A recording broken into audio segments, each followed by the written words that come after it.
Number 1.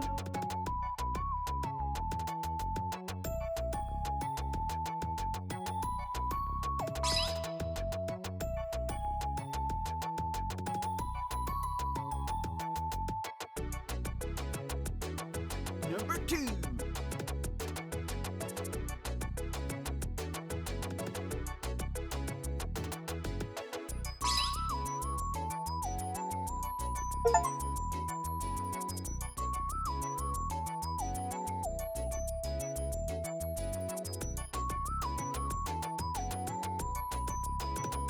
Number 3.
Okay, guys, it's time. It's Indie Game Friday. Oh my god, there hasn't been one in 3 weeks, I think. When was the last one? When did I play Untitled Tower? That was June 20th. Yeah, it's 4 weeks ago. It's many time ago. It's four weeks ago, roughly a month since we played Untitled Tower. Amazing video game, but now we are finally playing the sequel, which released yesterday, which has gotten really good reviews from what I've seen. Really good reviews, even better than the original Untitled Tower. Or original, there's another game before that, but yeah. It's better than Untitled Tower, so I'm really looking forward to it. And once again, I'm gonna do like I did last time. So Jonas and PC and such, for example, last time, people had, people did the thing where they were, at some point halfway through the story, they sent me a DM of their prediction. And then we'll see if the prediction of who the culprit is by the end is correct or not. We'll get there, Jonas. We'll get there. Okay, it's in the back burner. Okay. I heard the Steam notification. Yes, I downloaded the game. It was very big. It was like 1.5 gigabytes, so it was really big. So, but yes, thank you for checking in, Jonas, Sarok, Smelly, Ducky, by the way. It's not a 20-hour stream, but an 8-hour stream, Ducky. That's more reasonable. I barely got to watch the previous game, so I may not understand anything going on. No. Okay. You don't need to have watched the first game to understand this, Ducky. It's basically two separate. Thank you, Ducky, for a Steam notification. That's a nice message on Steam. But Untitled Tower, which was the last game, and the Mermaid Mask, which we're playing today, they're in the same universe. You're the same playable characters, but there's two mysteries that are separate. So you don't need to play Untitled Tower to understand Mermaid Mask, essentially. So, yes, there's no, yeah.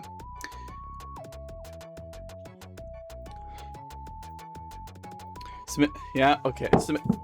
Smelly wanted to show off that we bought this today. It's the new Elite Trainer box for Pokemon cards. We're not opening it on the stream, though.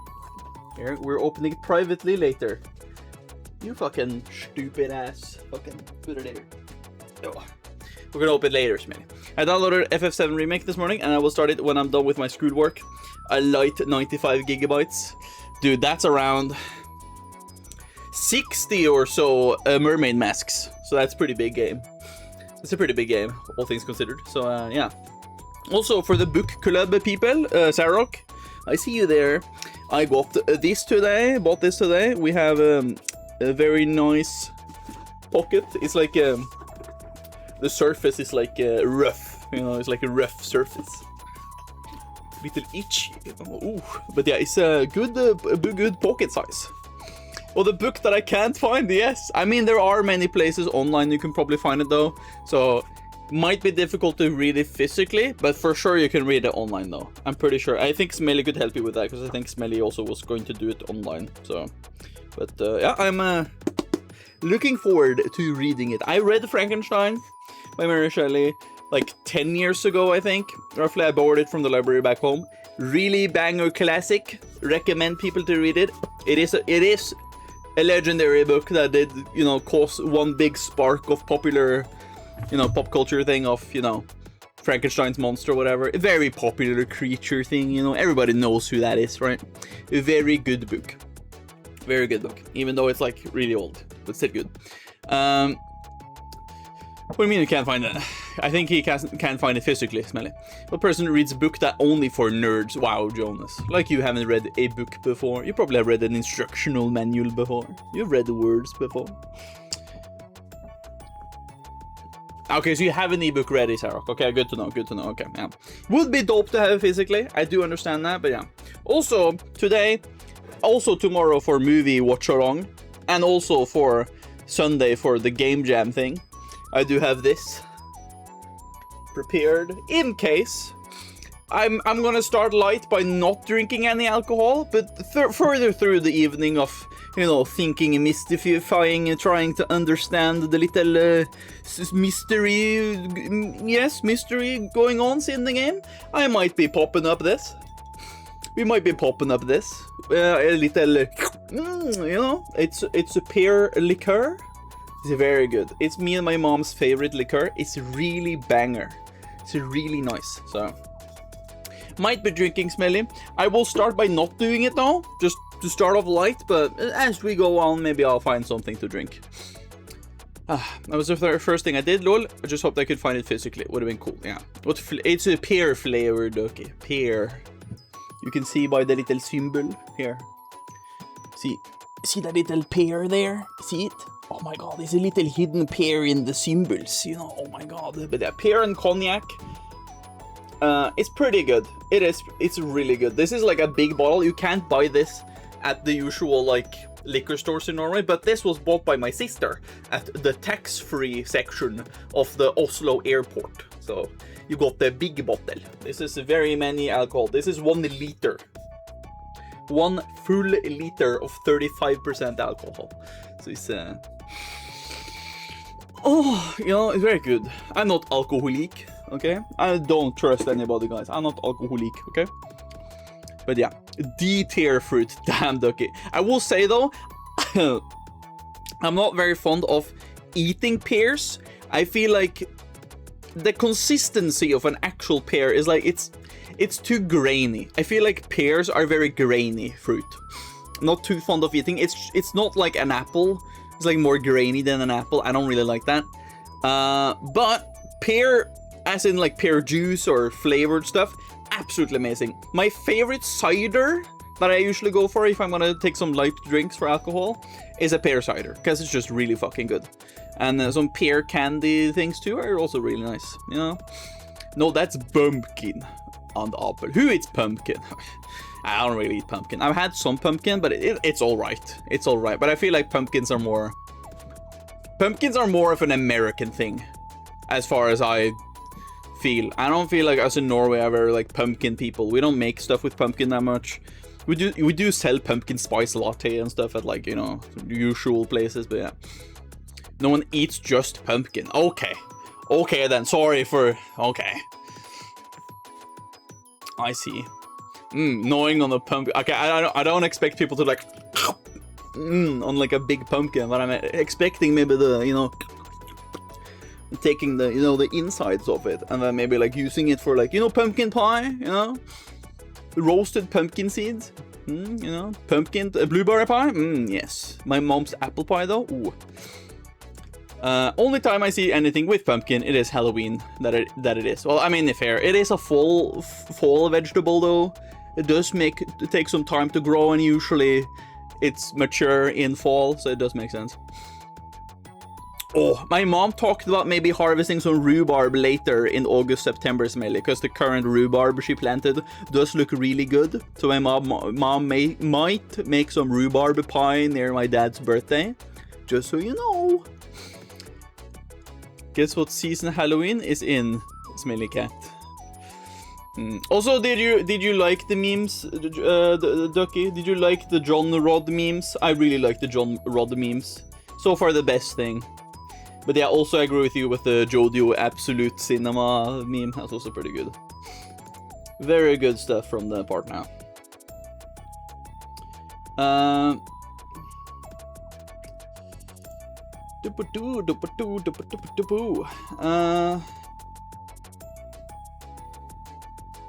Let me see. I was gonna check something.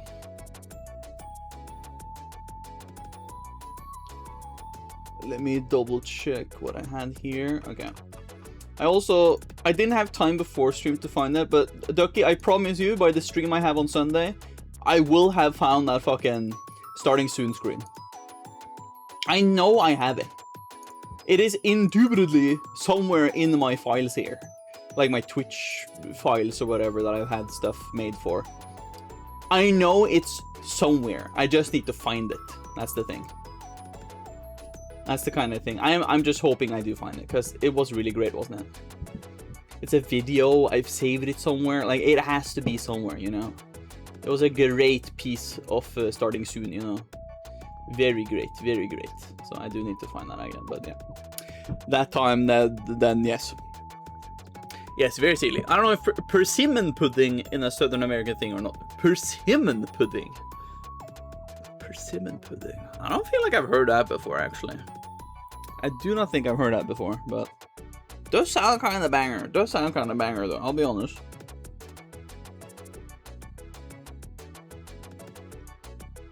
Also, it's hot AF again here. When is it not? But it will be cooler the next few days, though, which is, of course, a very good thing. I'm looking forward to it actually being colder, because I am literally melting away soon. But yeah, was I good to upload VODs now or no? You can. If you feel like you've set up everything as you feel, then do so. So go join, follow, subscribe to Smelly's VOD channel. Let me get it.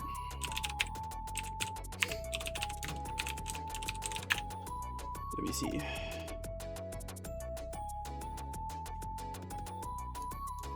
Okay. I'm looking. Okay. That didn't work. Let me go to YouTube. Smelly Kit. I want to go for channels. There's no... Okay. Okay. I can't find it, Smelly. You might have to link me. Holy message. Oh, persimmon pudding is a dessert pudding made with persimmons. Oh, well, yeah. There's a lot of variety in the recipe. Some are made with eggs. Others had sweet potatoes or pumpkin. There's no set recipe, although common ingredients include some type of cornmeal or flour, brown sugar or molasses, and spices like cinnamon, nutmeg, and ginger. Owing to the difficulty of preparing the pulp from wild American persimmons, persimmon pudding is mostly a regional specialty in the Midwestern United States. Wikipedia got it. Didn't know it was a Midwestern thing. Apparently, it is, though. But yeah, Smelly, do send a DM to me or whatever about the link, or send the link here in the chat. But yeah, I want to follow it. I don't think I am following it, you see. And that's a little boomer. Boomer. Do I not have this? Let me see. Did not, damn it, I didn't upload a video today, did I? No, I didn't upload a video today, damn. There was no Slow Down Simeon upload today. That was my bad, guys. My bad, guys. I should have done an upload today. I forgot, actually. I will try to do better for tomorrow. I try my best. But yeah, I can't find it, Smelly, so... did you send the link? There you go. Let me copy text. You guys do go and subscribe to Smelly's VOD channel, or just channel overall. I will do as much now. And then you will be updated on all of Smelly's streams that she has had. Because that's good. Yes? Yes, sounds good? Good, yes. Do follow, so then people can, you know, watch the VODs when they come out. Very nice. This channel has no playlists. No, okay, that's fine. But yeah, there will be videos in a little while, I guess. So, very good, Smelly. Thank you for that. Yeah, apparently the pulp is like a big-ass process to cook and strain, and many other steps. Ah, okay, I see. Plus, a lot of places don't sell it nowadays. Oh, shit. Okay. Goon down, Simeon. Of course, that is the name of the channel. Was there anything else I was gonna do? I don't think. Let me just double check that the game is all downloaded as it was going to be. And then I am going to sort this by details. Type. There we go. PSD.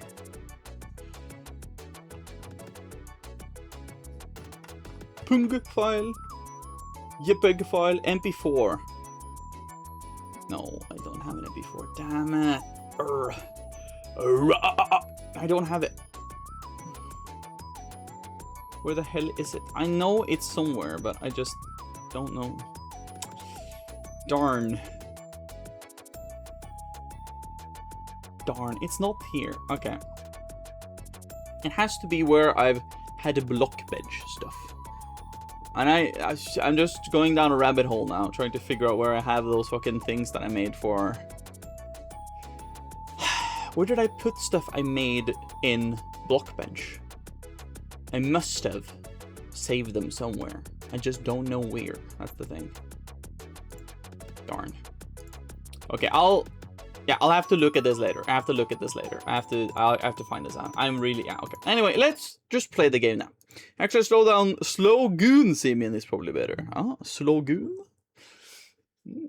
Slow Goon Gideon. Glow Goon Gideon. Very nice video game. Anyway, we're going to be playing the Mermaid Mask. Audio might be a little loud. Just saying, little teensy beensy loud maybe, perchance, so be warned. Okay, that was already a little loud, wasn't it? The Mermaid Mask. Ooh! Okay, audio.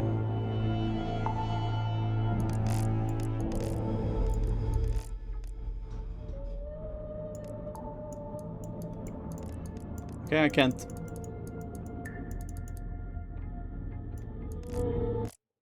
I can't change. Nothing happens when I do voice. Okay. Let's try this. Actual Slow Goon Simon is probably better. But, huh? What? Now my OBS is resending the same message. No, you didn't send. No. No, I see above me here. Above me here, you sent it once. But apparently my OBS chat tells me you sent it twice. For some reason. What the? What the hell? You said actual Slow Goon Seaman is probably better. You said that once above there. In my Twitch OBS, which is here for me, which is the one I usually read, you've sent it twice. Which I assume is an OBS issue. Anyway, here is the Mermaid Mask. And without further ado, I think we will start. The beginning. Voice volume shall not change. Apparently not. Apparently not, Jonas. We'll see how this goes. So what is the Mermaid Mask? No.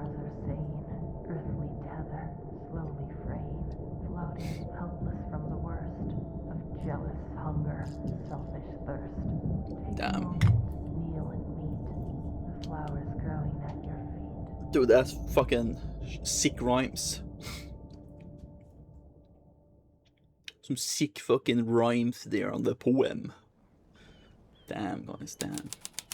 The Stone Top Inn. Fishing trip. This looks very old. I see Sally. It's the case file. The reason we're here. Okay. It was left for us right here on the bar. For Detective Grimoire. Oh, you can... Oh my god, it's 3D models now? Upgrade from Tangle Tower! What the hell? The items are 3D now? Dude, that's actually fucking goated. That is pretty cool. That is a nice fucking upgrade actually. Shut open read. And the model changes based on... Dude, hello? That's fucking dope! What? That's pretty dope, actually. Me when going 27 years into the future from Final Fantasy VII to Crisis Core Remake. Dude, it's such a wild fucking difference between those two. Let me see. For Detective Grimoire. Murder victim, Captain Magnus Mortuga, 39. I see, that's him. Pretty sick design on him, I'll be honest. I don't know why he has like half a coat on though. Like he literally he has half of a coat on. And then he's just strapped it on this side for some reason. Captain Magnus Mortuga, 39. Location, Illusion Theater. Mortuga submarine. Mortuga had locked himself in the room. It was later forced open and the body was discovered. Mortuga was found alone, laying on his back with a single cut across his throat. No bladed weapon of any kind was found in the room. The Illusion Theater is mostly empty, save for an ancient stone cauldron with a thick metal lid. The purpose of this cauldron is unknown, however I'm informed that it has never been unlocked before. It is now unlocked. It is now open. Signed Captain Seafoam, Captain of the Mortuga submarine. Okay. So, I guess Captain... Well, is Captain Seafoam the new captain now? Because... Captain Magnus Mortuga himself is dead? Or was Seafoam also a captain? Was there two captains? I assume Mortuga was the one who owned the submarine, or made the submarine at least. Interesting. But I like that you can do 3D scans of stuff now. Captain Seafoam. As far as I know, that's who hired us. And who left the case file here in the inn. Okay, okay. But where are they now? Where's anyone? It is the same as the badass enemy swordsman. Only need one half of their cloak or shirt on. Yeah, it's, you know, it's that kind of design. It's like, who's the stand user? You know, it's stuff like that. Sally, what do you think? Great contribution. Magnus Mortuga. Okay, I see there's like 8 suspects again, so that's nice. Ex-captain of... Okay, so Seafoam has become the new captain then, I assume. But yeah, he has a pretty rad design, though. I do still love their designs. There he is. Don't know his progression. Doesn't have any voice lines, of course. That does make sense. Magnum Dong. Fishing trips. On board the Dearest Selena. I'm guessing that's the name of the ship. That's the... It's not a bomb, guys. It's not a bomb in the background. It's just the dehumidifier. Magnus Dong, of course. Enquire with Felicia Stonetop at the bar, or with Sylvia Seafoam at the harbor. Sylvia Seafoam. That might be the captain. Smoke alarm going off. No, it's not the smoke alarm. The smoke alarm is literally right above my ring light. So, There's nothing written on the barrels. I'm sure they were once filled with some kind of wonderful, unsanctioned local ale. of course. Lamps. They've stopped giving out light and taken up dust collecting. That's also what I plan to do when I retire. Reminder that the voice actor of Grimoire himself joined the stream last time. Fucking goated. He was amazing. It's a painting of a sea serpent. Wait, is it a serpent if it has legs? What do you think, Sally? Ah, thanks for clearing that up. A crab. You know, just in case anyone missed the overt nautical theming. A wooden carving of a fish skeleton. If the windows weren't boarded up, you'd be able to see it from outside. It's what remains of the Stonetop Inn. Looks like it's been closed for some time, although I don't have any point of reference. Maybe it looked like this when it was still open. Bar stools. The wood is rotting, so I've strategically chosen not to sit on them. I don't know why you're, like, you know, sleeping over in here, but yeah. That would be lauded then. Do they manually add games to the Twitch games category? I'm unsure if they do that, Ducky, or if they... The people who make the games send that into Twitch themselves and say, hey, our game is releasing this date, here is this and this, and then you can add that category whenever. It could be that the developers do it, or maybe there's a certain AI or people at Twitch themselves who does it. But I assumed it's the developers or people petitioning it in themselves, basically. It's some book Sally's been reading. She insisted that we bring it with us, although I'm not sure why. Oh, J.D. Werman, Hex of the Helmsman. Oh my god, look, he's a very handsome man. Christine Kale Publishing, actually. J.D. Werman. Something terrible awaits you in the depths. Will you face it? No, that's a character. That's the author, I guess. Read. Hex of the Helmsman. He sees it in his dreams. He sees it when he closes his eyes. He cannot escape it. But what is it? Renowned helmsman Marcus Mordoom is a man with a singular purpose. He will not rest until he uncovers the truth of what's really hiding beneath the waves. Hailing from a small fishing town named Silkworm on Sea, that's the place, J.D. Werman moved to the big city to write his first novel, and that's the novel that's already carving him out a place in the annals of history. As Werman's mastery over the typewriter shines through in every beautifully crafted sentence, the only question I have is this: how can he possibly follow this up? For T.W. Ibis, for imparting upon me what is to love the art of writing. Lost at sea. Chapter 1. Marcus Mordoom tightened his grip on the wheel and stared out across the bleak horizon. On this morning, the familiar frigid air of the South Sea carried something more than salt spray as it whipped around his weathered face. On this morning, the familiar howling voice of the wind seemed to be in duet with a much grander voice. A voice that spoke in language that Mordoom could not understand. Not yet. Okay, it's, there we go. Okay. Hex of the Helmsman by J.D. Werman. Looks like Sally's read through it a couple of times already. I wonder what's so interesting about it. Okay, I guess we're gonna wake up here. I'm confused. Do you have to put the videos on YouTube for like a planned publishing? Huh? What do you mean? Yeah, they are fast sometimes with publishing the games for like Twitch categories. So, okay, that's true. What do you mean, Smelly? You have to put the videos on YouTube for like a planned publishing. I'm a bit unsure what thou are meaning by that. I'll be quite honest. A bit unsure there. Bit unsure. It's Sally. She's fast asleep. Yeah. To be fair, it is 4 in the morning. I agreed to stay awake and see if anyone shows up. So far, nothing. I thought I heard something outside. It is like telling me to say a publishing day and time. What? Okay, give me 2 seconds, guys. Let me do it. I'll be right back. I'll help back.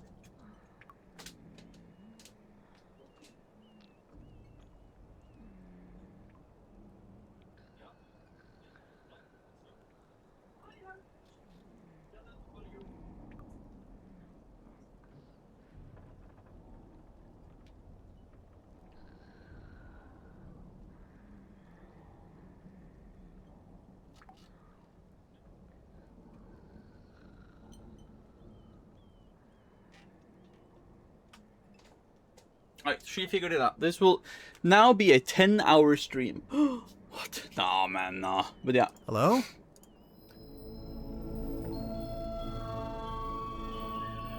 Why is there a green light? Sally, wake up. We have to go. Why? Because there's an eerie green light trying to lure us outside. Spooky. It's the live stream, yes. Oh, that's a pretty good reason. I'll get up.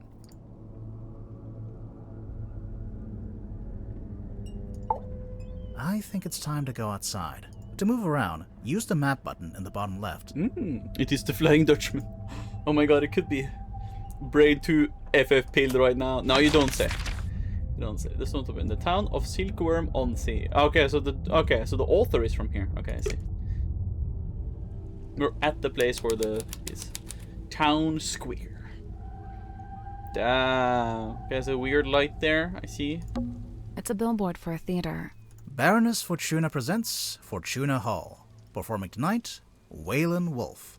Oh, tonight? Yeah, we didn't come all this way to go to the theater. Also, the sign is several years old. Oh. It's the stone top emblem, I guess. Looks like a snowman. It's not... Why would it be a snowman? Alright then, what is it? I think it's 3 stones stacked on top of each other. Oh, that actually does make more sense. I mean, yeah, stone tops, of course. There's an old lighthouse up on that rock. Can we go up to the top? Do you have permission from the lighthouse keeper? No. Then no. Another abandoned building. Mr. Grip's Emporium. What do you think they sell? Currently? Nothing. Ah.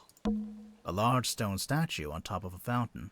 It looks like a fisherman wrestling with some kind of dragon. It says right here, the silkworm serpent. It can't be a serpent. It has legs. Right? Silkworm on Sea. It's a ghost town. A ghost town? I just meant since, it's abandoned. Makes sense. But yeah, there might be ghosts. Should I lower the voice audio? I see that it's peaking a little bit. It's a small harbor with a couple of wooden jetties. This is a fishing town, right? Used to be. Could maybe lower it now? Ah, okay, I'll lower it like here or something just to test it out. Nope.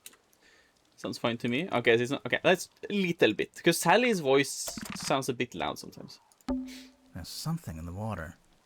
But your stream's on like 50% for me. Ah, okay, What well. is it? I don't know. But whatever it is the source of the green light.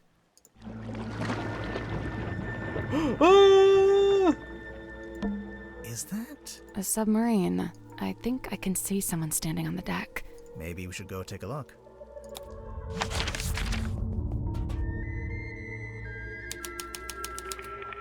Foredeck. The fuck is this? Seafoam or 2?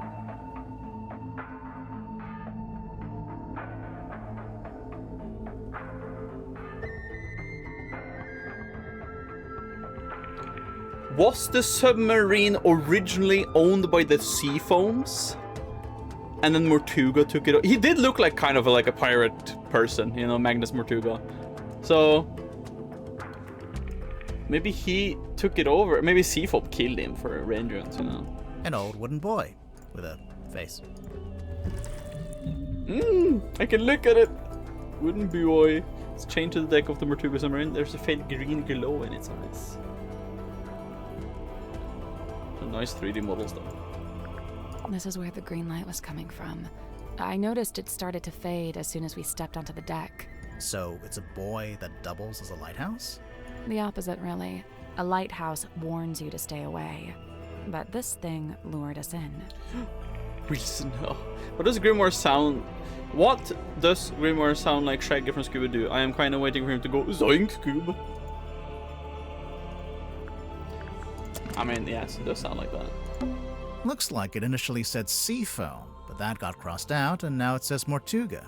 I'm getting mutiny vibes from this. I don't know about you. It's the wrong way around. What? Take another look at the case file.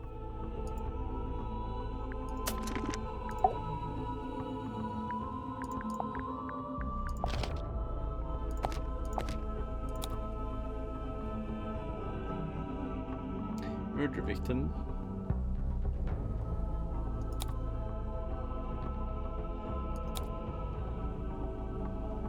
Captain of the Mortuga submarine.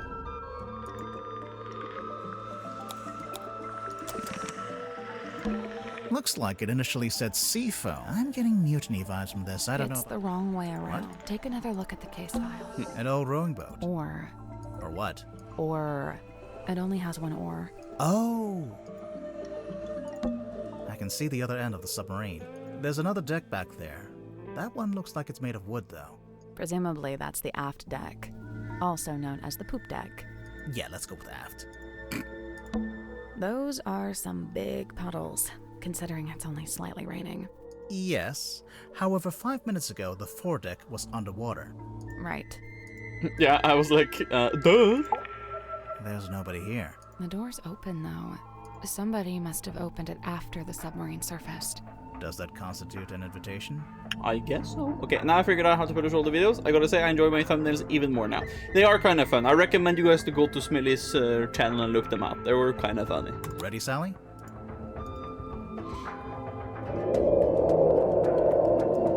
What did you say? Huh? I didn't understand what you said. I didn't say anything. Oh. Weird. Are you okay? Yeah.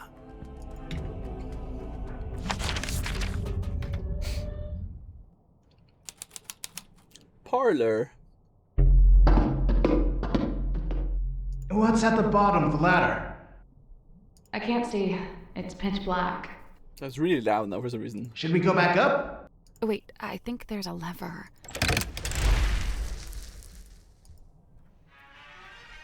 Damn. This was chill? I guess this is what lights up the room when you pull the switch. I wonder what they burned to make it pink. Whoa. What is that? Her. Oh my god, it's like a face. Ah, it's the stone top emblem again. And like two buoys, maybe? Large painting of some unknown being. It's set in an ornate wooden frame. The brass plaque displays a single word, her. Unusually, it has been set directly onto the painting. Maybe it's hiding something. Maybe this is hiding something in the picture. Maybe it's a submarine, maybe it's something else, who knows. There's an old-fashioned speaker mounted on the wall. It's playing spooky music. It's the kind of music you'd hear at a fancy party for vampires. I hear it. But the vampires are all wearing masks, and there's one guy who's secretly not a vampire, and... Sally. Hmm? The candles are actually lit. Some of them, anyway. I'm guessing this place hasn't booked its quarterly fire safety inspection. I cleaned the couch. What? If we end up having to stay the night. Sally, we are not staying overnight on the murder submarine. But I brought my toothbrush. It's like an old-fashioned drawing room. I don't see any drawings. It's short for withdrawing. As in, you withdraw there after dinner. I actually never knew that. Wait, really? It's like an old-fashioned drawing room. Oh my god, is that why? I've always wondered why drawing rooms are called a drawing room. Oh my god, is that the reason? Oh my god, I learned something entirely new today. Don't say bro to me, Ducky. I don't feel like that was common knowledge. Okay, at least since I'm not natively English, okay?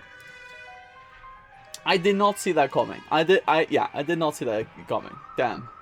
Okay. I had no idea. Exactly! Jonas also didn't. Okay, so that's why it's called a drawing room. I don't see any drawings. It's short for withdrawing. Oh, fuck it. That makes so much sense. I cleaned the couch. What? If we Sally. hadn't, I brought my Okay. toothbrush. Oh, there's wine here. A glass of wine. Go. Oh my god, guys. Alcohol. Ominously left half finished. Maybe the wine was corked. Ominously corked. I mean, yeah, people just call it a living room nowadays. Well, yeah, that's true, but they called it drawing room. I didn't know why. What's in the frames? They're just ocean landscapes. What's in the frames? They're just ocean landscapes. It's like an old-fashioned drawing. I don't see any drawings. It's short I actually. It's like an I don't see. old-fashioned... Okay, okay, I'll just look at this then. I think this door leads into the control room. I want to go into the control room. Well, you can't. It's locked. Look through window. It's taped up on the other side of the door. You don't need to come in here. The crime scene is one floor down at the very back of the submarine. Why does nobody meet us? I feel like this is really weird to get detectives in for a case and then just not meet them. You know, and just give text by piece of paper, you know? Captain Seafoam. Thanks for the directions, I guess. Do you get the sense that the captain is hiding from us? Why would they do that? Yeah.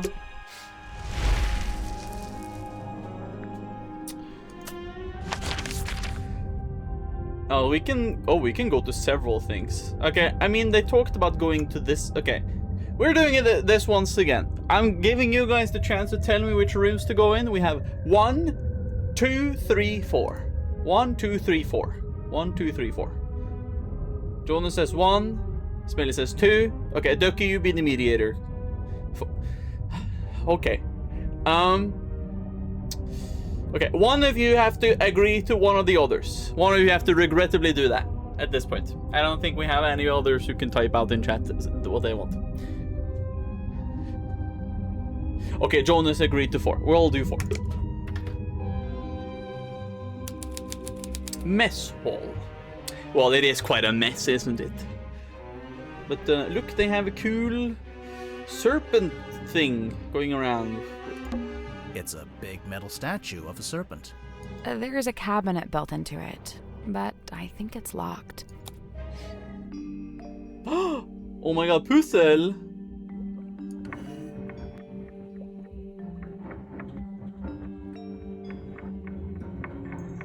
Rotate the 4 dials onto the correct arrangements.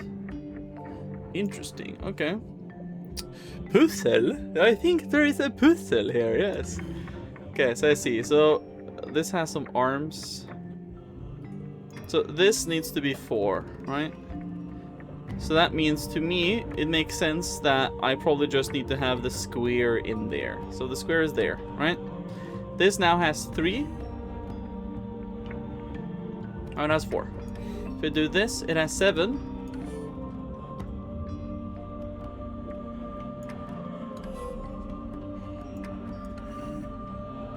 Now it has 9, but do you have a triangle or something?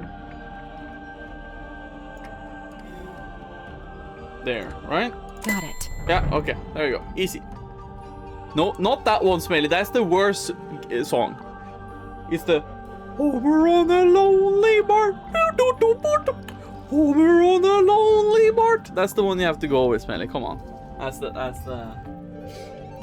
better one, okay? Nice work. No hammer. No, not that one. I said hammer for some reason. The little cabinet opened. Anything in there? Sun tablets. A brown glass bottle containing 3 varieties of tablets. Okay, I guess it's... I mean, if they're in a submarine, they're probably gonna get some D vitamin deficiency, so this might be what that is. Brown glass bottle, 3 or just bottle. Yeah, that's about it. It's a big metal I statue. opened the cabinet and found this. 3 tables, arranged into a Z shape. It's actually more like an S from this angle. Oh, maybe they were trying to write my name, but they ran out of tables. For sure. 3 tables. Maybe... This looks like dead coral. Is coral ever alive? Coral are marine animals, dude. What? Okay. He can't be that dumb. He's a detective. Come on. A wooden chandelier. Wait, are these windows or lights? Both. It's a good idea, since you'd never get any natural light down here. Pufferfish lamp. A timeless classic. I want a pufferfish lamp. Not gonna lie. Pots and pans for cooking. I would love that in like a bathroom. It would be amazing. Hey, it's a kitchen. We didn't have one of those last time. What? Nothing. No, that's true. We didn't have a kitchen in Tangle Tower. Hey, it's a kitchen. We didn't. What? Nothing. Pots and pans for cooking. This looks like Is dead coral... What? What? A picture of a fish. Delightful. There's not much else in here, so I guess we're just gonna continue. Morge kept the Lisas in. Me too. So they are like a couple. Are they like a oh my god.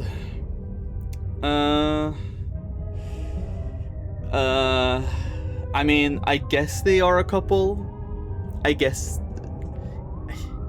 or maybe not. I don't know. We can go to many other places, but I think there could be a couple of besties. They could. I think maybe it's best if we go to the murder scene first and then we explore the rooms after, because I feel like a lot of these rooms are empty of people. Maybe at this point, maybe. I think that's maybe the point. Hold on. I got a message from my dad.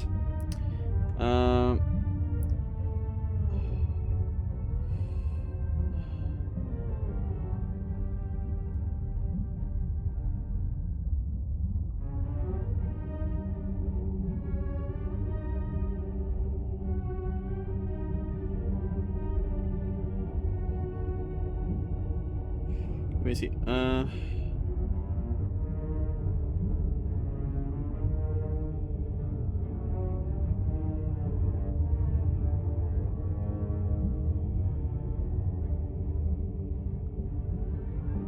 See?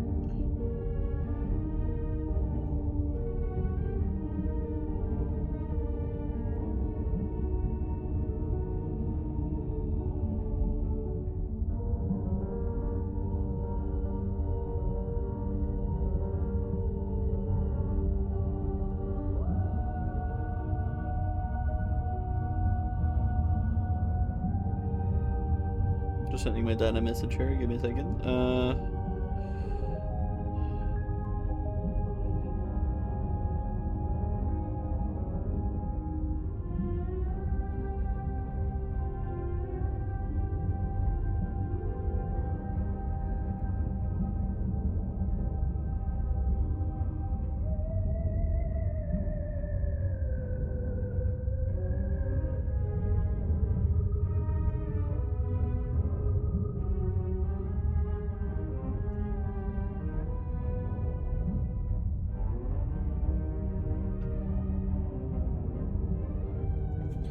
Okay, there you go. Sorry.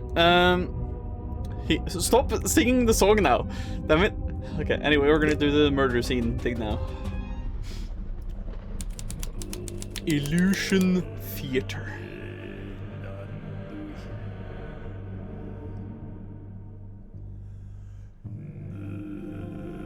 Was it with the music? So, this is where Magnus Mortuga died. It's just like the case file said. He landed on his back with the cauldron at his feet. As he must have been looking into the cauldron. He was killed by getting cut across the neck, right? Yeah, You can see that's where the blood came from. But there's no weapon, no knife or anything. Nothing. I mean, the person could have popped up from the cauldron and then went down into the cauldron again, maybe? I don't know. I don't know if there's any, you know. Someone's taped a drawing to the wall, although it's upside down for some reason. I think it's supposed to be a poster.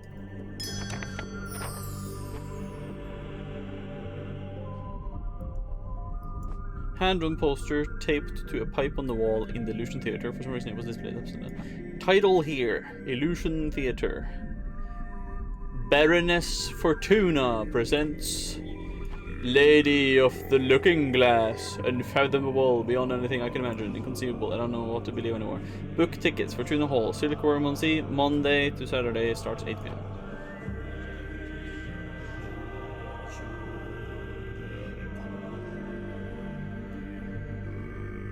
I guess it's like a little rendition of how they want the poster to look like, maybe? A new poster or something? Interesting.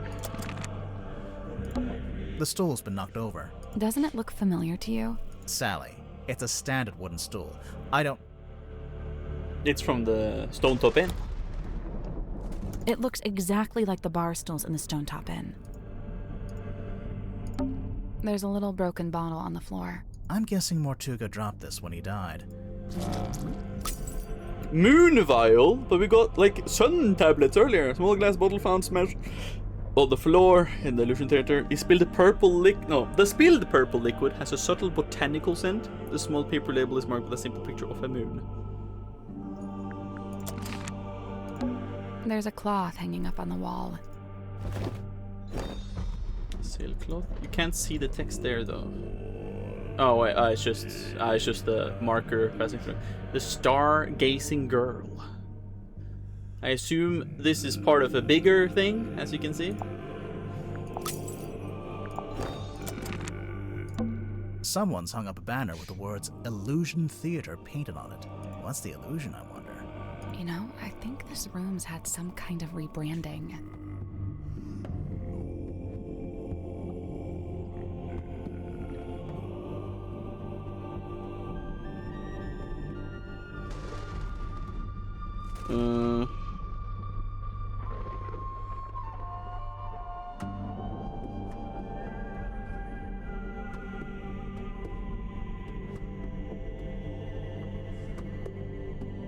Okay, good. Nice. But yeah. Rebranding from what? What was it before? Possibly nothing. A small room like this wouldn't normally have a name at all.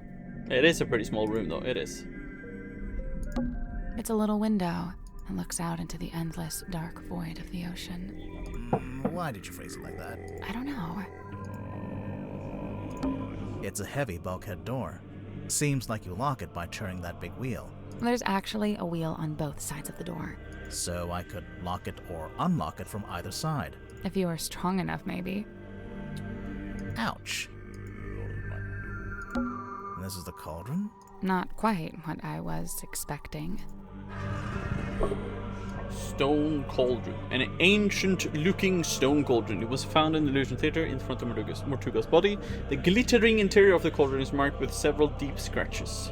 The exterior is spotted with algae and barnacles. Well, I mean, if it is with algae and barnacles, I would assume this cauldron was at some point in the bottom of the sea. But if you look at it, it does look like one of those underwater mines, you know, the ones you've probably seen in, you know, Nemo, Finding Nemo. Remember? It's like they've chained up, and there's like a water mine. It does look like half of a water mine or something, and there is some sort of contraption on the outside for it. Oh, look at that, you know. But there's some deep scratches in it. Weird. Algae? Algae. Is it algae? But it says algae. What do you mean? What do you mean, Ducky? The case file said it had never been unlocked before. I mean... This place gives me the creeps. That cauldron especially. I keep staring into it like I'm going to see something. But it really does seem to be empty. To quote from the case file, Mortuga had locked himself in the room. It was later forced open, and the body was discovered. So Mortuga was alone in a locked room. A very small locked room. There really isn't anywhere for a murderer to hide. I'm not so sure. I think there is a hiding place. Me too, because there's like a grating under there. You see the blood is running down there, so... Man said algae. It's pronounced algae. No, it's algae. Come on, guys. You know this. Come on. Captain Seafoam. Oh yeah, that's how they look like. The wooden buoy removed the illusion theater and killed the person inside. Of course it was a wooden buoy. Of course it was. No.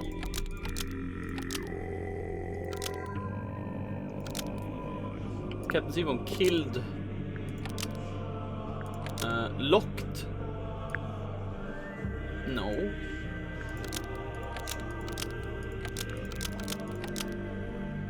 Mortuga unlocked the cauldron and was killed by what was inside in order to frame somebody else and hid something inside and killed the person inside because someone told him to. He was killed.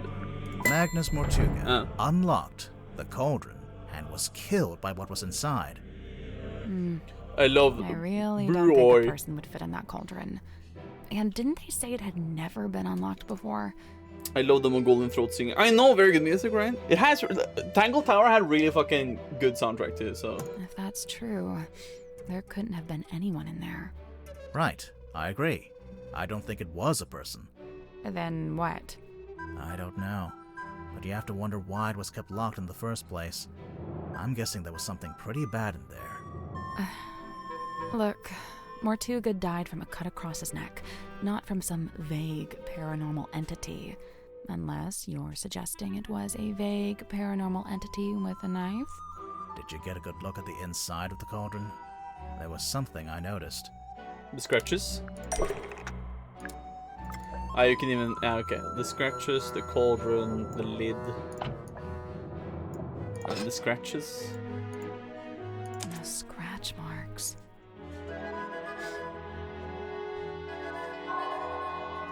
Chapter 1.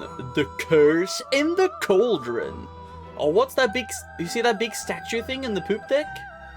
What's that? But you do notice that the submarine is like part submarine, part ship. So maybe it was an old ship back in the day, but turned into submarine. Kind of a cool design though, I'll say. But what is that big statue there though? What could it be? But reach chapter 1. There's a drain along the back of the room. Oh, the passport? I'll show it to the people so they can see. Nah, just keep it here. It's actually not a drain. Not right now. It's closed up. But the blood. It has gone down there. Okay, guys. Time to go anywhere, really. We have 1, 2, 3, 4, 5, 6, 7. 6, 7. 6, 7. Okay, I'm gonna stop. But yeah, we have 1 to 7. So go ham. Smelly, you have to type. You have to type something too, Smelly. Huh? Okay, what's the... What you have to give number? Number 3? Okay, Smelly said 3. Ducky said 6 or 7. Jonas said 1. Okay, okay. Then we have... Wait, okay. You guys have to agree on 1 then. Smelly said 3, Jonas said 1, Ducky said 6 or 7. So anybody has to... Smelly, you want to change your answer? 1? Okay. Yeah, okay, Ducky also said 1. Fuck Smelly. What do you mean fuck Smelly? She also said 1 now. Ducky said that. Ducky said that. Wow. Okay, we went to 1 then, so let's go here. We can't go in there anymore. Right, it's the... Yeah, you know. But we can go there.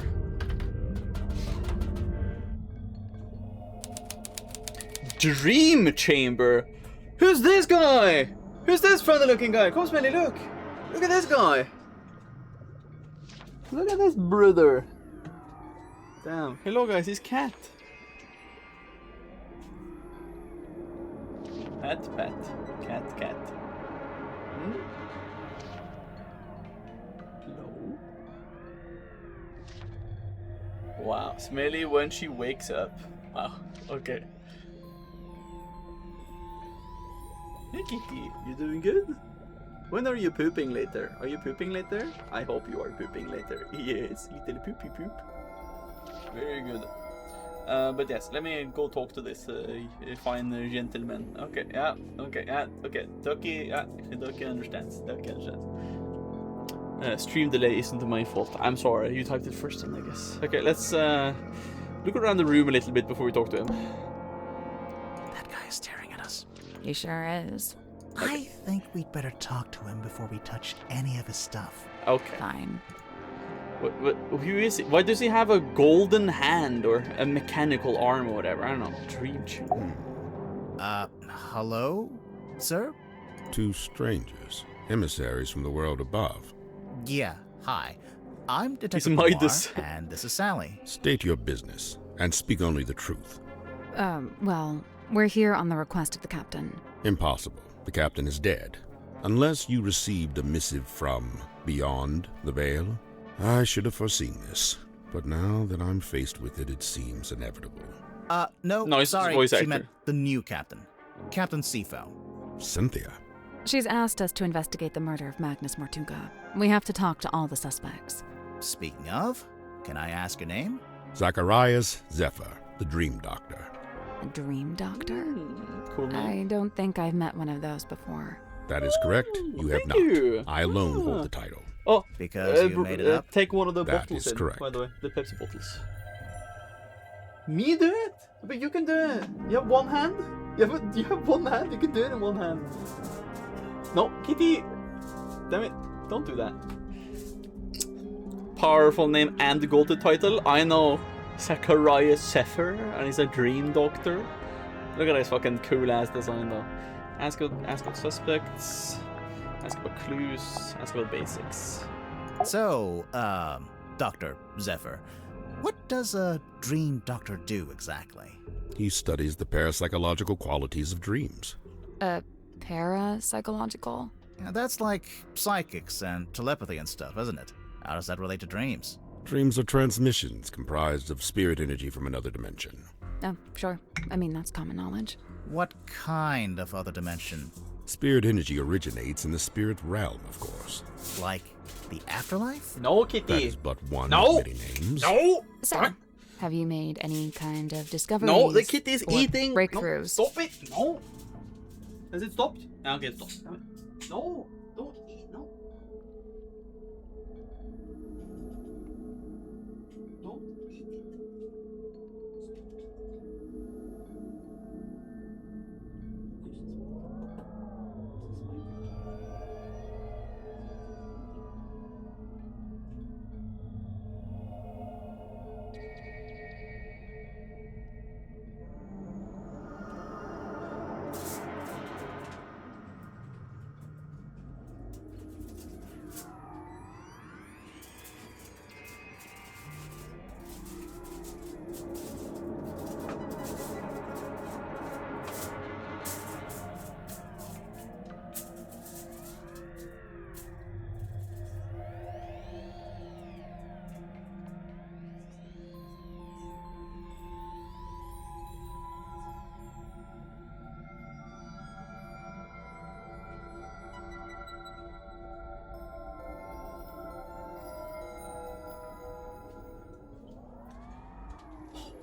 Fucking, she was eating like aluminum foil.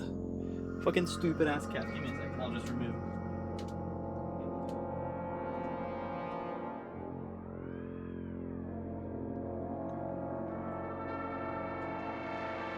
I'll also do the dehumidifier. I'll just empty the water.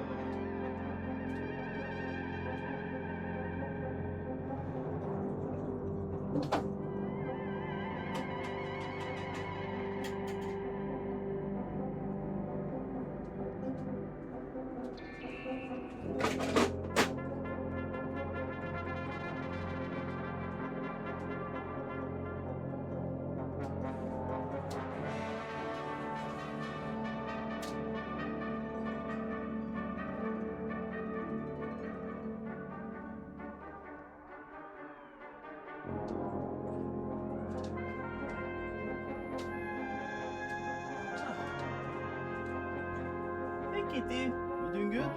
Yeah. But yeah, that dehumidifier, holy shit, one of the best purchases I've ever done. Because as long as it's not too humid in here, it's not too hot, you know?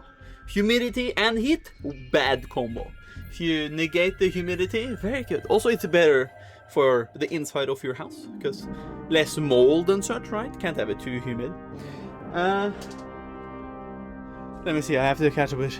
He's my this holy person. Did you see the fire in Norway? Over 100 houses... Huh? What? Seems like it's starting one apartment, then it's spread very fast to the next one, and the next one is that the houses are super close together. Wait, huh? Where has this happened? What?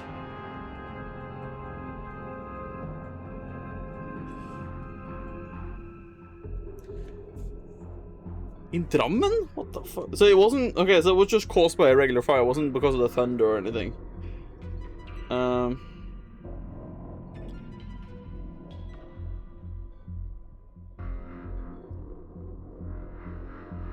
Damn. Okay. Dude, that's a huge ass fucking thing.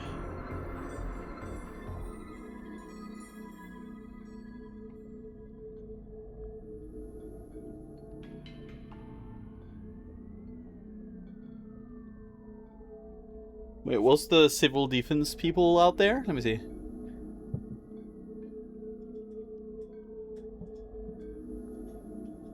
Dude, what the fuck?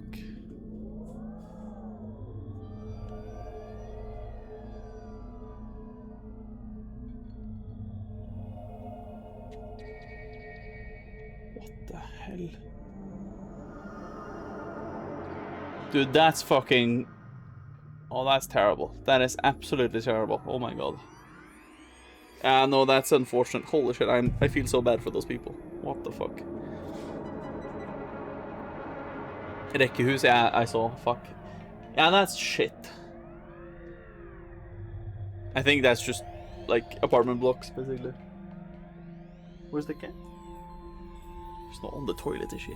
Also, Ducky, by the way. I got these today.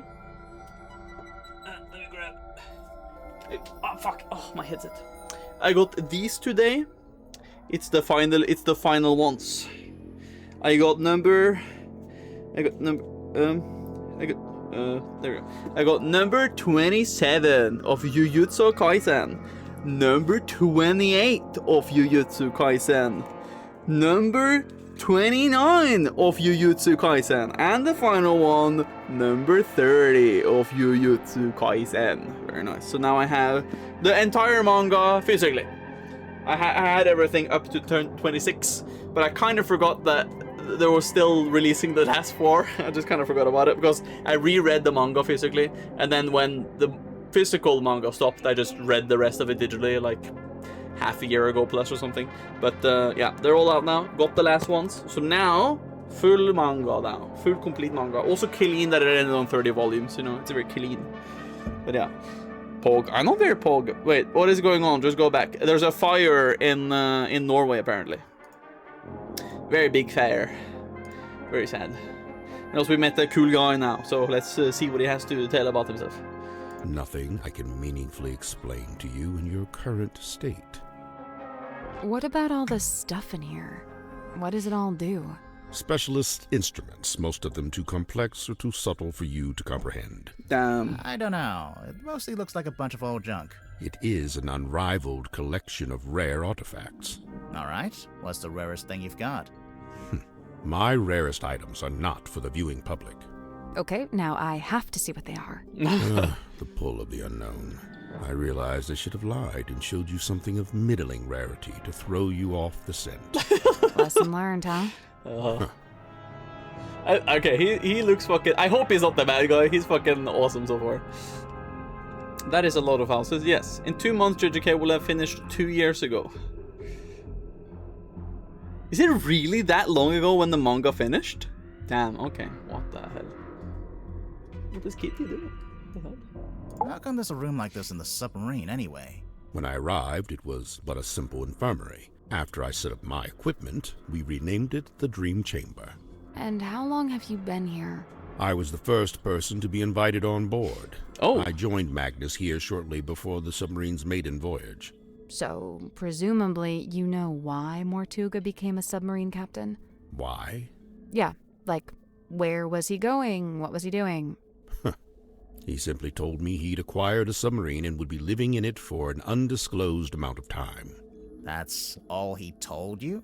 Yet surely there was more to it. I don't doubt it. He was a man of secrets, every bit as much as I. So when you started off, it was just the two of you. But now it's, what, 8 people? We were 9 souls, now 8. I'm not counting either of you. Yeah, I figured. Why did Mortuga want so many people on the submarine? Only a few of them were invited on board by Magnus like I was. The others crossed paths with him merely by the winds of fortune. Okay. What did you do on the night of the murder? September 30th, 2034. No, 2024. I mean, yeah.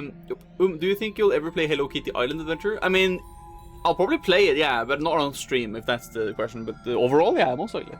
The last dream before waking. A single phase. Non-lucid. Focus is soft but heavy. All is dark. The endless void. A low voice speaking a forbidden language. Emerging from the I love that 3D model, oh my god. sea, a face. Larger than I had known a face could be. I wake. The room is bathed in green light. A green light? Like from the wooden boy? Not dissimilar, but 1,000 times more potent. I leave my chambers, heading for the airlock in which I have some business. I meet Cynthia in the parlor as she emerges from the control room. I notice she is clutching the ship's compass. She also appears visibly upset. Like me, Cynthia's on her way to the lowest deck. She departs and I follow behind. I wait as Cynthia converses with Madame Tadpole at the base of the second ladder. Madame Tadpole? Madame Tadpole ascends the ladder. She is moving with haste and purpose. She requests that I go immediately to the storeroom at the end of the corridor. Did you go? As soon as I concluded my business. Which was? Nothing of great import, merely something I needed to collect from the airlock. So you went to the airlock, and then you went to the storeroom? I did, right after I stopped off at my chambers. You understand I first needed to return certain items to their designated storage locations, after which I truly somebody did do as took Madame something from Tadpole him. had requested. I did ultimately regret my dallying. As it transpired, she had wished to inform me of Magnus Mortuga's death, and there his body lay, in the shadow of his stone cauldron, his blood pooling beneath him. A potent unease was already germinating amongst the group. Doubts were beginning to be sown, and fingers were beginning to point.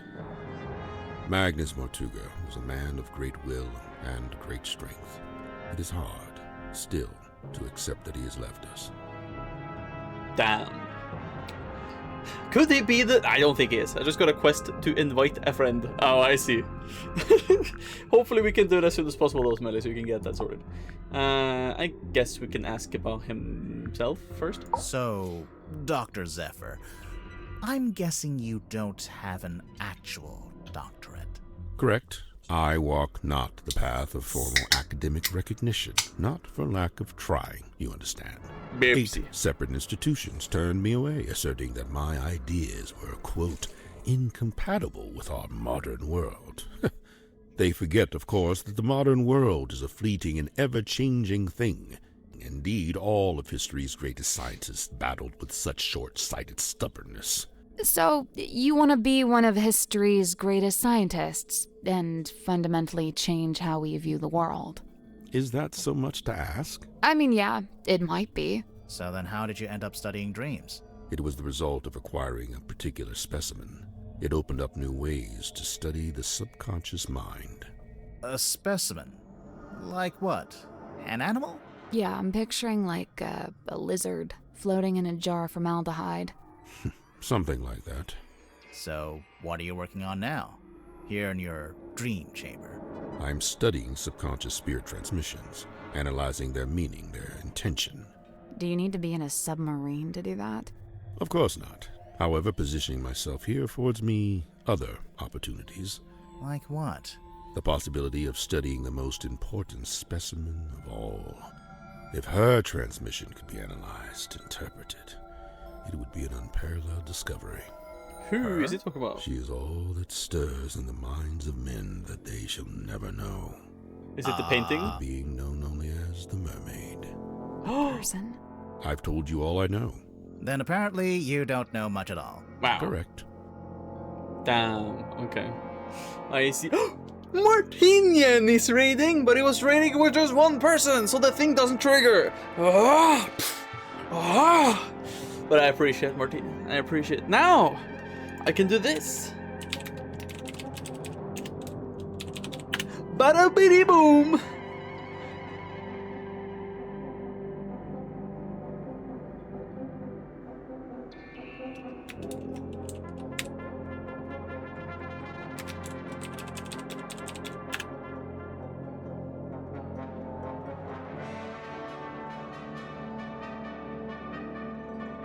I made this yesterday. I tested it yesterday. Why doesn't the shout out work?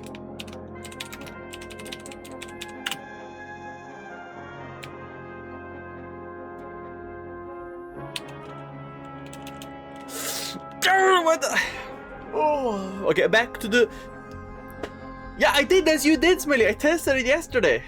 What the fuck? Okay, I have to look at that later. I have to look at it after stream. Let me just open up my streamer bot so I can just have the code up. So I remember to do it after stream. Okay, there we go. Fucking stupid ass. Yeah, streamer bot is up. The streamer bot stuff is working.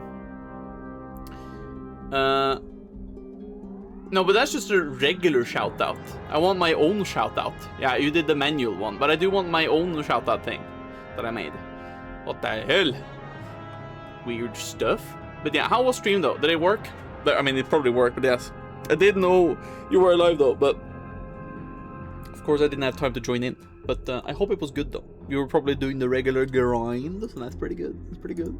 We're currently playing the Mermaid Mask in the Friday. Very good game so far. We're getting into some characters now. We apparently have heard about a tadpole and a Captain Seafoam. Heard we knew, but tadpole? How did you meet Mortuga? It was on my first visit to Silkworm many years ago. I was merely passing through, so I stayed at the inn where Magnus was working at the time. So Mortuga was just an innkeeper at this point? Not even. The innkeeper was a woman named Felicia Stonetop. Magnus merely worked under her charge. The two of them split their time between running the inn and running a small sailing ship. Sounds like quite a nice life. That was it. Let's talk about the stuff then.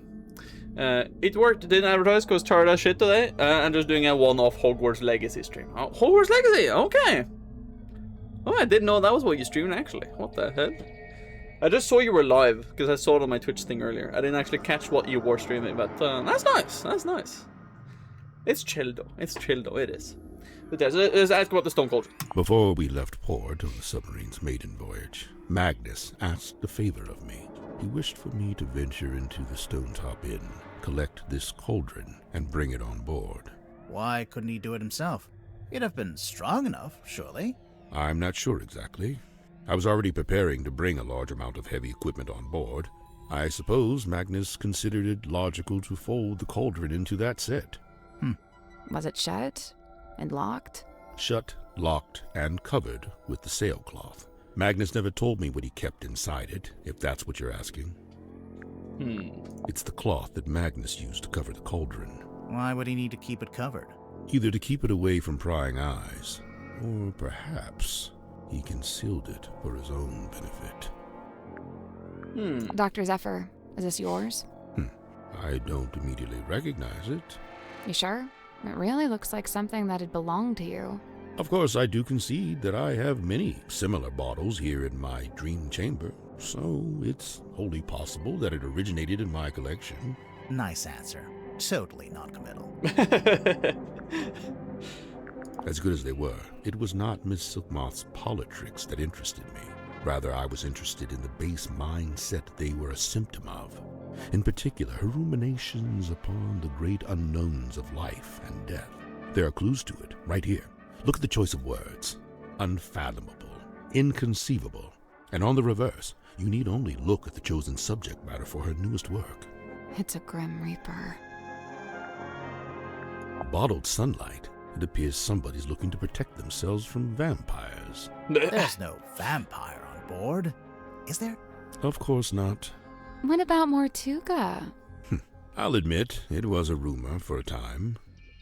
But was there really? I believe this to be a depiction of a being known as the Mermaid.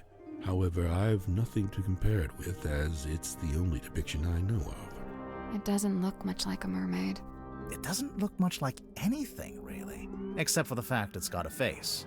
At least, I think that's a face.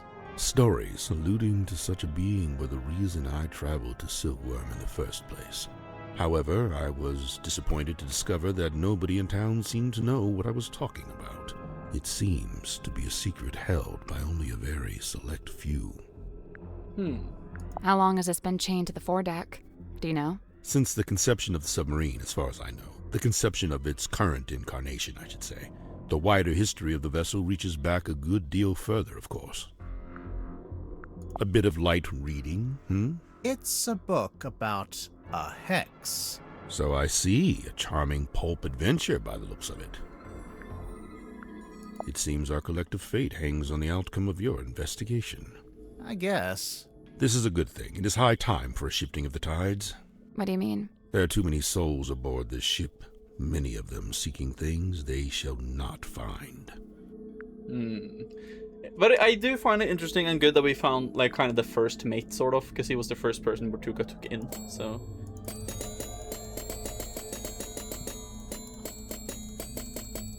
It was a viewer redeem. Oh, really? That's cool, though. That you have viewer redeems like that.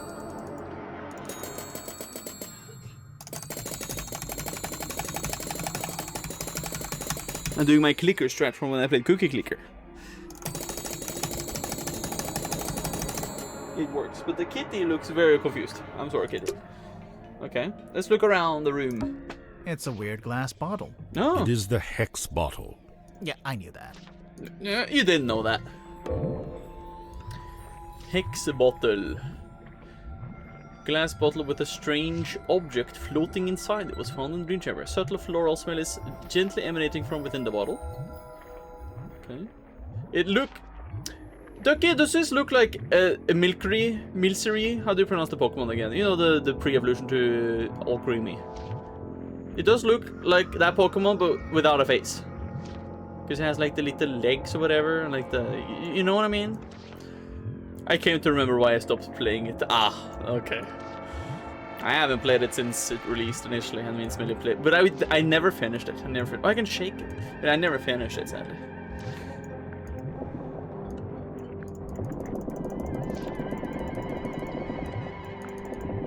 Doesn't do anything by shaking it. Okay. What's this? Got like 6 hours in my first time. Anything important on these shelves? Good. Because I couldn't reach the stuff at the top if I wanted to. It's a weird glass bottle. It is the Yeah, hex... I knew that. Big glass bell jars with creepy things inside. If I had a penny for every time we go somewhere and there's big glass bell jars with creepy things inside. I'll just take a look in this cabinet. Watch out for spiders. Yeah, I don't think there are any spiders. We're on a submarine, remember? I mean, I do seem to need constant reminding. I mean, there could be spiders coming in from like crates or whatever, or stuff, and then they, you know, nest in here. A set of small glass bottles. Poison? Might just be perfume. I'll meet you in the middle at poisoned perfume. A puzzle. Perfect chilly music for you guys to listen to while I go take a little toilet break. Do I even have like a coming back thing? I don't. I'll just have to do the manual method of doing this. Wow. I'll be right back. I'll take a little pee-pee.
I am back, guys. Yippee! Yay! Okay, Ducky, remember that call the other day? Is Daniel on your island? What the hell's man? But you remember when we were in the VC with Jonas the other day, Ducky? Do you remember when I talked about overnight oats? Remember when we talked about that and I was making those?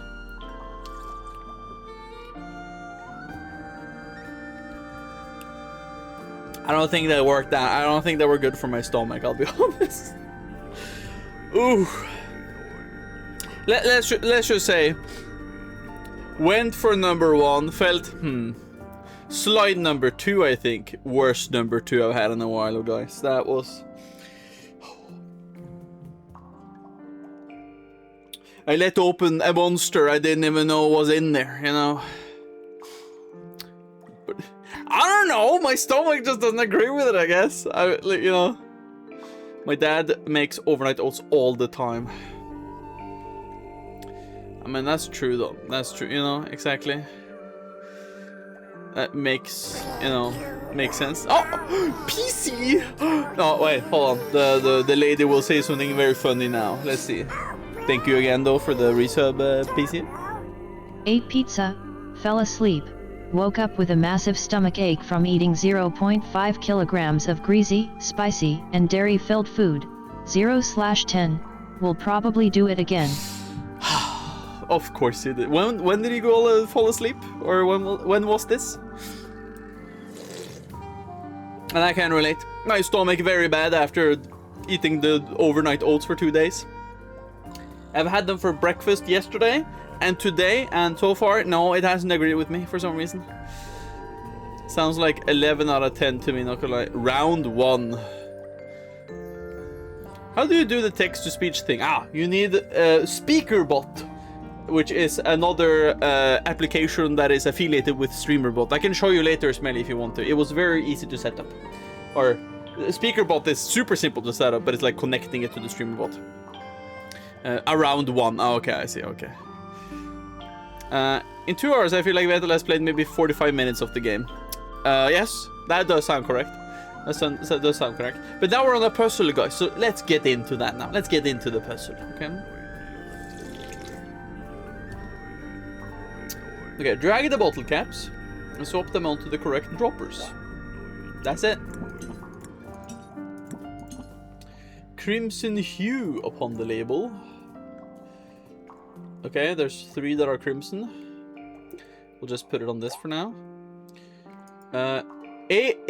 Aerated with effervescence. I don't even know what that means. I guess it's bubbly. I guess that means it's bubbly. Exhales a curious vapor. Does anybody of them have any vapor? Ah. No vapor.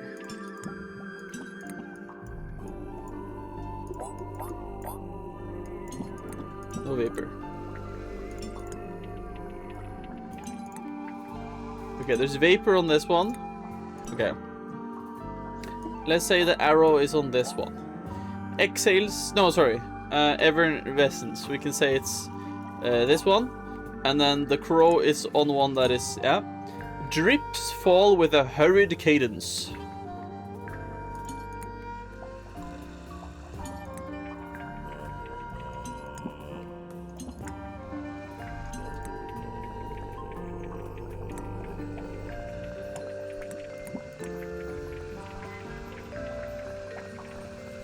These 2 are the same. So I assume maybe the sun can go on this one. Oh wait, do we have to change the dropper too? No, actually, no, we don't. No, it's actually the top one. Okay. Is this Harry Potter and the Philosopher's Stone? I mean, just remind me of it. The puzzle they cut from the movie. Yeah, I always complain about that they cut it from the movie, and it's one of the best puzzles in the Game Boy Color version of the game. I'm not kidding. Whenever at some point in the future I'm gonna do a full every single Harry Potter video game marathon, because I want to do that. It would be super fun. Whenever I'm gonna do an entire Harry Potter video game series marathon thing, play all the games, you will understand that Philosopher's Stone and Chamber of Secrets for Game Boy Color are one of the best video games of all time. Brother, what about your 5 other marathons? We'll finish them first. Believe you me. Believe you me. It's gonna be fine. It's gonna be fine. Okay? I promise. Oh, where's the cat now? Wait. Where's the cat? Oh no! The cat escaped me. Where is she? Hello? Yeah?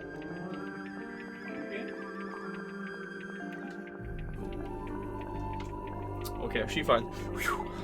She fine. I will not start another marathon until at least one of them is done. So, anyway, this one drips quickly.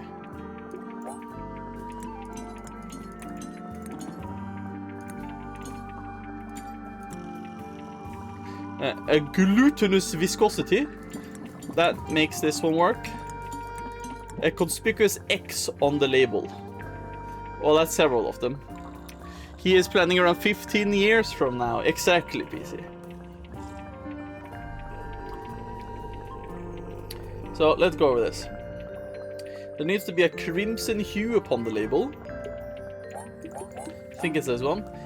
Aerated with effervescence. Could be this one. Exhales a curious vapor. Right? Drips fall with a hurried cadence. Glutinous viscosity. Conspicuous X on the label. Isn't this correct? There we go. Yeah, it was correct. Okay. Like my 13 trilogy 100% feels overwhelming for me. Exactly. Nice. So whenever I get to the Final Fantasy marathon, you know it's going to take a long time for that one for 7 Martini. Is anything going to happen? The glass moved. Let's take a closer look at that bookshelf. A dusty old cloth. The Magician of the Soul by Annabelle August. A Ghost Rises Before Me by Joseph Jenkins. Divine Exolinguistics by Mary Morala. It is Speaking If You Are Listening by Carl Cavendish. The Seven Secrets of Onirology? The Seven Secrets of Onirology by Edward Edmonton. Prophecy from Parapsychology by Halcyon Hardwick. This one's not really a book. Looks more like a magazine.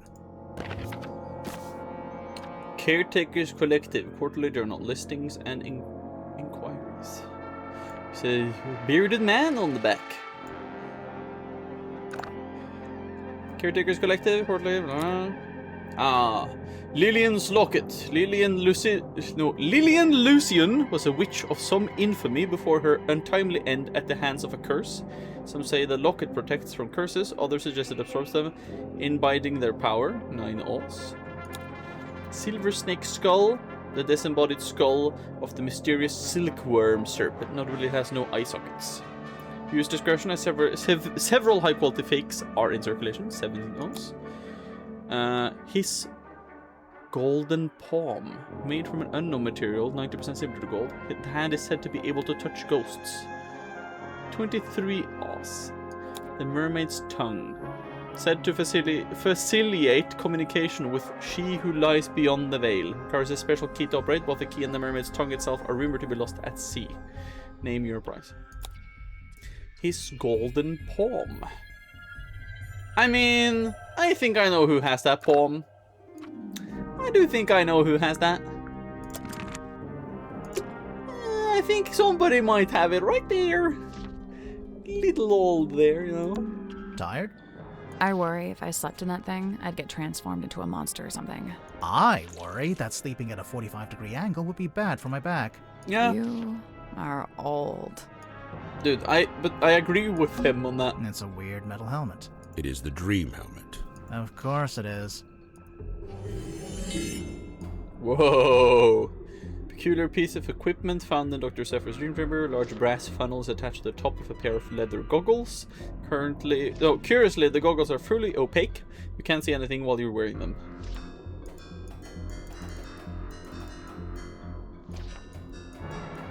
Okay, nothing else of note. It's a weird crystal orb, It is the fog ball. if you say so. If you say so.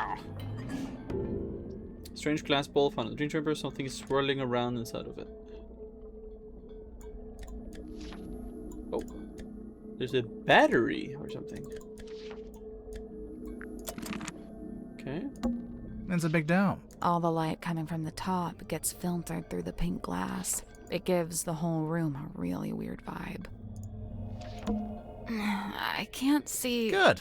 Because I couldn't reach the stuff. I think that might be it. The cabinet's full of scrolls, but, Can't think of an excuse not to read them. they're too fragile, maybe? Hell, just say they're blank. No one will know. Cat is eating the iced tea. Huh? We are all I worry the same. What do you mean cat is eating the iced tea? Huh?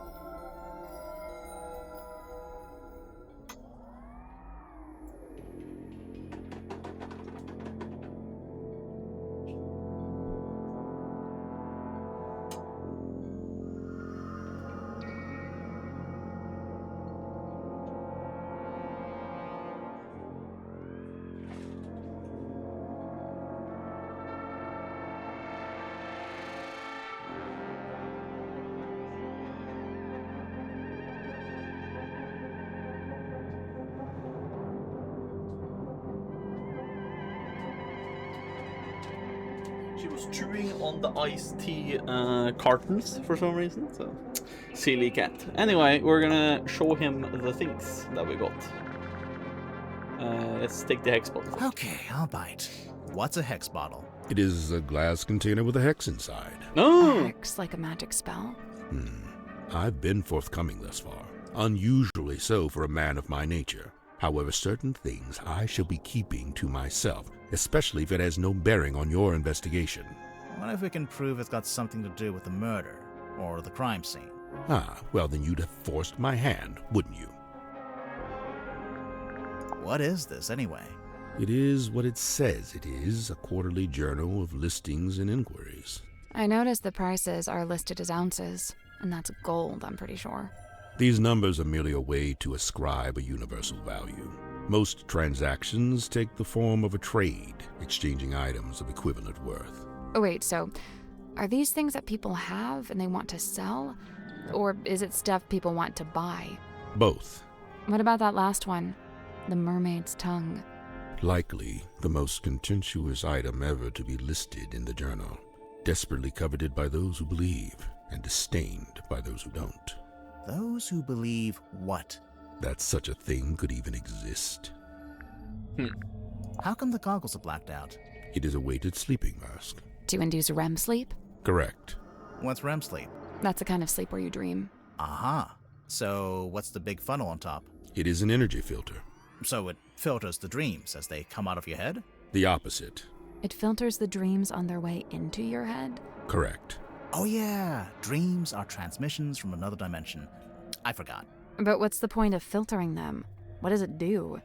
To study the transmission, it is first necessary to change the format of the energy signature. Oh, like when you change a WAV to an MP3. This hope the is a killer isn't my syntax favorite with which character I am again. not familiar. Well, okay. We'll see how it goes, Martina. We'll see how it goes. Hopefully it's not this guy, because so far I really do like him though. Voice acting good. He has a rad design, rad name, and come on, he's a dream doctor. That's fucking rad. Like, come on, guys. Where do you get this from? If it's It this is on guy, loan like, nah. from Miss Silkmoth. So it's for some kind of magic trick. I thought it was a crystal ball, like a fortune teller would use. Indeed, it is a divining orb of a sort. However, I am not using it to see into the future for such a pursuit. It's as just, by the way, the, nonsense. Right. But I'm sure whatever you're using it for is totally rational and sensible. Do not question the orb. I'm always telling him that. Is this also now, I think, is this my official new in the game Friday Funky Monkey Friday t-shirt? Yes, I do think it might be. I do like it. It is a pretty fun one. Will it be a mainstay? I hope so. try to have it every Friday. Of course, I'll wash it between. I'm not dumb. I've never washed it. Oh, yeah, of course I do. Now, which room do you want to go to now? We have 1, 2, 3, 4, 5. So, pick a number, peeps. 1 through 5. That's the numbers. Never wash it. The stains will become history. Oh my god, that's a great quote. So the cat is ruining every toy I gave her. She was nibbling on like a little stick with like feathers on it, you know? I was like, yeah, you know. Went through 1 through 5. 1 through 5. Thank you. Yes, you get the point. No, actually, we have 6. Oh my god, I thought this was a keyhole thing again. Okay, we have 1 through 6. So we need numbers, people. Numbers. 1 through 5. I pick through. Wow. Okay. Smelly. Number. She's gonna pick a number now. She's gonna pick a number. If not, I'll take Jonas's pick, which is this one. Damn it. Okay. Martinian, you decide then. Choose either 3 or 2.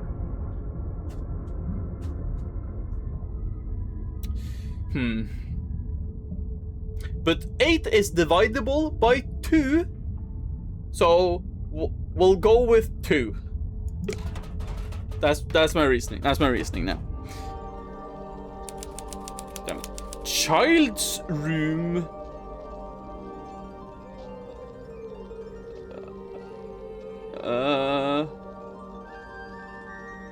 Okay.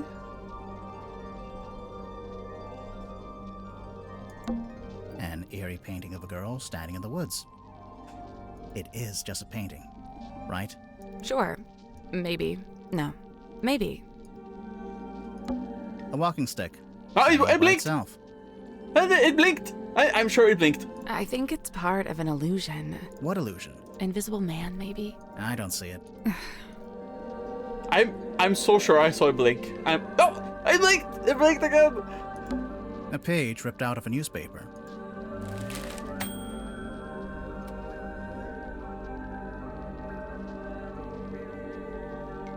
Lady of the Looking Glass enchants audiences. Single page newspaper found in the child's room.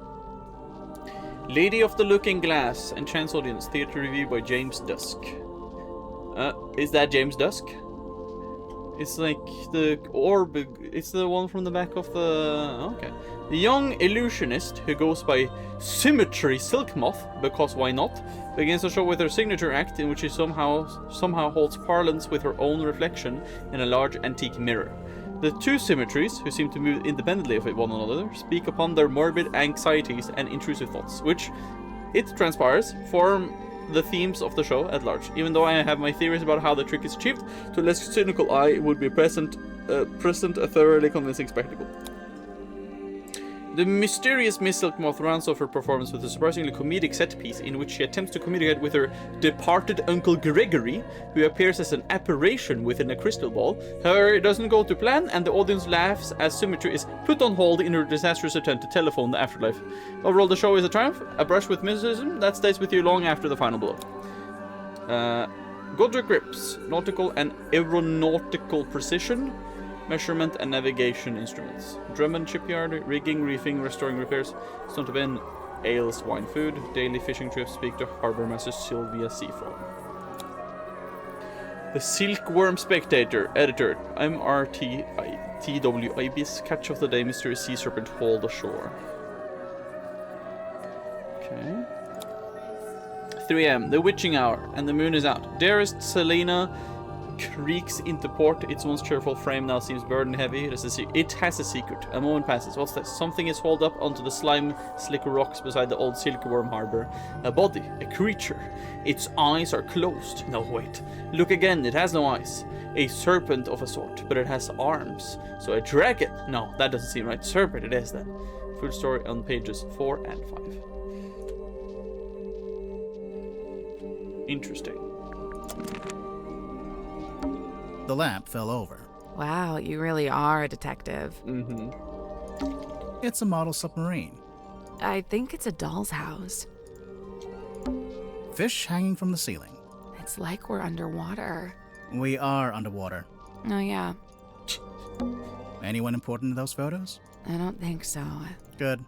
Now, I heard if you cut a starfish in half, both halves regenerate into a new starfish. Yeah, I can do that too. Also, they have no brain and no blood. Yep, ditto. Wow. It's a seahorse rocking horse. Oh, can I ride it? I don't know. Are you a small Victorian child? Yes. It's a magic vanishing cabinet. I think it's just a wardrobe. Let's take a look inside. Oh, it's empty. Vanished.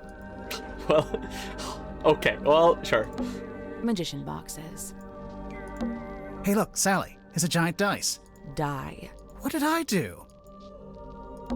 It's a wooden chest. What's all this stuff on the top?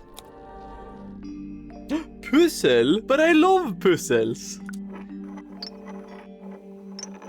Little ball. I love playing with mine little balls. Yes, my little balls are for playing. I love them. Yes. So, some of them are magnifying, some of them are minimizing. Very zoomed in.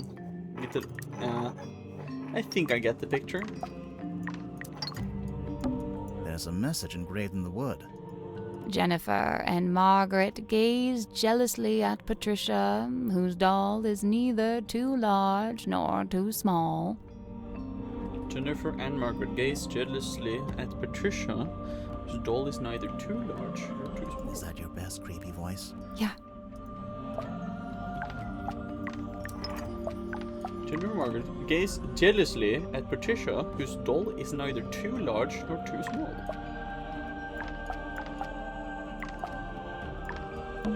There's a message engraved. Jennifer. Yeah.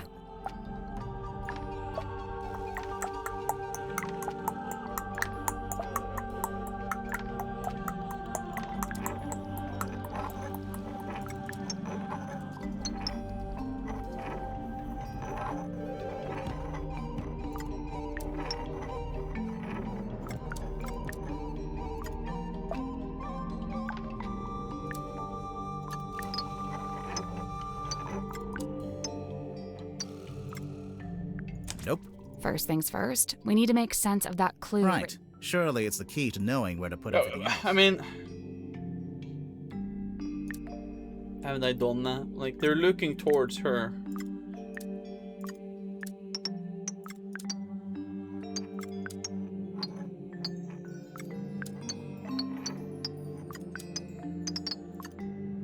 That's not it. So, the 6 cards can be put in pairs to make 3 images of the same girl. Yeah? And then the glass lenses change and warp those images.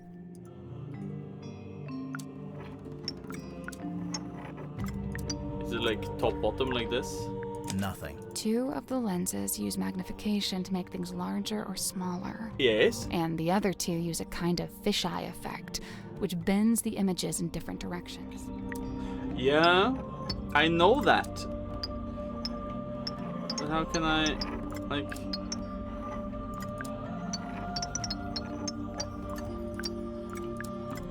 I'm doing a little bug here now.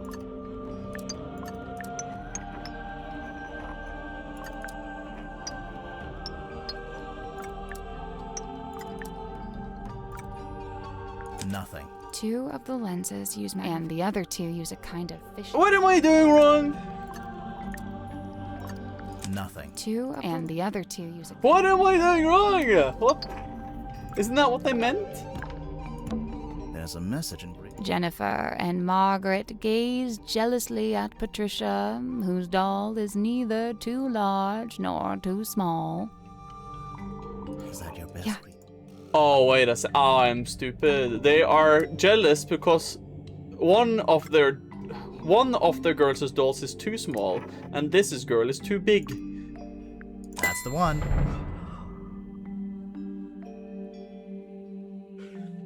I misunderstood the message and thought they were like jealous of her doll because it was it was small but also big, you know. I thought that was what they were jealous about. I didn't connect that it was the correct size while theirs were the non-correct sizes. Yeah.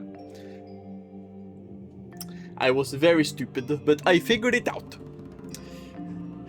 I am not dumb. I'm not dumb. Also, by the way, Jonas, I played Lies of P last night, right? I played more. I finished chapter 4. Start of DLC is chapter 5.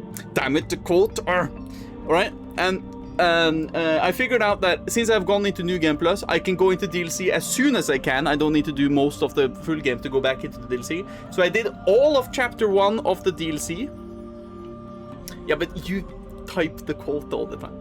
But I did the first chapter of the DLC again, and you know, remember Markiona? Remember I struggled with her, Jonas? I first tried her this time. But the crocodile took me like 10 tries though, because fuck that crocodile. Also, I finished a puzzle. I deserve this.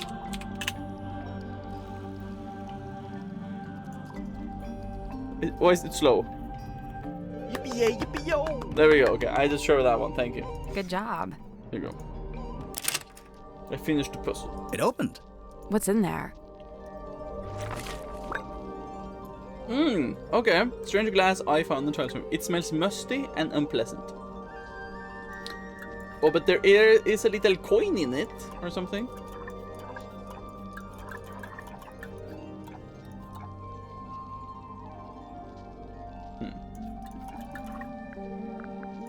Okay. A set of wooden drawers. Yippee yippee An yo! eerie painting of a girl standing in the woods. Thank you. Have you held around his hand yet? No, I don't think Jonas have done already. I have done some more bosses in Elden Ring. Okay, which bosses? Do tell. What have you done? Update. It is just a painting. Sure, maybe. No, maybe. An eerie painting. Sure, maybe. No, maybe. I mean, she does blink Yippee sometimes. yippee yo! Let's wait for it to blink. Yippee yippee yo! An eerie painting. Sure, no, maybe. Okay, Yippee yo! I think we've done what we can do in here. Okay, I don't mean for you guys to spam that again. Okay, which room now? 1 through 5. 1 through 5.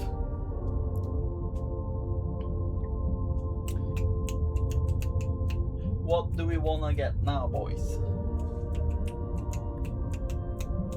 You guys, okay, wow, blaming us all. Wow, okay. Jonas says 4.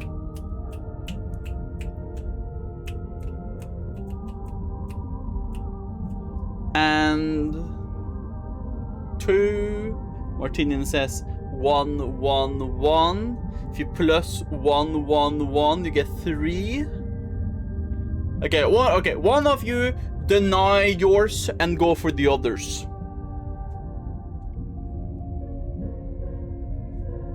Sacrifice. 17? You can't split that up to make any of the numbers. That doesn't make sense. You can't divide that by anything. 1738. Boom. Yeah, that's a number. That's is it divisible by 4? I don't think so. 1764. You guys aren't really helping me on this, aren't you? Okay. Jonas is the only one not fooling around now, so I'll take Jonas's picks. We do 4. I'll do it like that, because he wasn't fooling around. Airlock Grotto. Oh! New character. Hey, it's me, Madam Tadpole. Yep, that's my name. First question. Go. Are you a mermaid, or what's the deal? Great question. Half mermaid. The top half, obviously. From the waist up, all mermaid. And as you can see, I have the legs of an ordinary human woman. An ordinary human woman? Who happens to be an Olympic-level swimmer. Second question. Go. She was just right on point. So she's half mermaid? Madam Tadpole, she's half mermaid, but only the top half? It's so strict here. I know, I need to be strict with you guys. Can't dilly-dally. But yeah, more about herself maybe? So, Madam Tadpole, you're a professional swimmer? Or a professional mermaid? I'm not a professional anything, not anymore. I'm done with all that. Do you have gills?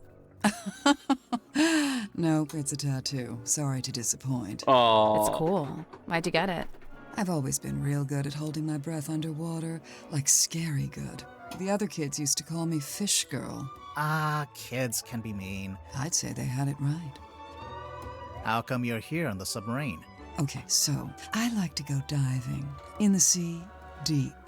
Oh, like with an oxygen tank and a mask? No. I don't use any of that stuff. Anyway, so one time I went too deep. I wasn't going to come back up. I was pretty much done for.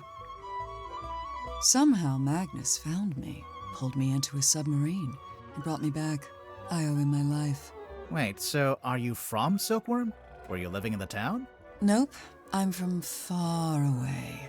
Then how come you were diving into this bit of ocean? Oh, well, yeah, I was visiting the town. For work. What kind of work? Performance art. Kinda. Like I said, I'm done with all that. So, Mortuga saved you from drowning, and you just decided to stay? It's where I belong. The ocean. I had my fill of living on land. I love her really I've got no long interest in eyelashes. Going back. It is a really, really nice. They're like on point with the designs, you know? Half mermaid, half tadpole.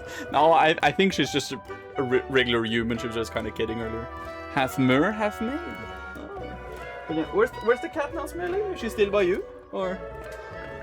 Looks like you've made yourself pretty comfortable down here. Magnus offered me one of the bunk rooms, but I turned him down. Oh, and okay. yeah, over time, I turned the airlock into a nice little home for myself.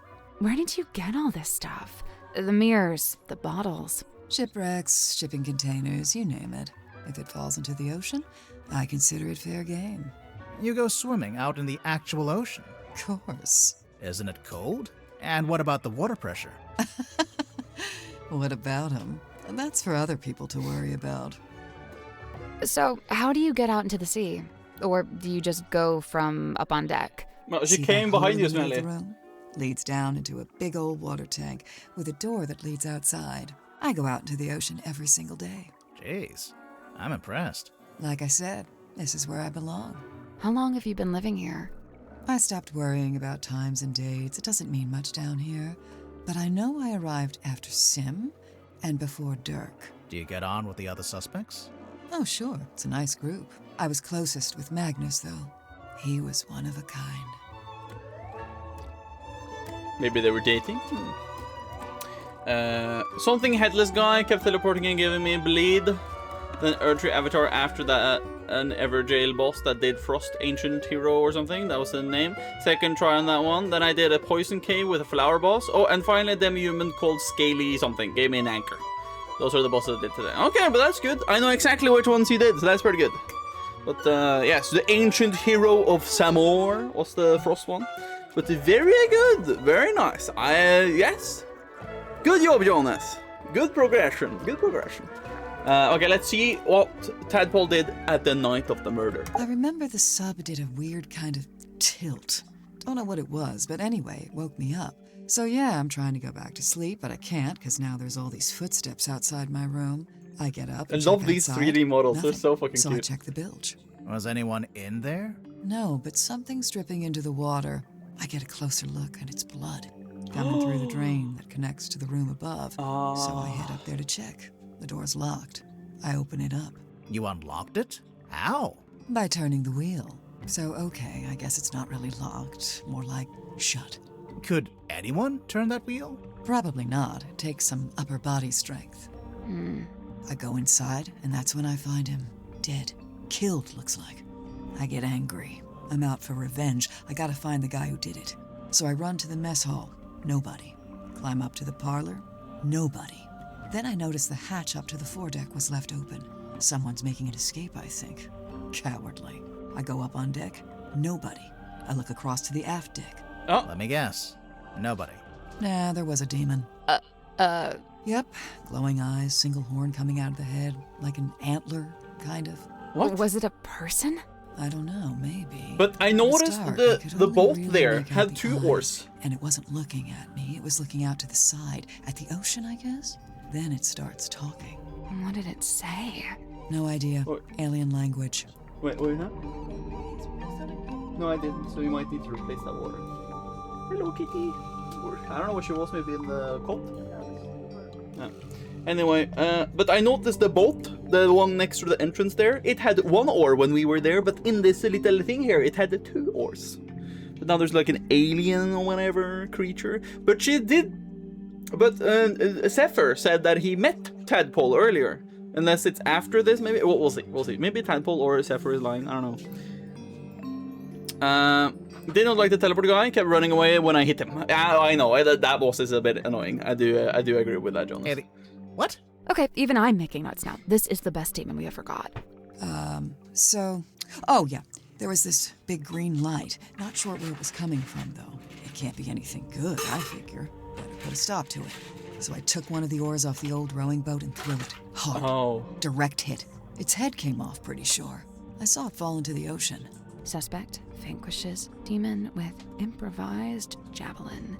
After that, the green glow went away, so now it's too dark to see anything. I want to be sure, so I jump off the side and swim over to the aft deck. But nope, nothing. Then I dive down past the back of the sub to take a look around. Did you see anyone? No. No. How should I put this? I'm pretty sure I was being watched. Like I could feel something was out there with me. I don't know. Sorry. Did you ever find the head of the demon or whatever it was? You said it fell into the ocean. Oh yeah, I did actually. It was right there, floating in the water. Turns out it was this leather mask kind of thing. A mask? Oh, the Like mermaid a mask? full head mask, you know, kind of like a balaclava. Do you still have it? Nope. I took it back inside the submarine, left it right here in the airlock, and it's gone. I think it got stolen. That's, It's the one Zephyr Disappointing. took. Tadpole, you didn't finish your statement. Right. I left the airlock, told Cynthia to gather up the others and come up to the storeroom. Zephyr was in the mess hall. I told him to come too. Yeah, okay. So I go to the storeroom. Dirk's there with Werman and Sim. Everyone else shows up shortly after. So, you all gathered at the crime scene. What happened? Nobody wanted to admit to murder, so it was a bit of a stalemate. Most of the others made excuses and scurried off. Zephyr, Grip, and I stayed behind. I guess we were the ones who knew Magnus best. That's it. Story's over. Get out of here. Okay, interesting, guys. Huh? You've given her rice? She did? Good. Do tell if you hear her in the toilet. Interesting. Okay, so I assume the thing that he stole back was, we know from the clues, from the caretaker's journal, there's that like mermaid mask thing. That is the thing that she found, I think. But let's talk about yourself. Miss Tadpole, you said you were an Olympic-level swimmer. Oh, sure. They never let me compete, though. I got banned way back when I used to swim in regionals. Why? What did you do? Nothing. They just decided I had certain physical abnormalities that made it unfair to the other swimmers. That kind of sucks. It's whatever. I never really cared about competing anyway. So what did you do after you got banned? Oh, you know, left home, traveled, got a job, quit that job, traveled some more. And, have you always been green? Oh, you finally built up the courage to ask, huh? No, it was a reaction to some chemicals we used in a little water tank I used to swim in. The doctor said it's reversible, but I couldn't afford the treatment, so yeah, I'm green. That's very interesting. Yeah, Zephyr and I had a little falling out. Over what? Something to do with his experiments? In theory, I really don't care what he does in his lab. I just didn't like that he dragged Sim into it. What do you mean? When I first got here, Sim was working for Zephyr in the Dream Chamber. What were they working on? Researching dreams, I guess? Well, sure, that was part of it. They even had Mortuga as a test subject at one point. They were researching Mortuga's dreams? Look, it's not the dreams that were the problem. It's the communicating with spirits from the other world stuff. Oh, like talking with the afterlife. Zephyr's a grown man. If he wants to research that stuff, he's free to do so. But Sim's still young. I didn't want her getting misled, so I put a stop to it. How? I made Zephyr tell Sim he didn't need her anymore. Ouch. It's for the best. Interesting. I really liked him. He wasn't like anyone else I've met. What did you like about him? He was this great combination of super introverted and super proactive. Like you'd be complaining that you had a headache or whatever, and he wouldn't say a word. But then the next morning, you'd wake up and find painkillers beside your bed. Wow. Kind of creepy, sneaking into your room at night. And where would you get painkillers on a submarine? The point is, he actually cared about other people. Really, the only person he was hard on was himself. Go on. Well, for one, he never let himself leave the submarine, even if he wanted to. Did he want to? I think so. Then what was stopping him? I wish I could say. Interesting. Okay, but now let's go for the clues. Martinian, where's the joke? Martinian, joke time, joke time. I know you want to do the joke. I know you're cooking up that joke somewhere. I know you want to say it, you know? Cynthia had to ask my help in writing this up. She wanted to put Magnus's age, but she didn't know it. How come you did? He and I were friends. I was really trying to get to know him. Sounds like that might have been kind of an uphill Single- struggle. No. Yeah, he didn't really like to talk about himself. I don't think Martinian remembers it. Wow. Man does not remember it. God damn it. Martinian, you silly goober, man. Don't you remember? Every time I went to a person, I went, thing, you know? You remember that thing? So the main character is inspired by Magnus Mortuga? I think so. But Worman changed his name to Marcus Mordu. Nice. Real subtle. I don't remember how it went. Hold on. It's gonna look through the VOD now. Magnus wouldn't bring this inside the submarine, but he didn't seem to want to get rid of it either. So it must have some kind of purpose. We already know what it does. We saw it on the way in. It shines a big green light so you know where to go to find the submarine. What? I feel like I know what this is. The thing in the painting. You've seen it? Not seen it. More like felt it. I'm pretty sure it's out there. Maybe even right now. Should we be worried about this?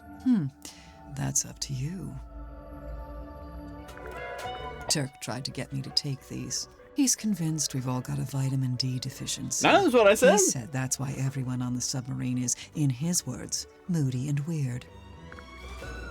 I wonder who this Dirk character is. I saw posters just like this up on the walls in Fortuna Hall. You went to see Symmetry's show? No, by the time I came through the town, she'd already left. But her posters were still up. Yeah, the owner was scrambling to find something new. I don't think she wanted to admit she'd lost her star act. The theater owner, that's Baroness Fortuna? That's her. And did she ever find a new show? No. It didn't work out. This was on the floor of the crime scene. Do you know what it is? Poison, maybe? We don't know that. We don't know what it is. Doesn't make any sense for it to be poison. Magnus was killed with a blade. Something sharp. Right. But there wasn't anything like that at the crime scene. Well, then it must be somewhere else. What about this string? What about these opera glasses? Tell me about the compass of Belial. What can you tell me about this hammer? What about this whistle? What about this string? What about this piece of orange trash? There we go. There we go. That's more like it. That's more like Martinez. Kept this in the storeroom. He had it covering the cauldron, I guess? It seems likely. Just to protect it from dust? Or maybe he was specifically keeping it hidden. All I can say for sure is that at one time, this cauldron spent several years underwater. Not just underwater, but in the ocean. I can tell by the growth of the barnacles and algae. There's no growth on the algae. inside, though. Or on the lid. Algae. Come on, I guys. noticed that too. Any idea what Zephyr's keeping in this bottle? Whatever it is, he dumps it into the ocean every single night. What? What do you mean? Every evening, he comes by the airlock and empties the bottle into the water tank below. And the water tank leads out into the ocean. Yeah, and then each morning he comes by with the empty bottle and fills it back up again. Why? What's he doing? I've never managed to work it out. Oh, you added it as a quote? Of course you did. Of course you did. Do you recognize any of these objects? The mermaid's tongue, rumored to be lost at sea. You've heard of it? Tadpole? No, not by name. Maybe Zephyr was trying to get hold of it. Yeah, maybe he was. I know what it is. This pattern looks a bit like a dream catcher. What's a dream catcher? It's something you hang in your bedroom window when you're a teenage girl. Bingo. I see. That belongs to Sim, I'm pretty sure. It's something to do with her old magic act. You might be right, but we found it in Zephyr's dream chamber. Still, I told him to give all her stuff back. I'll have to have a word with him. Where did you find this? Symmetry had it. Does it not belong to her? No, it belongs to Magnus. Just the front page? Or did he have the whole newspaper? Just this one page. Why is he so interested in Sim's old magic act? He's not. Where did you find that? Yeah, it was in Sim's... Oh, we just found it lying around in a corridor. What is it? It's Magnus's key. It unlocks his cabin. Really? Oh. Yeah, you just gotta push the iris, and the key pops out the back, see? That feels kind of violent. So, you need this to lock or unlock the captain's cabin. Uh-huh. Magnus only locked that door on rare occasions, but whenever he did, he used this key. And, the cabin is?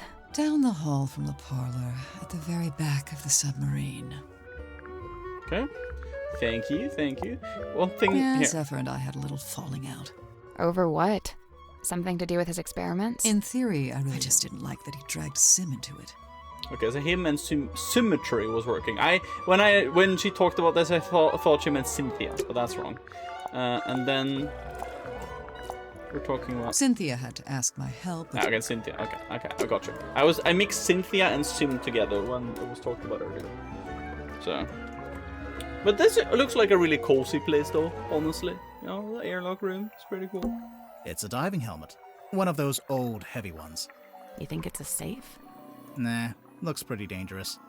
A safe. Oh!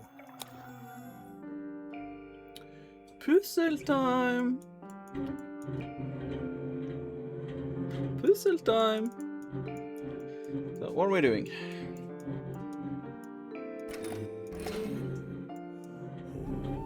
Ho!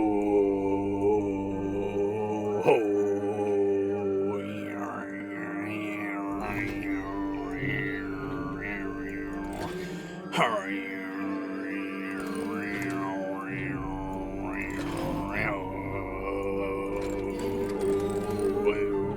I like this throat song, it's pretty cool. Plus, triangle to triangle, this, and then a teardrop shape versus teardrop shape, yeah. Circle, circle, and then triangle to triangle, and That's the one. ding ding! There we go, come on guys, yeah, Vetel did it! Yippee-yay, yippee-yo! Yay, I did it guys, yippee! Straight up throating it. We do it was straight up throating it, yeah. Let me check. The cat was removed for a bit. Did you go toilet? What did you do?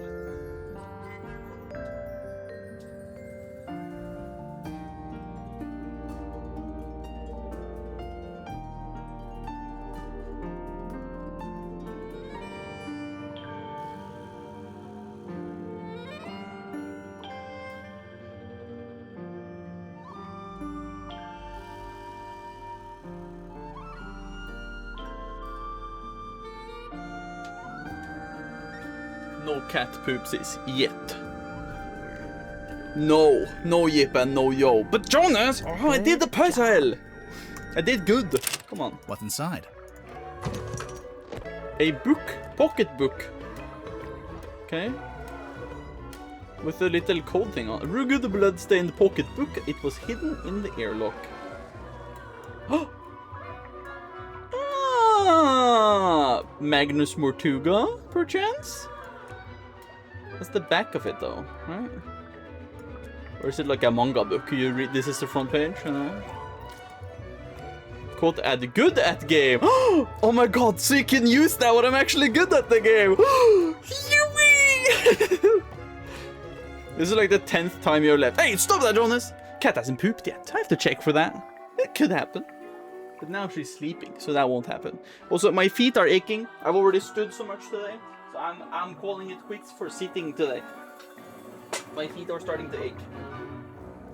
I've already done enough chores today. I've been out shopping today. So I'm done doing standing now. Also, I bought new shoes today, which means that I can wash my old shoes and I can get myself onto the walking pad again because I have shoes that work.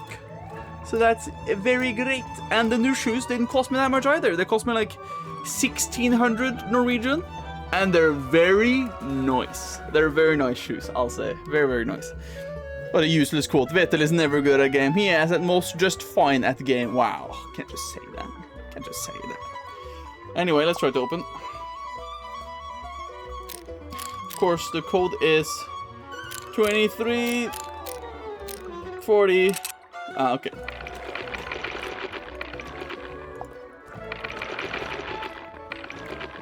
It sounds like there's something in it.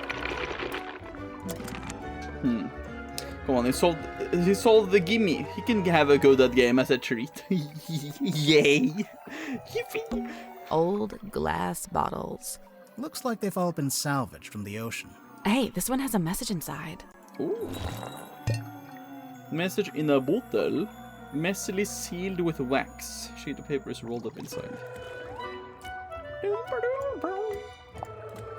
Curse in the cauldron.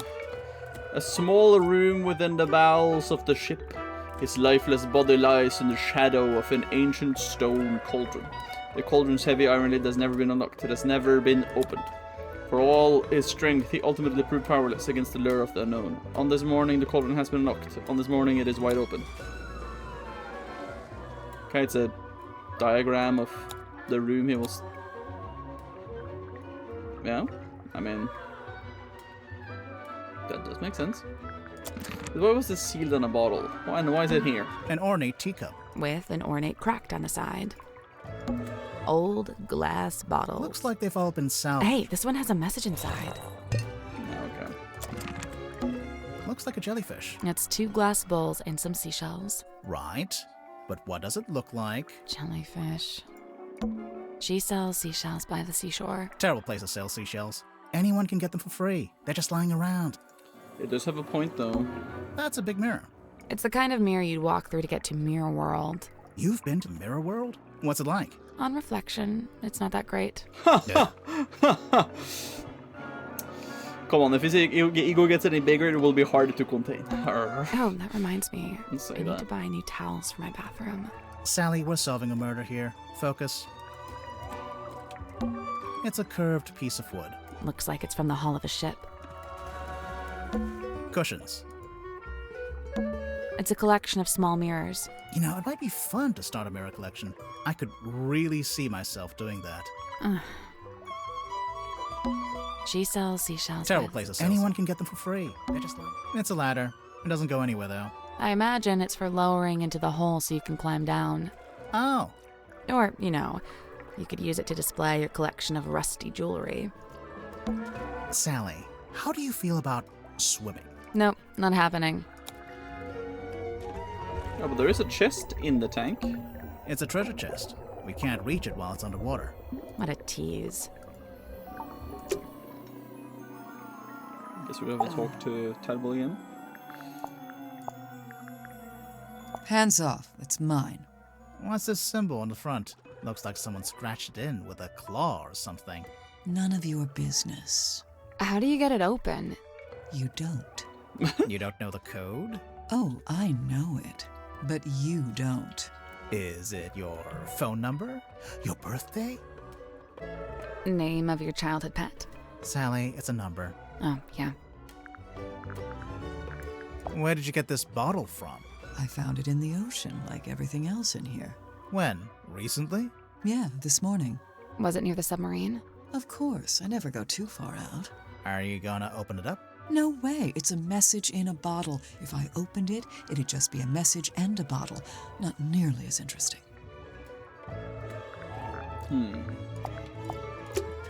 Tadpole didn't give us the code for the pocketbook. I noticed. So what now? Maybe someone else will know it. Yeah, I doubt it. How about this? If we ask everyone and nobody knows it, we can break it open. Ooh. I knew that would cheer you up. I do kind of want to see what's on that piece of paper. I can read it just fine. But what if there's something on the back? So what, you want to break it open? Maybe, yeah. Hey, I don't go around breaking your stuff. No, I didn't mean to. Okay. What I want to do is look at.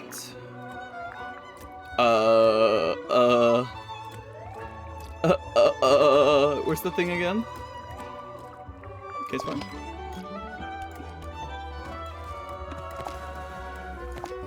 Oh, you have. Oh, that's so. Oh, you have the information from what people say about it. Oh, okay. Captain Magnus Mortuga, 39. Okay, I was gonna say something information-wise about him would work, but nah. Okay, I guess we have to go somewhere else. Okay, guys, number. No.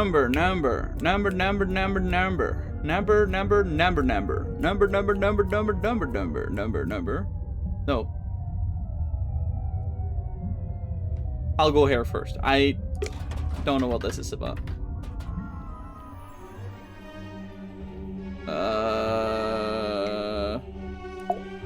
Hello? Go solve the crime! We're doing it. Did you talk to Sim yet? Sim? Sim! Symmetry! Where is she? She'll be in the room nearest the illusion theater. The child's room? The one with that weird painting? We checked in there. Yeah, no, there's no weird painting in that room. Just a weird girl. Tell her to knock it off and start taking this seriously. I knew it. Go solve the We're crime! doing You talked Sim. to Where her? the child? Yeah, tell her to I knock- knew it. Why is she locked in here though? Like, okay, let's go back to Symmetry's room then.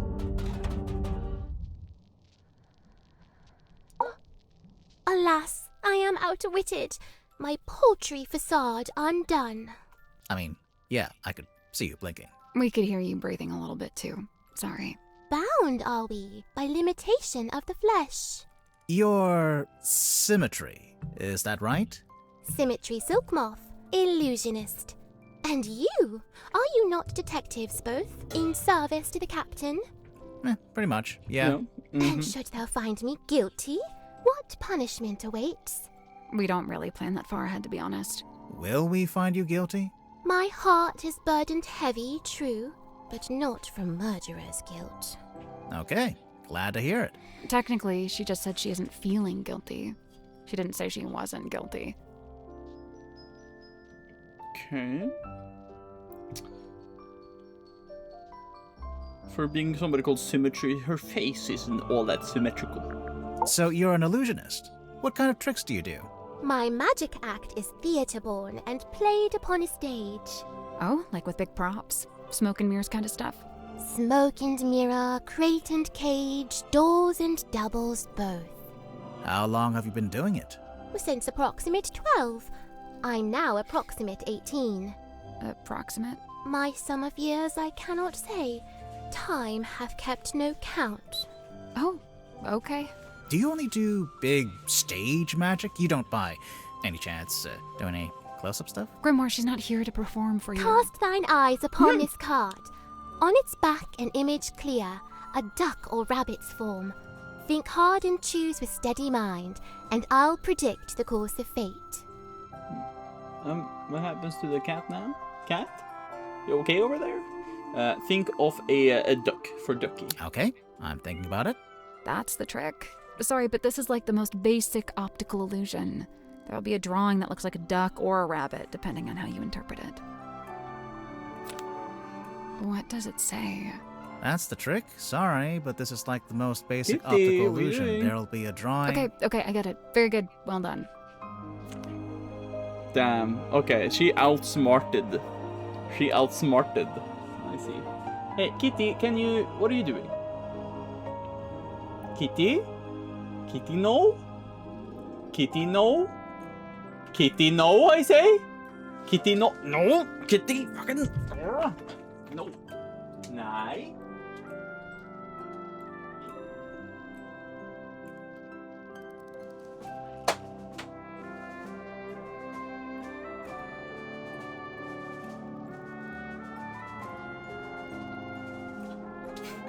She's trying to tear down Smiley's perler beads again, like a silly cat that doesn't know what she should do. Is this your bedroom? My chamber is shared with Cynthia Fair. Take a left down the hall. Oh, so this room is, what exactly? My place of toil. What are you toiling on? Many a thing, all a manner of things. Keeping busy, huh? I must remain of some use, lest I should become useless. What would happen then? Surely I'll be tossed into the sea, where I will promptly perish. Uh, Thereupon my listless form becomes a meal for a passing sea turtle. Symmetry. But oh, the turtle finds me scant sustenance, and he too will perish, and we'll both be dead forever and ever. Symmetry!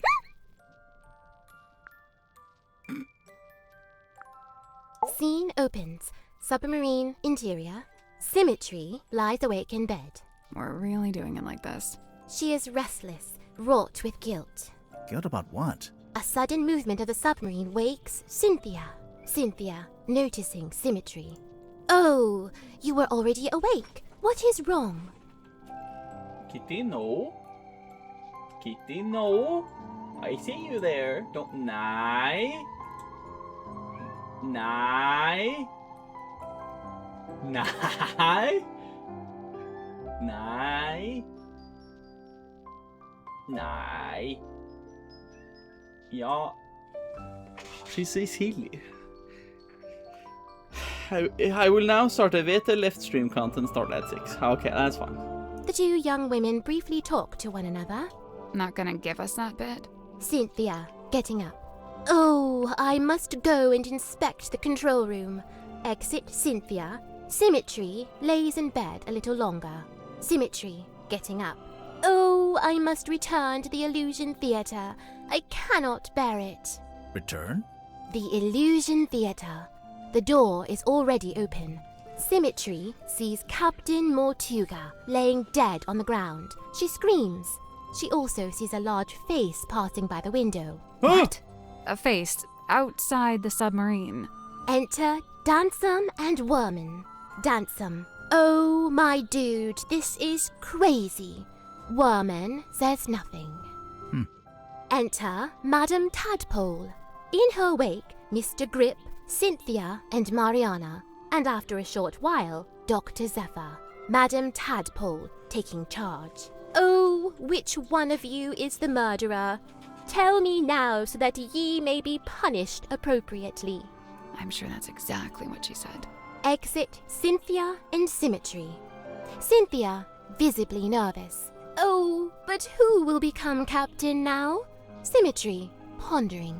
Oh, do you think Mortuga wrote a will? Not a bad question. The two young women attempt to enter the captain's cabin, but the door is locked. They decide to visit the control room instead. Cynthia is now moving with urgency, and Symmetry is lagging behind. Cynthia emerges from the control room. She is holding several sheets of paper and the captain's logbook. Cynthia goes down the ladder. Symmetry follows behind. Outside Worman's bunk room, Symmetry noticing a piece of paper on the ground. Oh, surely this was dropped by Worman, as it is from his typewriter. I shall return it to whence it came. She places the paper back into the typewriter. Symmetry returns to her bedroom. Scene ends. Interesting. You look kind of pale. Are you getting enough to eat? Alas, by flesh and frame and bone and blood I set but little store. Yeah, that's what I thought. So what do you set store by? Oh, like, what are my interests? Yeah. Enwrapped, enthralled, of clothin dolls, of effigies, of twins. Okay, sure. Of glass and gleam, of mirrored eyes, of phantoms falsely cast. Fine. Mirrors, okay. Oh! Of what if aught doth lay beyond this fleeting form of flesh? Huh. Symmetry Silk Moth, number 4, the unblinking eye.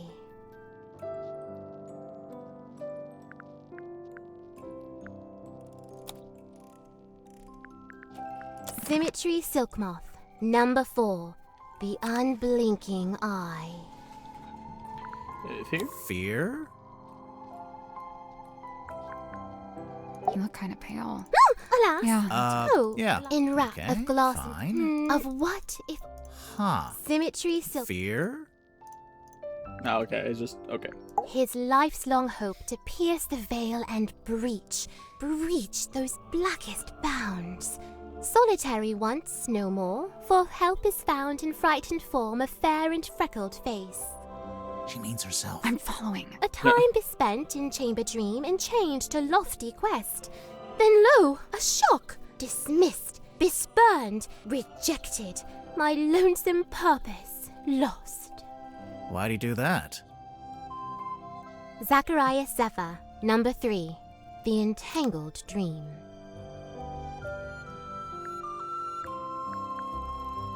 Overambition?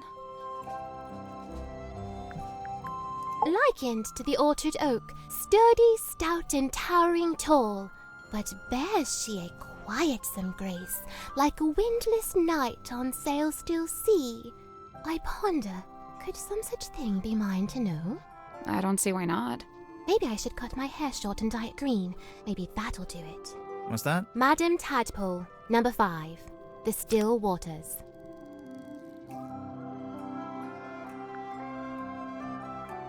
Resistant to change?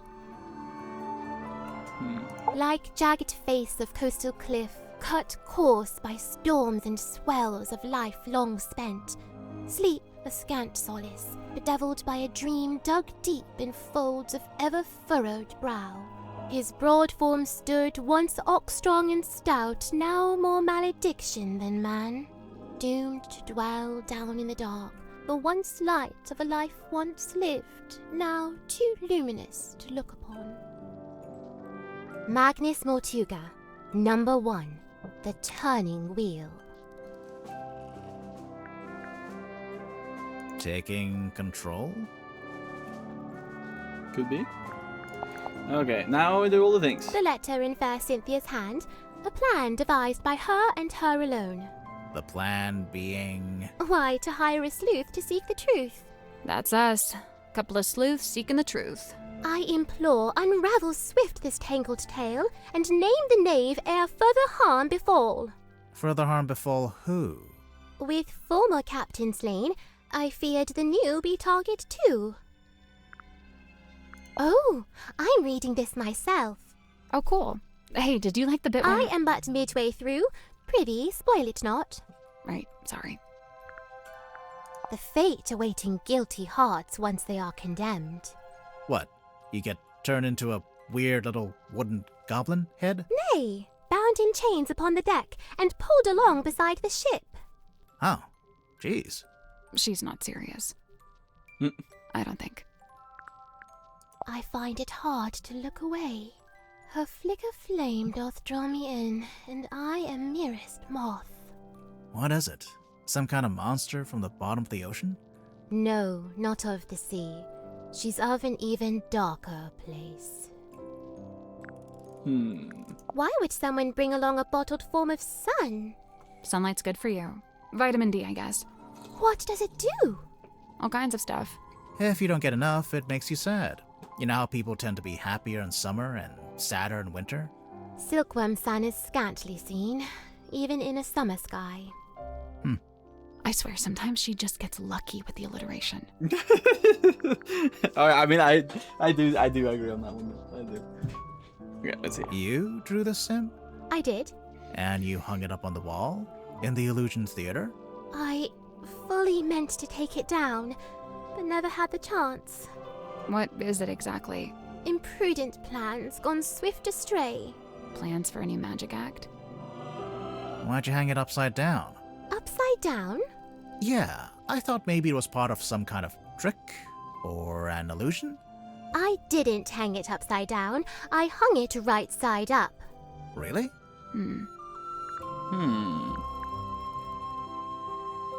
What is it?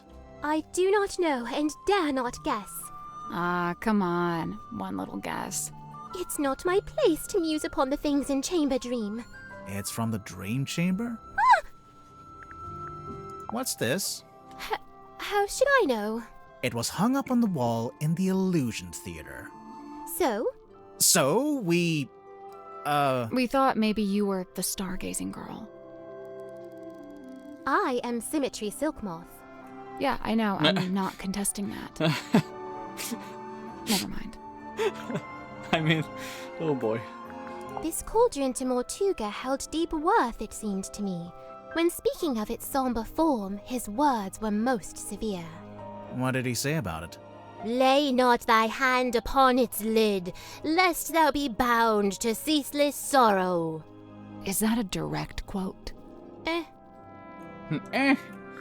Hey, Sim, do you know anything about this? Speaketh soft. Okay? Do you know anything about this? Nay! Lillian's locket. Looks familiar, don't you think?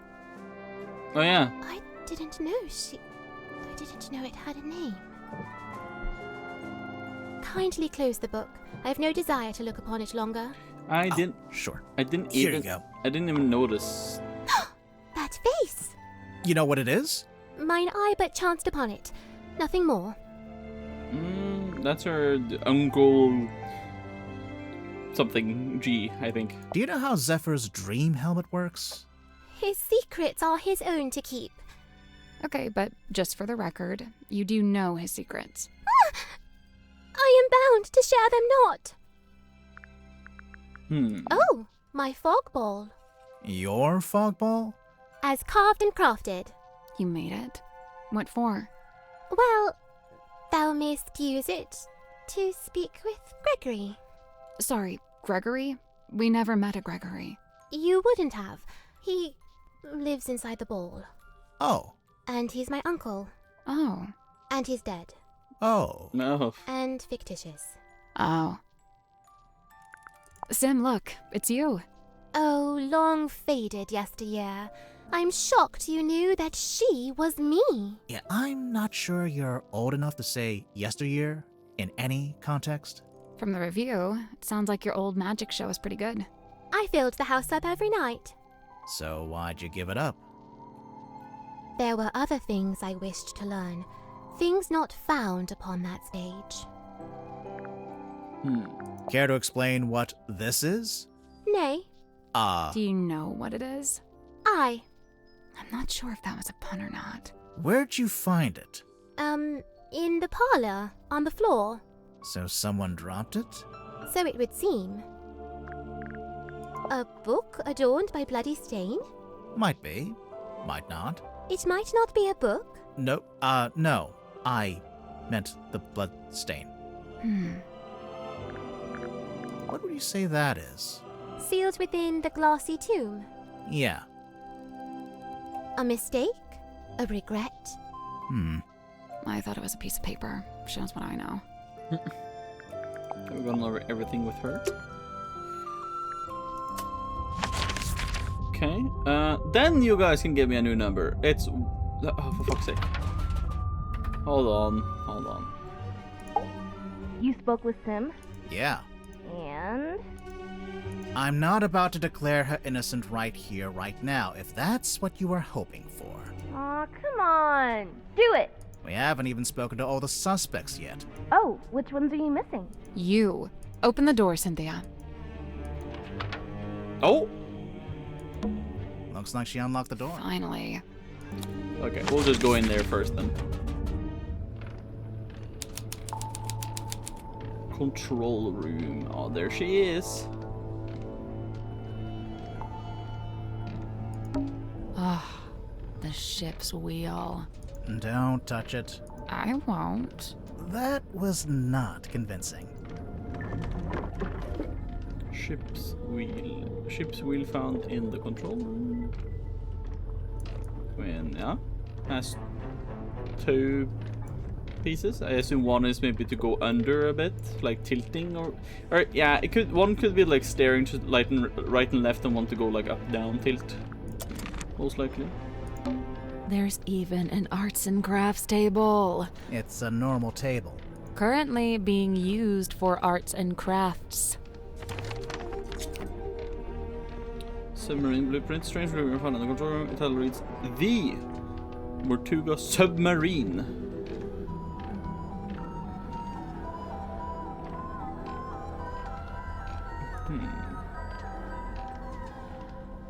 So the submarine got outfitted with ship parts, basically. To look cooler, I assume.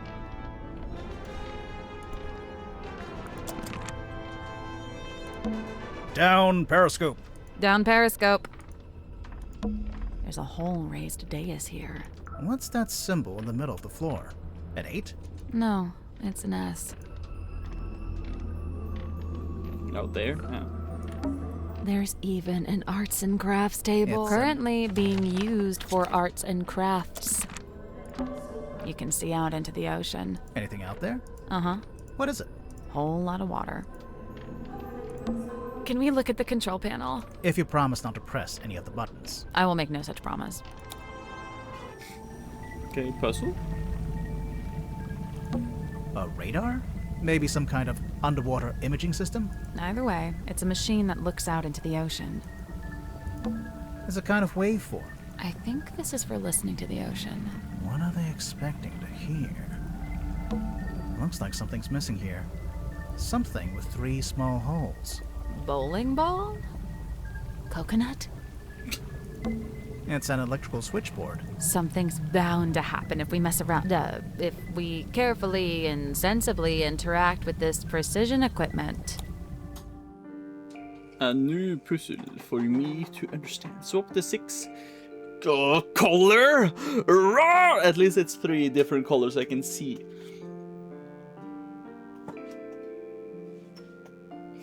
It's numbers, there's shapes, there's colors.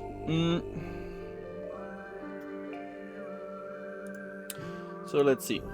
Swap the 6 colored plugs into the correct sockets.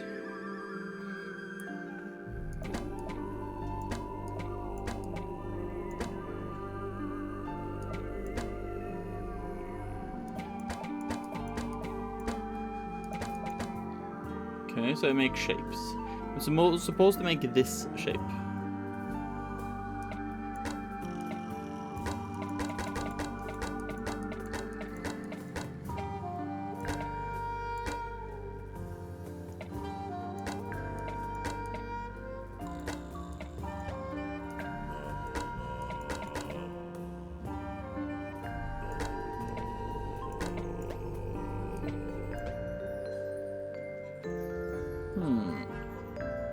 Can this even be qualified as a puzzle? What do you mean?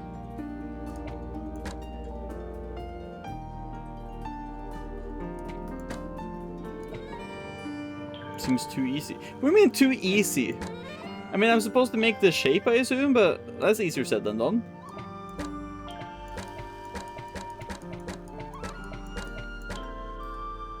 So I needed to go...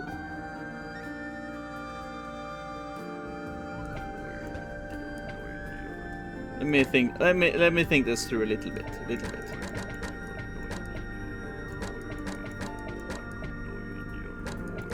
Because it has to be for both of them, technically, doesn't it?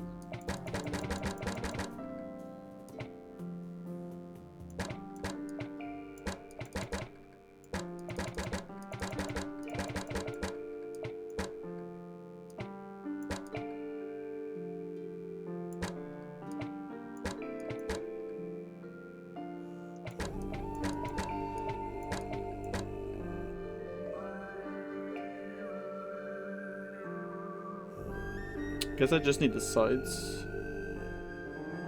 And that's it. Like this, maybe? And then this needs to have what I think is this. But I can't have the right... I can't have the right thing, so... It would...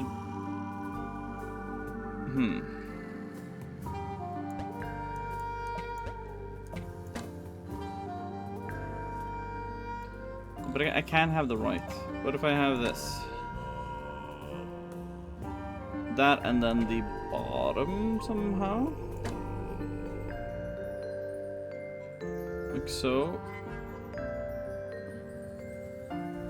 I'm almost there, though. I'm almost there. I just need to enclose it, which means I need this one that the red is on, technically. Or I can combine it into this. No. Because I need to close the bottom. I need to close the bottom. Which means I need the one that is up and down. But that's that one.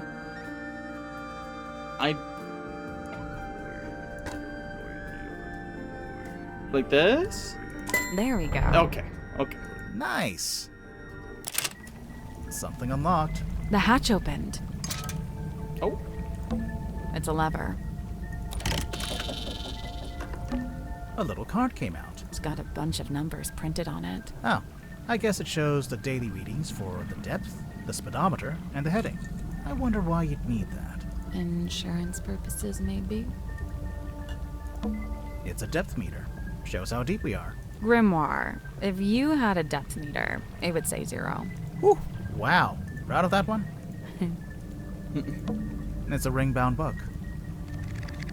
Captain's log, old ring-bound logbook. It was locked in a hatch in the control panel. Magnus Vertuga, Cynthia Seafoam.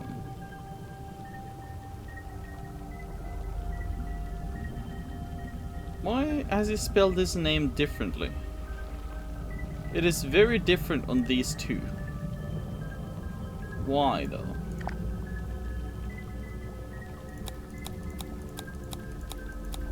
Why does Magnus spell his name so differently? It is really different every time. Captain Vertuga found dead. Details unknown. Crew is tumultuous. Captain Seafoam as soon as command. Cynthia Seafoam. James Dusk arrives on submarine. And a man named Dirk Dansom. Final preparations where we take the submarine out for the first time.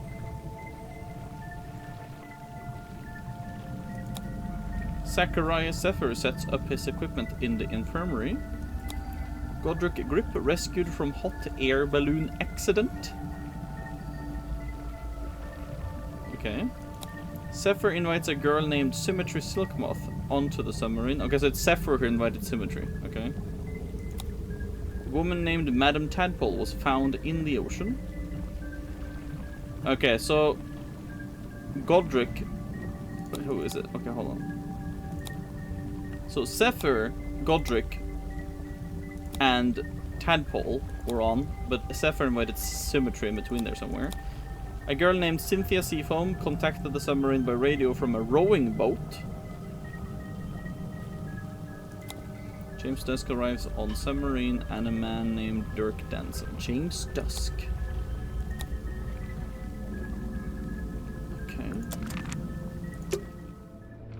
Interesting. Don't touch that, please. It's behind glass for a reason.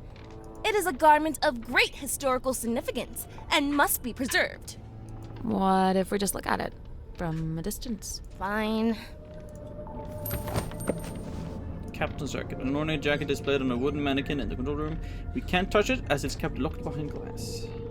Well, it does have the seafoam thing on it, so I assume it's her family's captain's jacket thing, I assume. Okay, I guess we'll have to talk to Cynthia now. Hey, so... Oh, there's something on the back of the chair. You know, I have to say, that really was pretty unhelpful. It is I, Cynthia Seafoam, fearless captain of the Mortuga submarine. Hi, I'm Sally. Aha!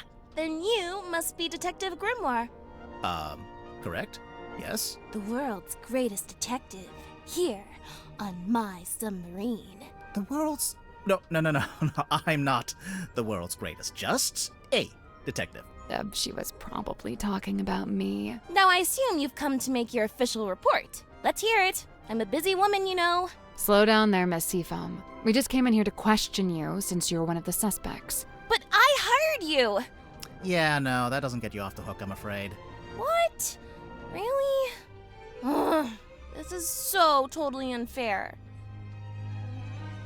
I love her design too. All the designs are just really good. They're just all really good, you know. So, how'd you end up as the new captain? It's just the way it's meant to be.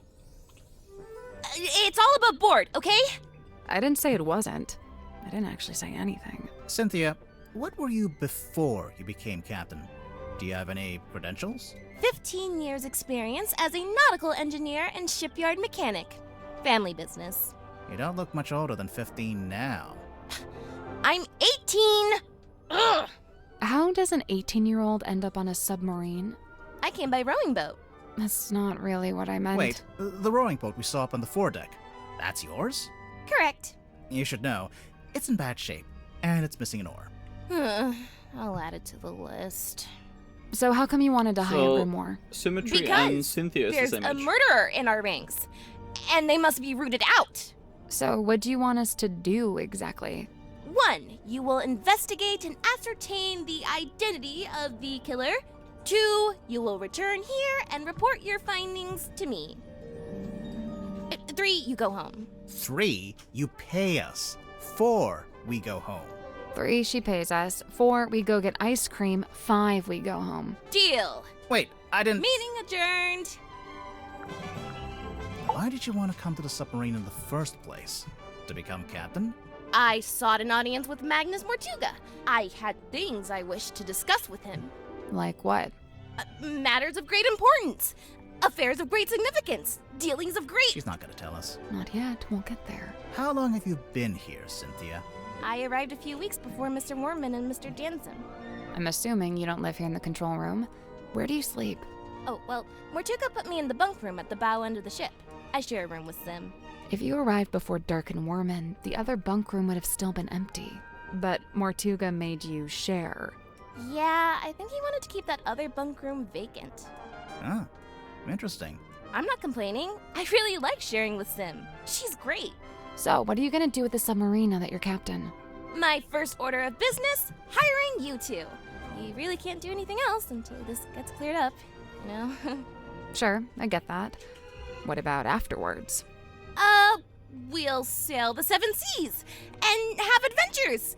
You know, that kind of stuff.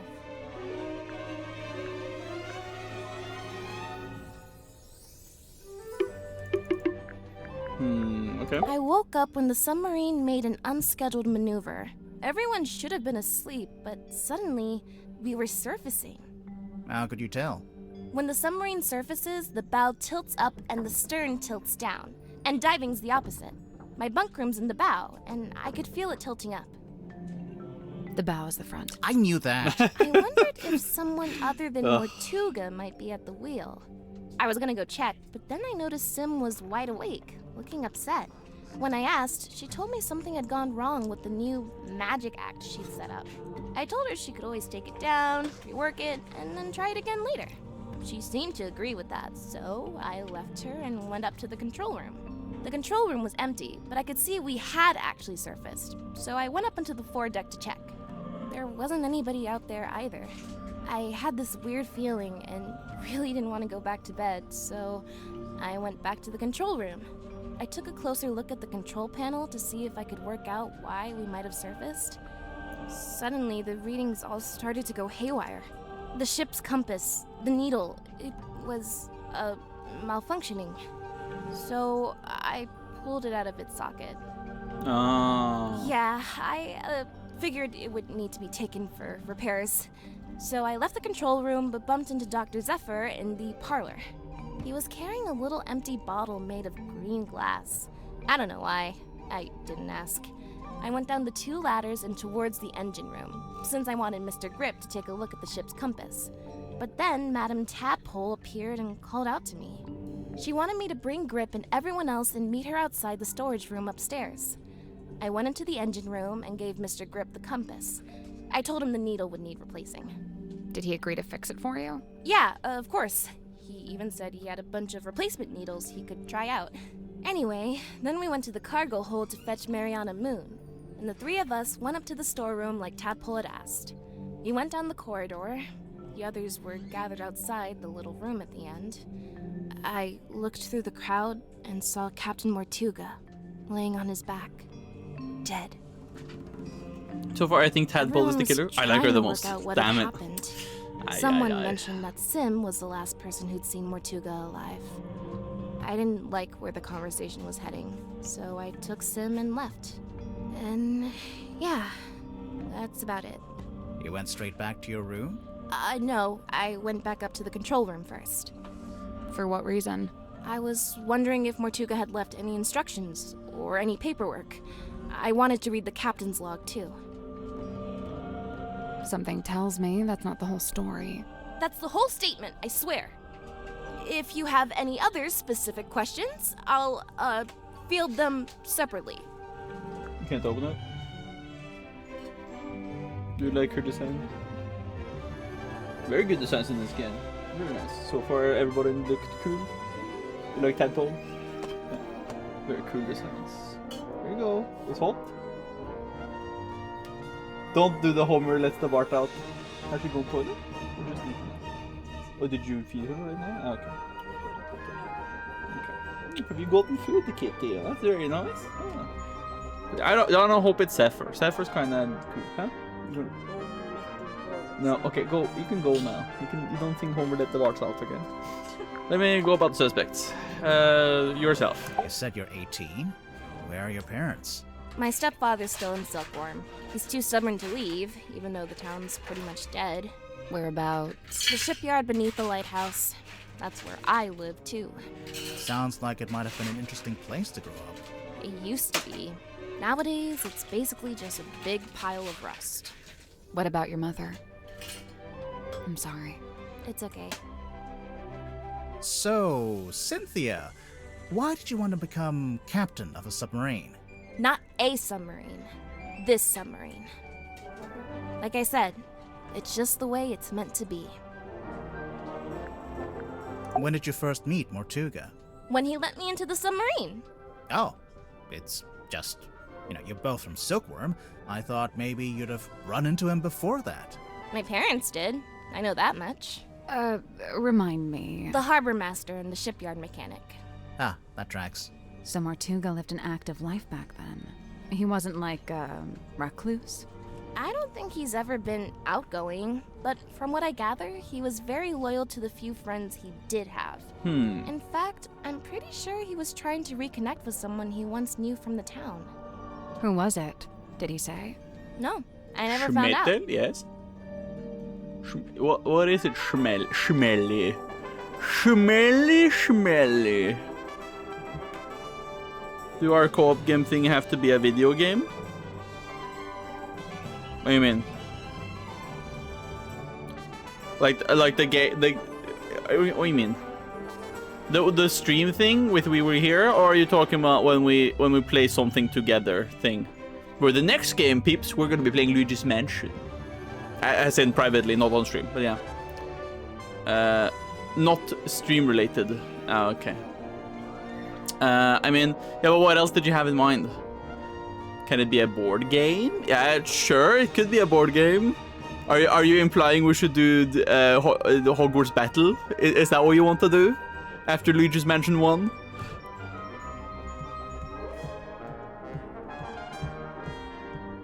Is that what you're implying?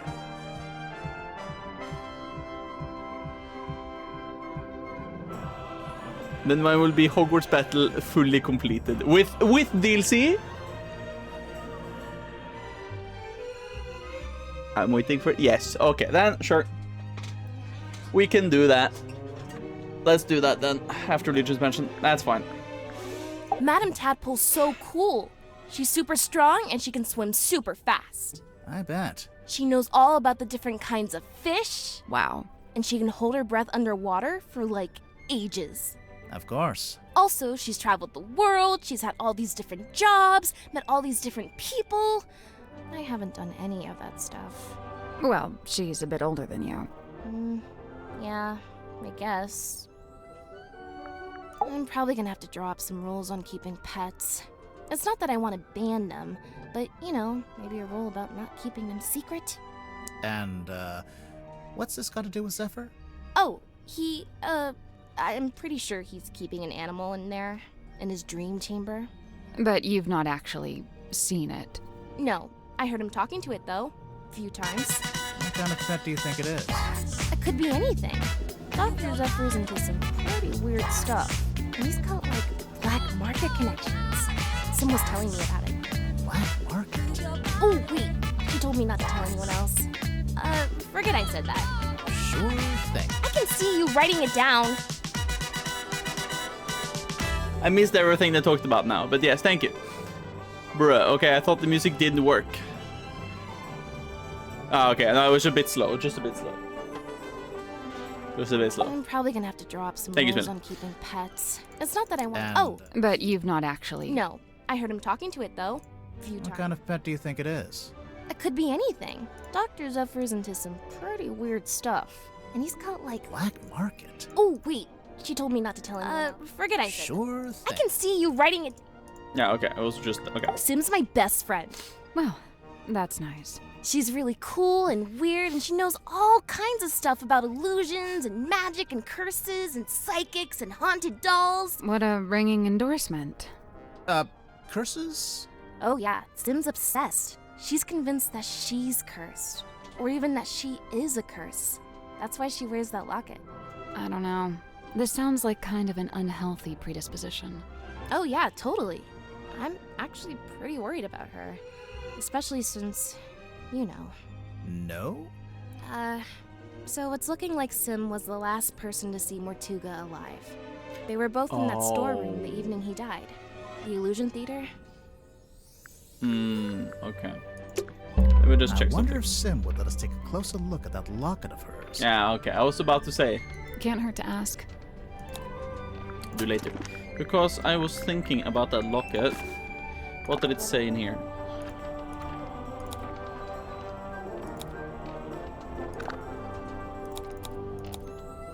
Which from infamy for some say lockets protect from curses. Okay. Okay, let's go over all the items. Aha! I see you found my case file. Sure did. How come you knew about Grimoire? Oh, I read all about the Tangle Tower case in a newspaper. I didn't know that got any press. Someone must have sold their story. I gotta ask, did Fiona end up leaving the tower? Or is she still there? Fifi? Yeah, she and Poppy moved out. Oh, good for them. They got a real nice place out in the countryside. That's so nice. I'm jealous. So Poppy and Fifi, those that was the two girls, right? Yeah. Yeah, that was the two girls that were in the friend group with the one who died. Yeah, if I remember correctly. The names go by me quickly, but yes. So this is what Mr. Worman did after he left town. Why would he need to leave town to write a book? I feel like you could do that from anywhere. It was probably more about making connections. You mean like in publishing? In anything. Silkworm's a real dead end if you got any kind of aspirations. There he is, Mortuga's little mascot. What does he do? Well, you know, bit of this, bit of that. A big green light shines out of his eyes sometimes. Yeah, we saw it. It lured us onto the submarine. That's the idea. How does it work? Do you activate it from in here? Nope, it just kind of happens. Wooden buoy is confirmed to be magical. I'm considering having this taken down. I'm captain, so I'm allowed to do stuff like that. Why would you want to take it down? It's just unnerving. It's making some of the crew uncomfortable.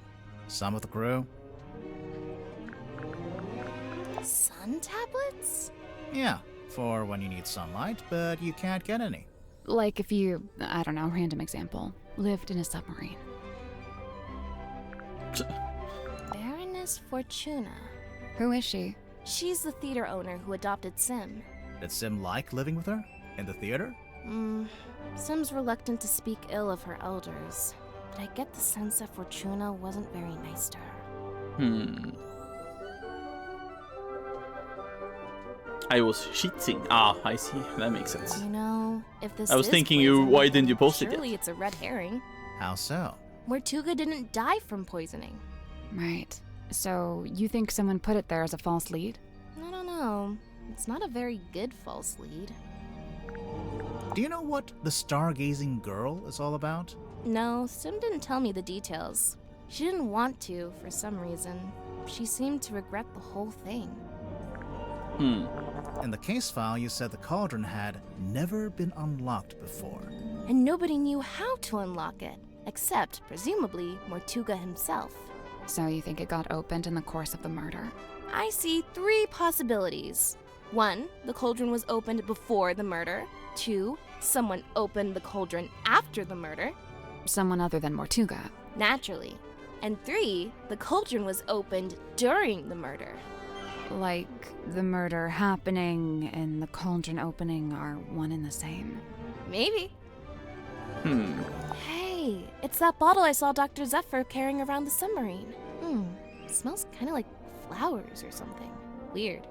What about the thing in the bottle? I don't really want to know what that is. Huh. Oh, I know about this one. The silver snake. What do you know about it? Well, I know it's a big sea serpent that my mom and her best friend fished out of the ocean. Your mother found it? Mm-hmm. What happened to it? Did she keep it? For a while. Eventually, some men came and took it away. Where is it now? I don't know. What does it do? We're not sure. My money's on nothing. Oh, Sim's fog ball. What's this weird little antenna thing? Is that not just part of the design? No, I don't think so. I remember this. My mom had a copy framed and put it up on our hallway. That's her in the photo. Yeah. Who's the other woman? That's her best friend. They were always going on little adventures together. And one time, they came back with a sea serpent. The silver snake. Also known as the silkworm serpent. Why'd they take it out of the ocean anyway? It was injured. They wanted to look after it until it recovered. Does it not have eyes? Nope, no eyes. And its skin was rock hard, but shiny, like a gemstone. Where'd you keep it? In the shipyard? Yeah. Mom wanted to take it back into the sea, but she didn't want to leave it. She wanted to go with it. She wanted all of us to go. To go and live in the ocean. Mm-hmm. What? No eyes from Hollow Knight? No. You know what this is? I don't know. Does it belong to Madame Tadpole? Oh? Seems like the kind of thing she might have fished out of the sea. That's one creepy book. Wait, are those initials? M.M.? You're looking at it upside down. Am I? Hey, there's a document in there. It's a piece of paper. I don't know if I'd call it a document. It's been typed. Apart from the title, which is drawn by hand. Oh yeah. It almost looks like a logo for something. Typewriter, maybe? How come there's 2 different wheels? The big wooden ones for steering left and right. The smaller ones for diving and surfacing. Aha, that's what I said. Speaking of, That's what I said. what does the S stand for? That's what I said. Seafoam. Yeah, figured. Seafoam. It's a work in progress, okay? What are you trying to do exactly? I'm trying to get a handle on the exact form of the submarine. Is that difficult? Given its messy history, yes it is. Oh, you found the captain's log. Sure did. How does it work? So, at the end of every day, you're supposed to print out one of these little cards with readings from the submarine's movements in the last 24 hours. Then, the captain signs it and writes about anything noteworthy that happened. So the card on the top, that's from the day Mortuga died? Yeah, I figured we should have a record of it. You took over as captain that same night? What of it? Nothing, just asking. So, I noticed you're the captain, but you're not wearing the captain's jacket. I have my own jacket. This one stays behind glass. It's just the way it's meant to be. Okay, so what about your jacket? It's based on the one Mortuga had. See? The epaulets are kind of the same. Oh, I've been wanting to ask someone about this. How come Mortuga's jacket is like half a jacket? Yeah, exactly. Apparently, he didn't want to wear anything on his right shoulder. Some kind of pain from an old injury, I think. Okay, so there is a specific reason for it. It's just not like stand user anime character, just look. There was a purpose to half jacket. Good to know, good to know. Okay. Talk to Cynthia about the case file. It's a throne. It's not a throne. Oh, well, what is it? Well, it's the captain's control chair. There's a label taped to the back. Maybe it says what kind of chair it is. That's not a label. It's a whole document. Typed document that was taped to the back of the captain chair in the control room. command contract. This contract represents an agreement between the two individuals in contention over the ownership and command of the Mortugo submarine. For their own safety and privacy, these two people should only be referred to as Party A and Party B. Previously, Party A has been considered the legal owner of the Mortugo submarine and thus its rightful commander. However, a recent development has exposed that Party B is in fact the legal owner of this vessel. This proves Party B is the rightful commander of this vessel and all its operations.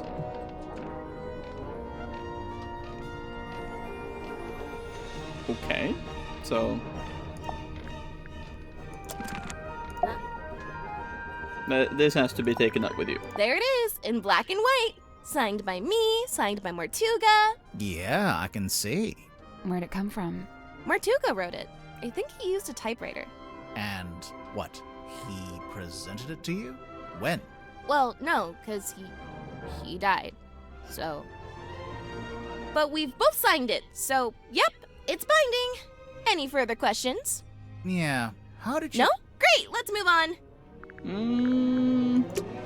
Something feels illegal here.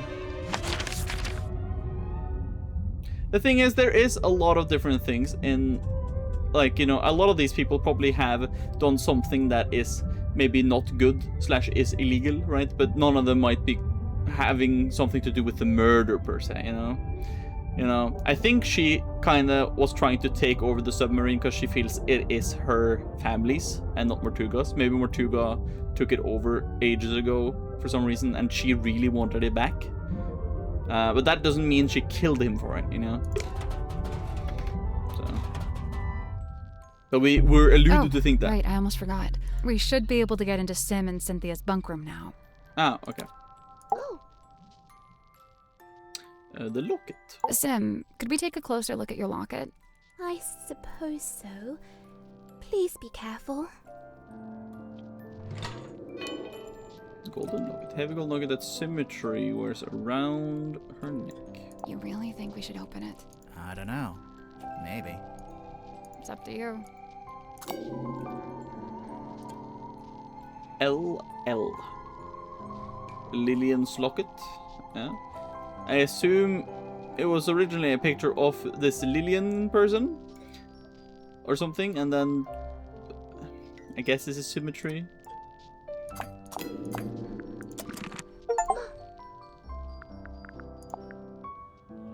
Fair Cynthia, O truest friend, my steadfast fealties won. You're both from Silkworm, and you're the same age. Do you know her from before? Though kindred bred neath sullen skies, now we met out with this sunken silver shell. You really never ran into each other in the town? She is bloomed from deepest silken soil, whilst I, mere wandering weed by a wild wind blown. Ah, of course. Make a friend, and then she ends up as the new captain. Must have been, you know, a nice, unexpected bonus. 'Twas no sudden thing. Full well she plotted thus her course of fate. Huh? To helm this vessel next by rightful claim, for she in law and title holds its name. Is that so? Cynthia Seafoam, number 6, the Leaden Crown. A heavy burden? Okay, we have several things here. I tried it once. Tried what? To turn the wheel, to steer the ship. Oh, how'd it go? It did not. I was too weak. She tries her best to honor fate and call it by its newest name. Cynthia? I will admit, in quiet hours, the former name returns. What's the former name? Need you only glance beneath a single slip of paper? The numbers spoken by the ship, they falter, flailing weird and wild, as if she seeks to speak, yet lacks the tongue to voice her troubled thought. Both she and I hath mothers lost, and both a token keep. Unlike you, though, Cynthia's not wearing hers. Cynthia's already got a cool jacket. One that actually fits her, too. And stitched it I, at her request, with mine own hand. Really? When did she make this request? Some long while ago. Before the murder, huh? Yeah. Do you remember when Cynthia first got hold of this? I saw her running from the bridge, all pages clasped in hand. Where was she taking it? In a hurried hurry haste, she was bed Hurry haste. Wait, all pages clasped in hand? Yeah.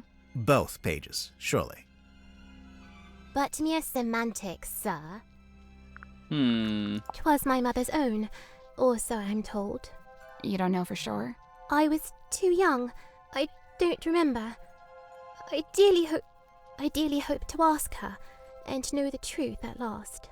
Do you think you ever will? The question that bestirs my soul. Okay. Now, where do we want to go, people? We have 5 new locations. Or, yeah, 1, 2, 3, 4, 5. Which one, guys? Damn it, Jonas. Jonas was cooking that one up. He was awaiting. While you guys ponder that, I'll grab more water. I'm empty of Pepsi, but I do need something to liquidize my body. So.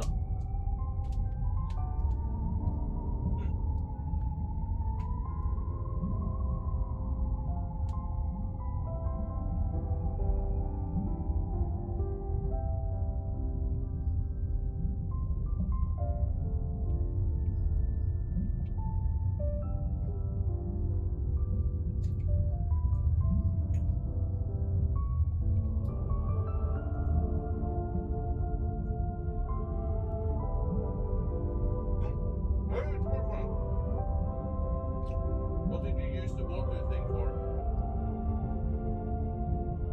Really? This one?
I forgot I had remains from the dinner we had earlier, and I forgot I was too stuffed when I finished dinner before stream, so I just left it. So I forgot about it, but I remembered it, so I was like, so I just ate it up. Room 37. Well, I mean 7 doesn't exist of the numbered rooms I gave you guys, so it has to be 3. So this one then.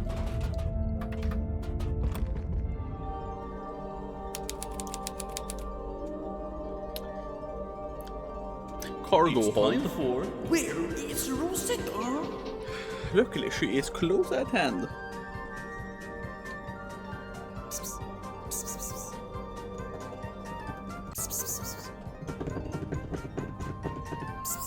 Yippee. She doesn't turn her head towards me, but she is under the desk, a little further away. As you can see, she's resting on the floor. And as you can see, feet pixies. We have fed her, if I can zoom in, we've fed her ice cubes. So her water is cold and stuff too, but yeah. No, she has been usually, the few couple of days, she has been resting here on the floor of the living room of the apartment, because it's been the coldest place in the apartment, because we have open window here, and then the cold air flows in, and yeah. Makes sense why she's resting there, I would say. Anyway, we're in the cargo hold. Let's see if we can look around before we talk to... I forgot her name, but yeah. This is actually a pretty good place to hang laundry. Assuming you want your clothes to smell like the cargo hold of a submarine. This is actually... Assuming you want your clothes. It's a tent. It's a piece of fabric draped over a rope. Yeah, a tent. Hold on there, bucko. That's private, all right? I enjoyed that she called you bucko. Okay, let's talk to her first then. No feet pics. Ah, weary travelers. Take a seat by the fire, shake out your boots. You know when you want to watch a movie because there is an actor in it that you like? Yes. How about it? Or what about it? I mean. We're not weary travelers. Then why do you both look so haggard and trail-worn? Ouch. There goes my self-esteem for the rest of the day. We're detectives. I'm Grimoire, and this is Sally. Alright, hold on. I might play Emberville. What is Emberville? Let me look up.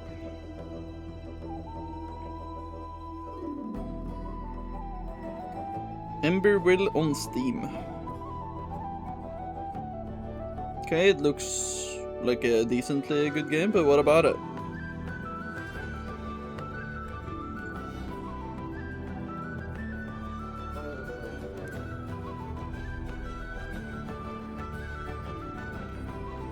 Is there an actor in Emberville, or like somebody who's made it?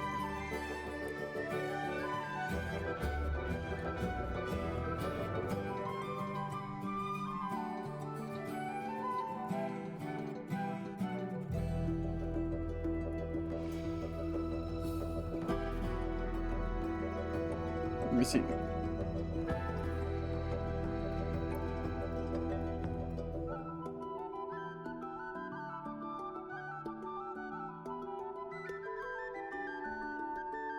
Okay, there we go. Let me see. No, oh my god, why is my phone bing bang all the time? There we go. It has all the actors. Really? Which actors? Do tell. We're here investigating the murder of Magnus Mortuga, your previous captain. My captain? Oh, never.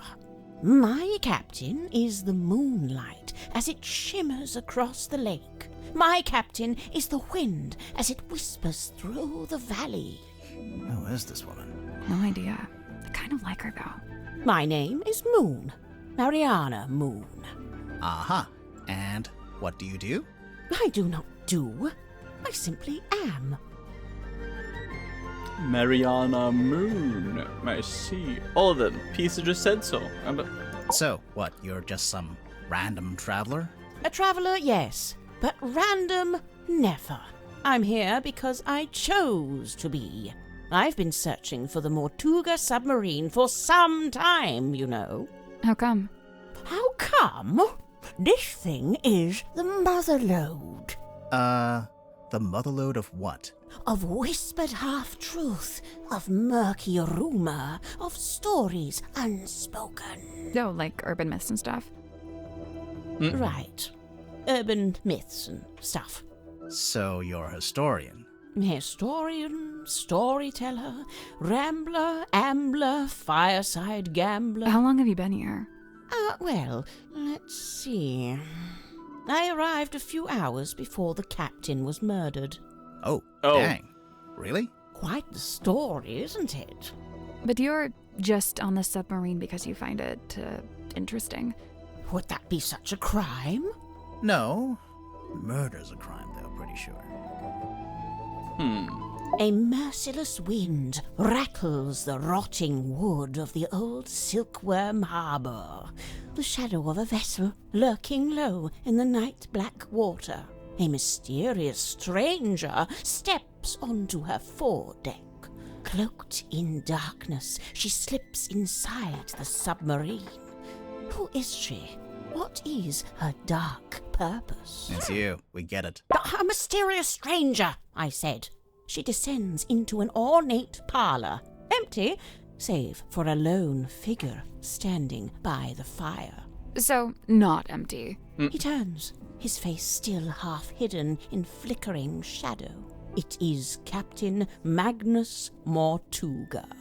What was he like? Nice guy. Stoic, but polite. Kind. Vetel, do you think my schizophrenic mage cat can kill a Dubuk?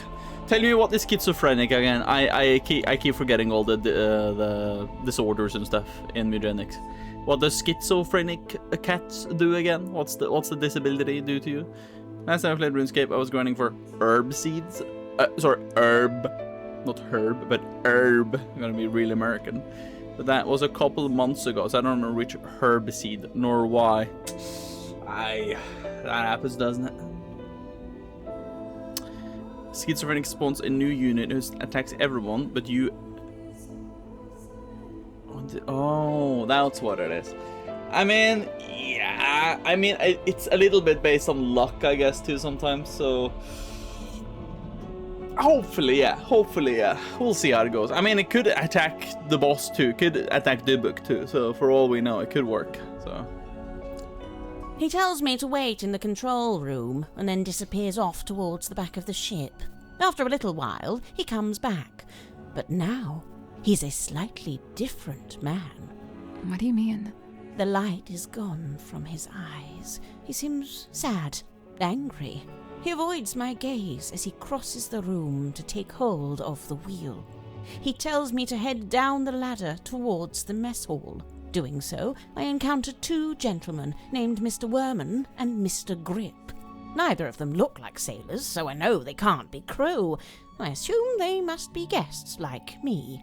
And true enough, it transpires that Mr. Worman is a writer and Mr. Grip is, some kind of watch repairman. Captain Mortuga reappears, descending the ladder. He asks the two men to show me around the submarine and introduce me to the others. Then he disappears through the rear corridor. It's the last time I see him alive. Mr. Worman apologizes, explains he's too tired, and leaves through the opposite corridor. Mr. Grip, unable to come up with such an excuse, agrees to show me around. Now, I wrote this down in my diary, so I may as well let you read it. Oh, okay. Imagine my excitement to finally get a good look around the Mortuga submarine. I was even given a tour by one of Mortuga's subordinates, a Mr. Godric Grip. There's a whole... Dude, okay, this is way more than I expected. What the hell? Also... Hold on. Also, it's made by Cole Carnage's game studio. The cast is Abu Bakar Salim, Alex Jordan, Amelia Tyler, Anjali Bimani, Ben Starr, Brianna. So it does have voice acting.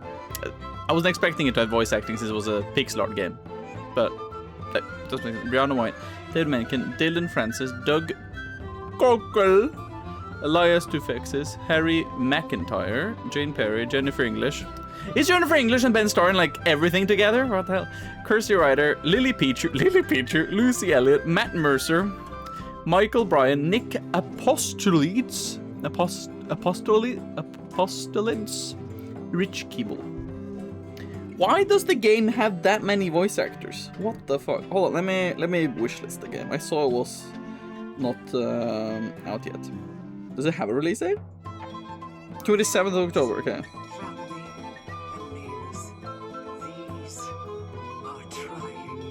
Action RPG isometric. Why does this have this amount of voice acting though? Like, what the hell? Interesting though. Similar games you played. Hades 2, Hades 1. So, I guess I'll have it. Smelly knows Nick Apostolides. He was in List 2. Was he? Wait, well, who was he voicing in List 2? We began by visiting a bizarre laboratory known as the Dream Chamber. It smelled of dried herbs and dusty glass, but was devoid of its dream custodian. An early disappointment. The captain's cabin was locked. Mr. Grip explained how Captain Mortuga mostly keeps this room locked when it's not in use. We climbed down into the living quarters, where a pair of bunk rooms sat at the end of a corridor. The first smelled of crayon dust and unwatered flowers. A young woman was laying in her bed, poring over an old document. She hastily hid the document away and introduced herself as Miss Cynthia Seafoam, a name to remember, dear reader, as she will shortly become quite important. Charles Erickson. Charles? Oh, he also voices Leon Kennedy. What? Huh? Wait, in which game? Wait, huh? What? Who's Charles Erickson? Charles Erickson is 2.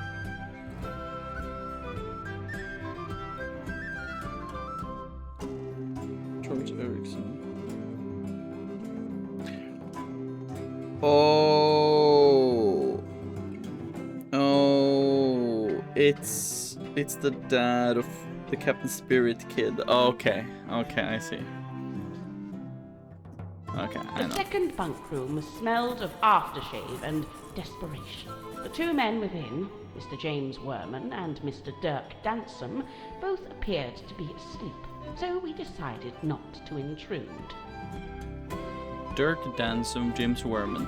But the thing is, in the captain's log, there was no James Werman. Did he have a different name? Next on the tour, a room inhabited, by the looks of things, by a young child who is also a stage magician. Sadly, this mythical child magician is nowhere to be seen. The room at the very end of the hallway was sealed with a heavy bulkhead door. Mr. Grip dismissed it as a storeroom that only Captain Mortuga makes use of. Perhaps you'll agree with me, dear reader, when I suggest the peculiarity of a simple storeroom being sealed off with such a significant door. Mr. Grip took me down to the cargo hold. It smells of damp wood and tarred rope. Yes, I describe it in the present tense, for it is here I sit as I write this very diary. Next door, the engine room, burnished bronze and tea-stained parchment. I learned that it's something of a nest for Mr. Grip himself, and thus was currently unoccupied. Outside, I encountered a Dr. Zacharias Zephyr, the aforementioned keeper of the dream chamber. Surprised to see us, he nearly dropped the empty glass bottle he was carrying.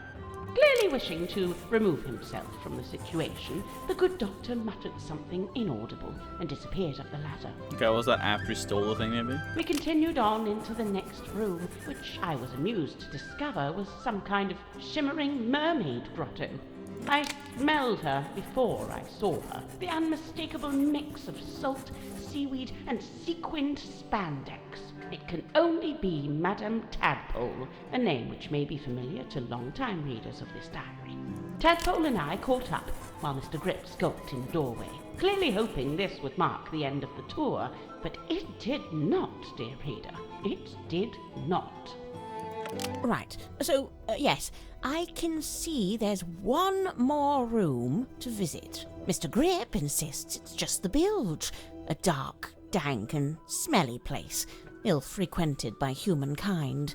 I tell him he couldn't have sold it to me better if he'd tried. Okay, interesting. Requiem for and Infinite Darkness. Interesting, okay. I wasn't expecting that. Okay, so that's the same guy. Good to know. So there's a lot of star-casted. How much money did they use on this game? We enter the bilge, but it's too dark to see anything. Mr. Grip, who is clearly tiring of my company by this point, opens the vent in the ceiling to let in a little light. Moments later, a voice is heard, echoing down from above.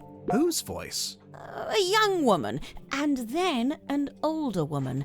I can't remember exactly what was said, but I remember thinking it sounded a little like poetry.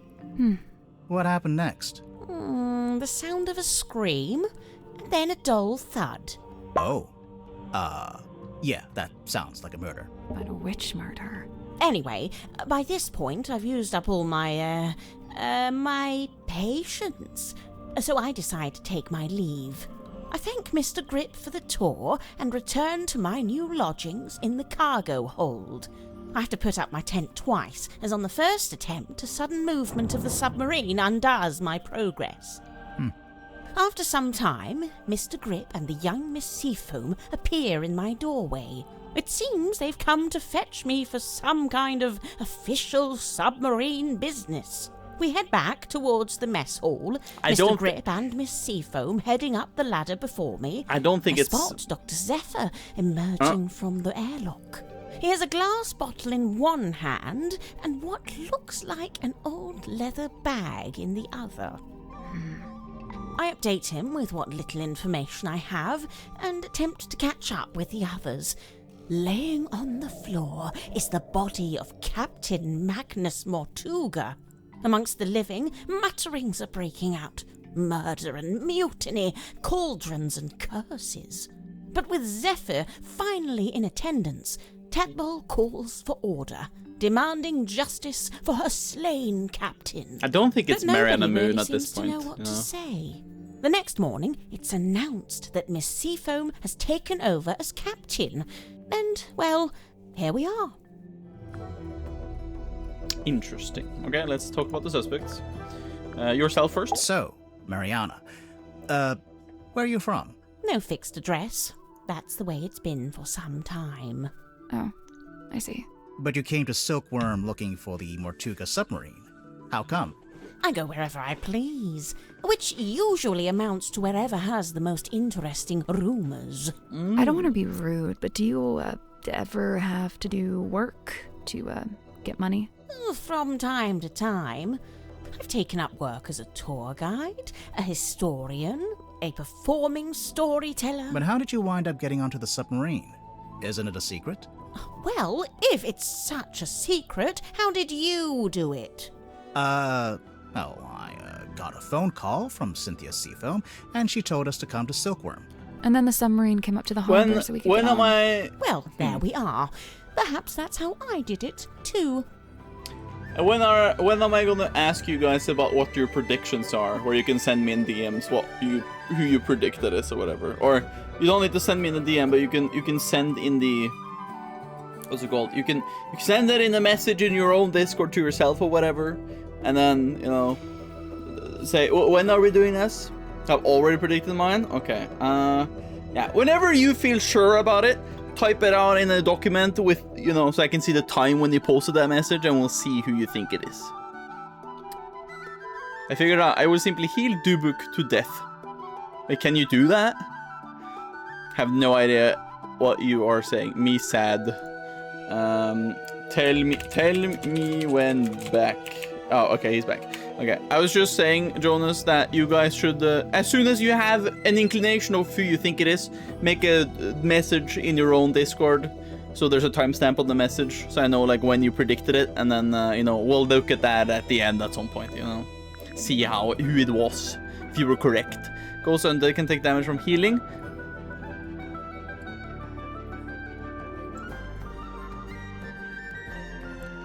I'll be quite honest, Sarok, I didn't know that mechanic was in the game.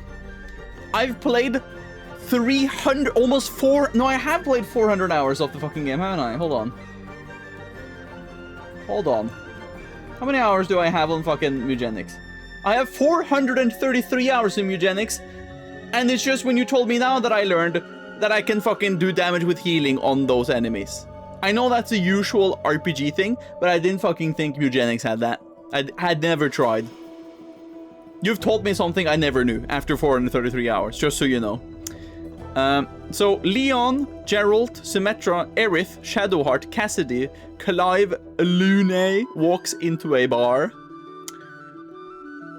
And they're all in the game? Really? Use that info wisely. Okay, that is good to know though. I now know that a cleric also is even more broken. I love the cleric. It's such a fucking good ass class, but that's... Damn. Now even more OP. Let's do Magnus. Broad shoulders, long arms, good for reaching across a wheel. He had a hard face, but soft eyes. I'd wager he was once a very handsome man. Do you know anything about his life before the submarine? Like, if he had a family? I'd never heard mention of his parentage, no. But he lived in Silkworm. Do you know where exactly? The only record I found lists him as living at the Stonetop Inn and working on board the Stonetop family sailing ship. As the captain? As a deckhand, and eventually as the helmsman. So how'd he end up as the captain of a submarine? All I could dig up was a rumor that he bought the submarine from the shipyard. He bought it? Or maybe he commissioned to have it built. Accounts vary on that. Either way, how could Mortuga afford to buy a submarine? My guess is that he didn't pay with money, but made some other kind of trade. Cynthia Seafoam, the daughter of Harbour Master Sylvia Seafoam, and the stepdaughter of Donovan Drummond, the shipyard owner. That's a pretty solid nautical heritage. By all accounts, Sylvia Seafoam was an ambitious and outgoing sailor, but I believe they raised Cynthia to be a mechanic. Still, sounds like Cynthia actually does have the expertise to be captain. Who said she doesn't? I first met Tadpole when she was on the road, travelling with a group of performers. She had longer hair back then, of course. Did you see her perform? I got to see a rehearsal, but that was it. After that, I joined their camp for the night. Tadpole and I shared some stories, you know. I told her how I'd just been on a research trip to a town on the coast called Silkworm-on-Sea. She told me how their group went around performing in local theatres and town halls and whatnot. I mentioned that Silkworm actually had a little theatre that might be a good fit. How come you didn't stay with them longer? Their leader was a real bad apple. I was rather keen to be shot of him.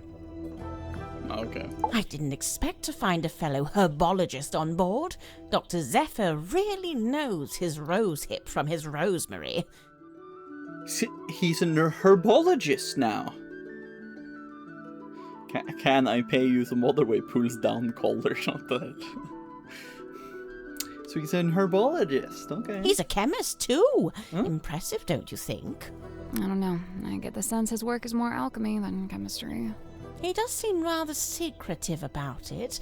I tried asking him about his experiments, but he seemed awfully reluctant to divulge any details. Sounds familiar? Symmetry was the only person I didn't see on my tour of the submarine. I realized later that she'd been with Mortuga at the time. In the Illusion Theater? You know what's funny? Nobody else calls it that. They all just call it the storeroom. I'm led to believe Illusion Theater is a name Miss Silkmoth came up with herself.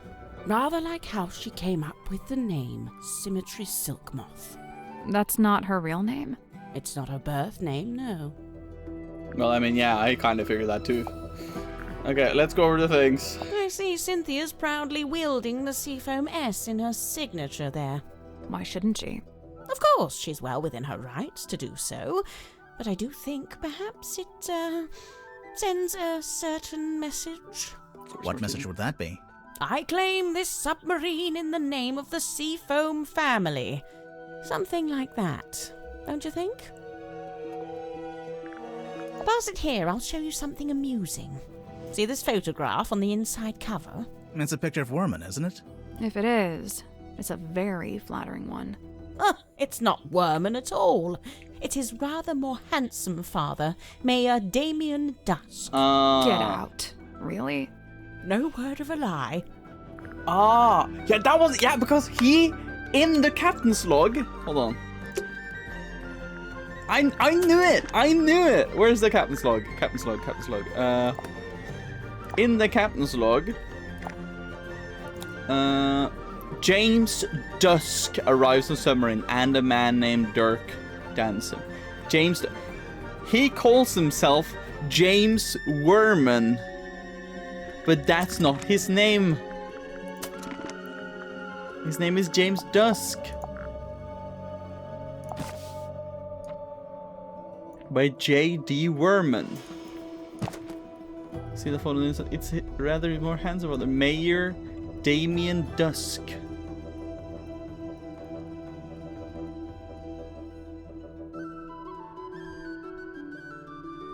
But it is made by J.D. Worman. But that's Mayor Damien Dusk? I don't know. Is the book... Is the book still made by Worman, but he's just used a picture of his dad instead? Maybe. But okay, so the old mayor was Worman's dad. But why does he use Worman? His father's name was Damien Dusk. Interesting. There's some weird stuff there. I do like her though. She's kind of a cool character. I hope she is not the I believe killer. Mortuga used its light to alert others to the location of the submarine. On the rare occasions when he wished to do such a thing, of course. That's how it happened with us. Although I guess it was Cynthia, not Mortuga. You know, for some time now, I've heard stories of sailors seeing a green light in the ocean at night. Well, I guess you have your explanation. The problem is, several of the stories predate the Mortuga submarine. Now we're getting to it. The reason all of us are here, really. How so? The Silver Snake, the Mortuga submarine. Did you ever stop and wonder, why here? Why this particular part of the coast? It all stems from a single truth. There's something hiding in the water. Something big. Now, it wasn't my intent to cause you any lasting unease. Look, we three, we're merely tourists here, passers-by. Take my advice. Keep your distance from all this, so you can still walk away at the end. Do you believe you've met the killer or not? I don't know. I want to listen to the others' statements first too, because we're missing three? No, we're missing three. We're missing Grip, Worman, and the Dirk Densum, as it's called. Those are the three we're missing. So I wanna meet them all first before I take my assumptions. Mariana, can you tell us what these tablets are? It's rather more difficult when it's something synthetic like this. Some kind of vitamin supplement, I believe. All three of them? Yes, the three tablets seem largely to be the same thing. Mariana, you visited Silkworm before, didn't you? Was Sim's magic show in the theater back then? No, when I passed through, the theatre wasn't showing anything. This very poster was up on the walls, but they'd covered it with a banner that said cancelled. So that must have been after Sim left, but before the theater had booked a new act. Do you recognize this, Mariana? Should I? Well, we just figured since there's a moon drawn on the label. So because my name is Moon, all moon-related things must belong to me? Even if it's not yours, do you have any idea what it is? It's a herbal compound of some kind. Valerian, skullcap, chamomile, and seawater. So, not poison. Maybe it's medicine. Would those herbs do anything in particular? I suppose it could be a sleep aid. Like a mild sedative? Interesting. So, okay, so knocking the thing on the floor. Somebody probably did that or something. Then Mortuga fell asleep. You know, is it like the last one? Is it like fucking Tangle Tower? I got conked out and then he was killed after. But that's exactly like the last game. It's a piece of an old sail, roughly cut into a square. There's only one thing more mysterious than a locked box, and that's an unlocked box that's been emptied of its contents. Did you ever come across the cauldron in your research? No, it really does seem to be something Mortuga's been keeping to himself. What do you make of those scratch marks? I'm not sure. They don't really look like anything made by an animal. That's a relief. Wait, is it?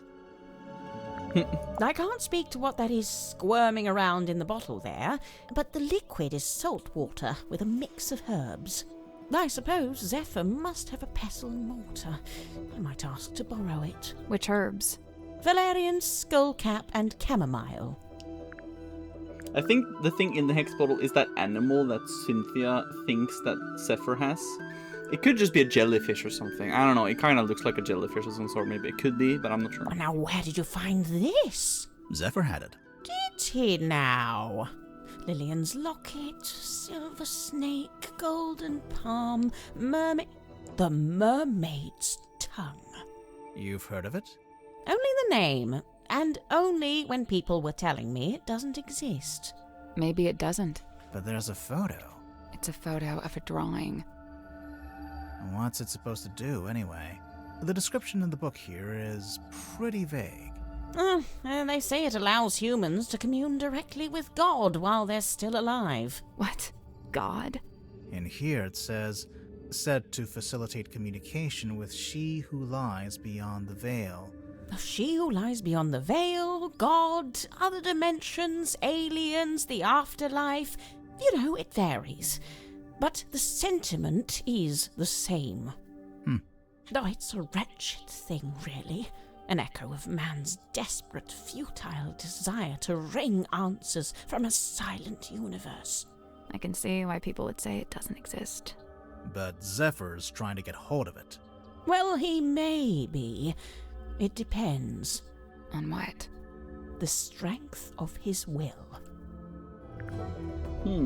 Mariana, I was wondering if you could tell us who's worn this. How's she supposed to do that? You know, by the smell. Oh, gross. Very well. Let's see. I'm getting wind-battered mahogany, ice-cold sea spray, and mostly melted candle wax. Great, thanks. If I'm not mistaken, this little part at the front is actually a microphone. Yeah, I was kind of thinking of the same thing. This marks a pivotal moment in silkworm's history, the day the silver snake was discovered. It also shows the two women who found it, Felicia Stonetop, that's her on the left, and Sylvia Seafoam on the right. Hang on, we saw a statue about this in the town square, but on the statue, the serpent was shown being wrestled by a male fisherman. Yes, well, that's history for you. It carries something of the cadaver about it. Might be the smell, rust and stagnant seawater. Perhaps it came from the ocean. Have you asked Madame Tadpole about it? Oh, that's quite some book. Did you take it from a werewolf, perhaps? That explains it. No, it doesn't. Sniffing it and saying that explains it does not, in fact, explain it. That algae is still young. Algae. Algae. Meaning the bottle's been in the ocean, but not for all that long. Algae. Why are you saying it wrong, guys? Let's see. The thicker wood is mahogany, very old mahogany. The thinner wood, though I don't know, some kind of cheap timber, perhaps. Somebody skimped on the repairs, huh?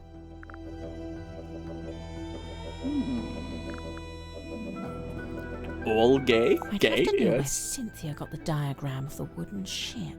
I thought it was supposed to be a submarine. Oh, no, the yellowish parts. They're from an old drawing of a sailing ship. Looks like it might be from the original, too. I just wonder where she got it. I'd heard Mortuga wasn't one for writing things down, so I'd given up hope of finding a diary, but this might be the next best thing. He made a record of every time a new person joined the submarine. Except for when you joined, Mariana. Well, I suppose he'd never had the chance. Yeah, true. It was the same day he died. So. Emblazoned with the Seafoam S, I see. It's quite an elaborate... Oh, how strange. It's never been worn. Never? Once or twice, at the very most. You know, one of the reasons I found it hard to research Mortuga was that there really wasn't much of a paper trail. Well, seems like he changed his ways. Yes, it's rather odd, isn't it? I wonder what compelled him to draw up a contract like this. I can't help but feel like the idea must have come from someone else. Looks like gold to me. No way. Real gold. Why not? I thought Symmetry was supposed to be an impoverished orphan. Well, it's not worth anything unless she's willing to sell it. True. Okay, I think we've gone through everything. Let's see if there's more in this room, though. It's a tent. It's a piece of fabric. Yeah, a tent. Hold on there, bucko. That's private. all right? I enjoyed that she called you Bucko. What's in these old wooden crates? I don't know. What did I tell you? Always bring the crowbar. It's a big traveler's backpack. It smells like soil and grass. When you're done smelling it, there's something in the pouch I think we should take a look at. Square of parchment found in the cargo hold. It's been folded up and tied with string. Ah, it's off the town. Silkworm on sea, we'll see Forum Harbor, Lighthouse, Drummond Shipyard, Mr. Grip's Emporium, Silkworm Spectator, Town Hall, Governor's Manor, Fortuna Hall, Stuntop Inn. South Sea. Solomon Stone Top. We got some. Okay, hold on. Okay, well, important stuff now. Important lineage. Solomon Stone Top, innkeeper. Then had somebody.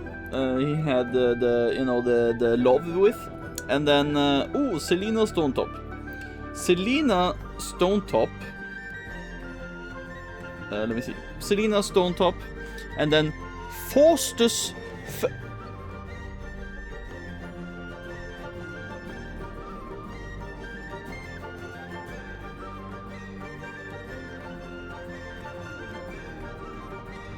Wait a second here. Fortuna Fellow. Faustus Fellow. Daughter adopted? Yeah, because this is Cynthia. Felix Unknown Flint. Wait, let me... I keep forgetting names and everything, because, you know, I just do. So, hold on. So Felix Fellow, was he the adventurer guy from Tangle Tower that had the wood carvings? And then Flint was the guy that wasn't there, but he was the father of... what was his name again? The gardener guy. I think so? Yeah. Yeah, okay. Yeah, because Flint was his brother. Faustus... okay. Remember, they hunted the supernatural. That is true, they did do that. Or at least Flint did. So Faustus Fellow was the governor, and then Fortuna Fellow was the theater owner, and their children was Felix Fellow and Flint Fellow, essentially. And then looks like here that Selena Stonetop and Faustus Fellow had a child, which then was Felicia Stonetop.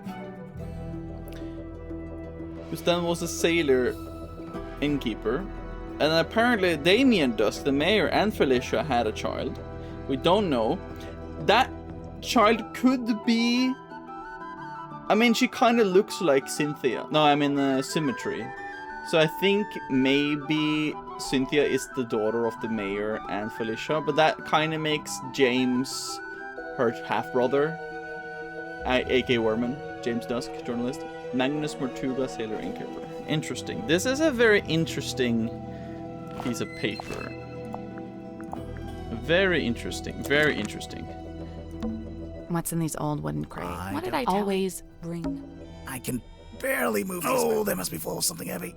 Actually, I think they're empty. Oh. Well, wood is heavy. It's a pizza oven. No, it's a furnace for heating the submarine. Right. But you could put a pizza in there. You could? That's a fire hazard. This whole room is a fire hazard. A submarine can't burn down. It's underwater. It's a little mirror. It could do with a polish. You could do with a polish. I assumed it was tea, but actually it smells like coffee. It's unfiltered too, and there's no milk. Hardcore. I assumed it was tea. Unfiltered. Hardcore. It's the cargo hold. It's made entirely out of wood. And? And we're in a submarine, aren't we? It's a pinboard.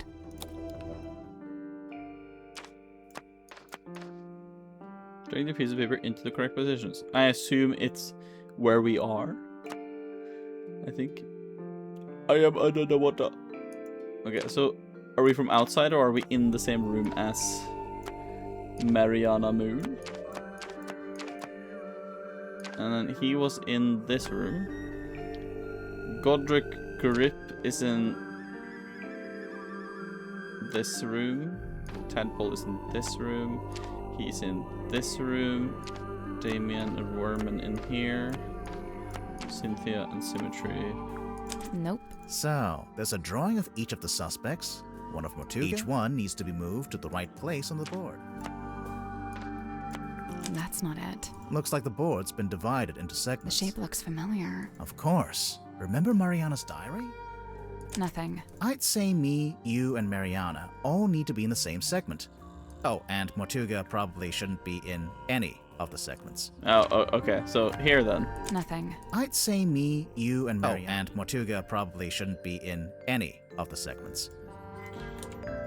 No, I clicked the wrong button We'll come again. back later.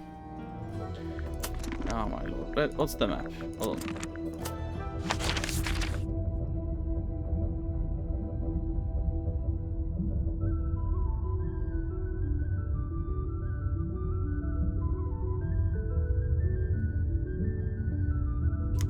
Let me think this through. So it's 1, 2, 3, 5.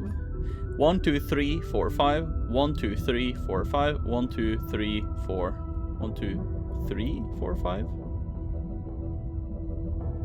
I'm like unsure what would count, but It's a pin board.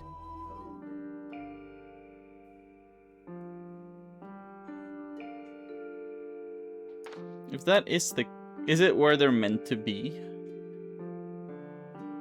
Is it where they are on the map, usually? Because if that's the case, he's gone. Me and Sally and Mariana is in there. She is in this room. He is in this room. It could be in this room. I don't know where they're located. I don't think they're in the same room though. You know, Tadpole is in there. Cynthia you can find in here. Godric you can probably find in there. Nope. So, each one needs to be moved. That's not it. Looks like the shape board. looks Of course. Remember? nothing. I'd say and Mortuga probably.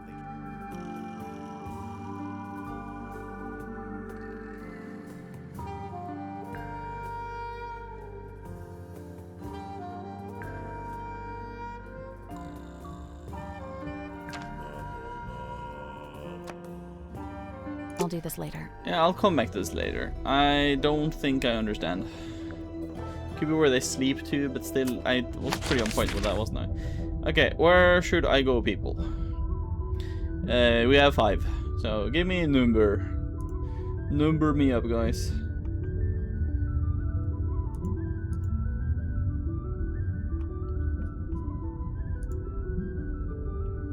$89. 1, 2, 3, 4, 5. Damn. Okay, 3. That's an actual number. So let's go to number 3, which would be a Godric Grip's room. Engine room. Oh boy, he's gonna be a character, isn't he? Hello? Is anyone there? I think there's someone in that basket. Well, I am 3 years old. Damn, you are very old, Martina. Also, thank you for being a moderator for that long.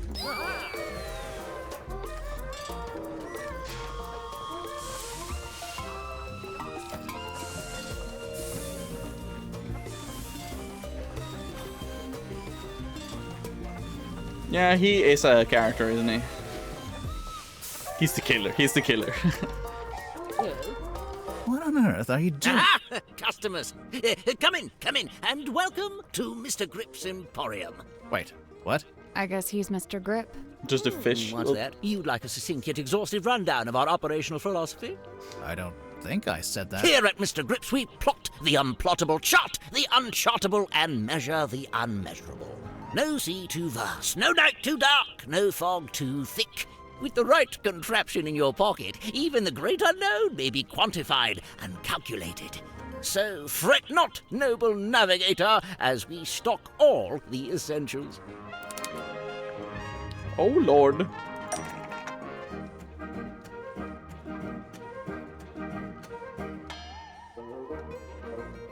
I can buy several things for coins, but I don't have a single coin, so... Oh. I can't exit the shop. Perfect. Grimwar, I don't have any gold coins, no. Grimwar, you don't have any money? I don't have any gold coins, no. I'm sorry, you can't afford this item. I don't want it. I'm afraid you don't have enough money. I know. I'm not trying to buy anything.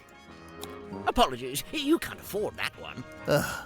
Mr. Grip, we're not customers. We're detectives. We need to talk to you. Oh, he turned quickly.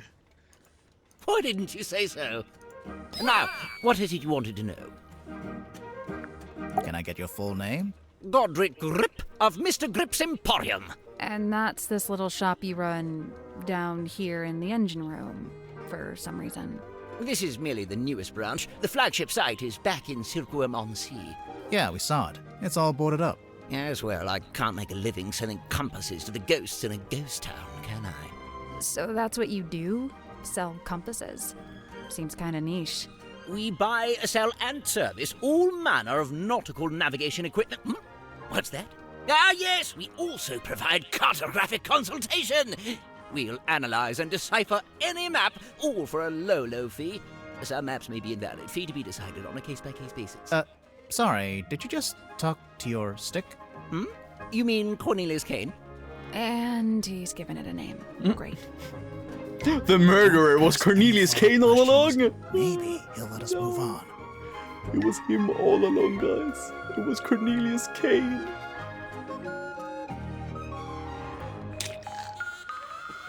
Oh my god, guys, it was him. How'd you wind up here?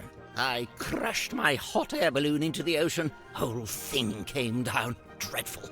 And of course, I've never been a swimmer, don't have the upper body strength. How'd you crash your balloon? A rather spirited disagreement with a flock of migratory pelicans led to an abrupt Sure, okay. And the actual reason? storm. There we go. Wait, so you're an aeronaut? I thought you were a shopkeeper. Yes, well, you're quite right, of course. But I'd been inspired to leave my shop behind and head out on a journey of discovery into the great unknown. That was the plan, at least. As you can see, I didn't make it very far at all. So there's a storm, the balloon crashes, you fall into the ocean, then what? Enter Captain Mortuga. He finds me adrift, fishes me out of the water, and promptly places me here. In the engine room? Was every other room taken? On the contrary, only Mortuga and Zephyr were living here when I arrived, so I rather had the run of the place. Cornelius and I just agreed this would be the best place to set up shop, as it were. Why did you set up your shop again? You just said you'd been inspired to leave it behind. I had to make myself useful somehow, didn't I? But with a shop? Let's see. I'd taken Cornelius up to the mess hall. Poor fellow needed a little repair work, you see. Were you alone up there? Aside from Cornelius, I mean. No, Werman was there, working away on his typewriter. Then, all of a sudden, somebody new came down the ladder. A woman by the name of Mariana Moon. Werman and I conversed with her for a few minutes before Mortuga himself entered the room. He passed through towards the child's room and the storeroom, but before he left, he asked us to provide Mariana with a tour of the submarine. Werman feigned a sudden fatigue and slithered off back to his room, leaving me as the solitary tour guide. You do kinda look like a tour guide, to be honest. Yes, well, I won't bore you with a blow-by-blow. I'm sure Mariana will cover that in her statement. Suffice it to say, we ended up in the bilge at the very back of the submarine. And there we were, standing in the dark, when all of a sudden, a voice echoed down from above. Mortuga's voice? No, a young woman's, possibly two different women. The voices were followed by the sound of a blade, and finally a dull thud, like something hitting the ground. Sounds like a murder to me. What did Mariana make of all this? Well, apparently satisfied by our impromptu eavesdropping session, she made her farewells and left. You didn't go with her? No, I stayed a little longer. Did you hear any other weird noises? I did. First, the sound of the storeroom door wrenching open and then closing again. Secondly, some kind of short, heavy scrape. Mechanical? and finally a dull thud, like something hitting the ground. Sorry, again? How many murders were there? I didn't really know what to do with myself after that, but an unexpected lurch of the submarine caused me to very nearly topple over into the bilge water. So I decided to take my leave and return to the safety of my engine room. You didn't want to go upstairs and see what was going on? I certainly thought about it. Ultimately, I think it came down to cowardice on my part. You didn't want to run into the murderer. So, let's see. I was sat there, feeling rather pathetic, when Cynthia appeared in my doorway. What did she want? Well, she had a compass she wanted me to fix. I agreed to take a look at it for her, but that wasn't the end of it. She then told me she'd been asked to bring me upstairs, along with everyone else. And so, after fetching Mariana from next door, the three of us went up to the storeroom. I saw Mortuga's body laying on the floor, saw the cut across his neck. The cowardice I'd felt before, compounded. Tadpole spoke to the room. She wanted a confession, or even just an explanation. It goes without saying that nobody was willing to offer one. Really, that's the end of it. After that, several things happened very quickly. Cynthia became captain, decided to bring in a detective. You two arrived, and here we are. And then the music just... It was just fucking jolly stuff. Before this thrilling little jaunt on the Mortuga submarine, I'd lived in Silkworm all my life. I worked for my father, and eventually inherited his business. Gorman Grip's nautical and aeronautical precision measurement and navigation instruments. Oh my Snappy god. title. I eventually trimmed the name down to just Mr. Grip's Emporium. That was around the same time I hired young Cornelius here as a much-needed second pair of hands. He's a stick. He does not have hands. Yes, running that business was my whole life for many years. Slow, sometimes tedious work, but I was extremely good at it. I especially relished in the task of deciphering and restoring old maps. The more decrepit they were, the more I enjoyed it. And now you live in the engine room of a submarine. Must be a big change. Yes and no. Yes and no. He lived and worked in the inn opposite my emporium. I'd see him when I offered my custom at the inn, and in return, he'd come by my shop. As a sailor, Mortuga shared in my interest of nautical navigation. He even hired me for a job once. Did he tell you he was planning to go live on a submarine? I don't think he told anybody. After his disappearance, all I had was several largely unsatisfactory rumors. They said he disappeared into the sea, whatever that was supposed to mean. The first time I laid eyes on his eponymous submarine was when it rescued me from my fallen balloon. I can't tell you how surprised I was to see Magnus Mortuga step out onto the foredeck, although he wasn't quite the same man I'd known before. How do you mean? The light in his eyes was dulled, like he wasn't really there. What had happened to him? Well, I'd never found out, but perhaps the rumors were true after all. Perhaps he had disappeared into the sea. What'd you make of old Dr. Zephyr? Not a fan? There's been some speculation that his experiments may be dangerous or even harmful. Although it's hard to be sure, since he seems so reluctant to admit what they actually are.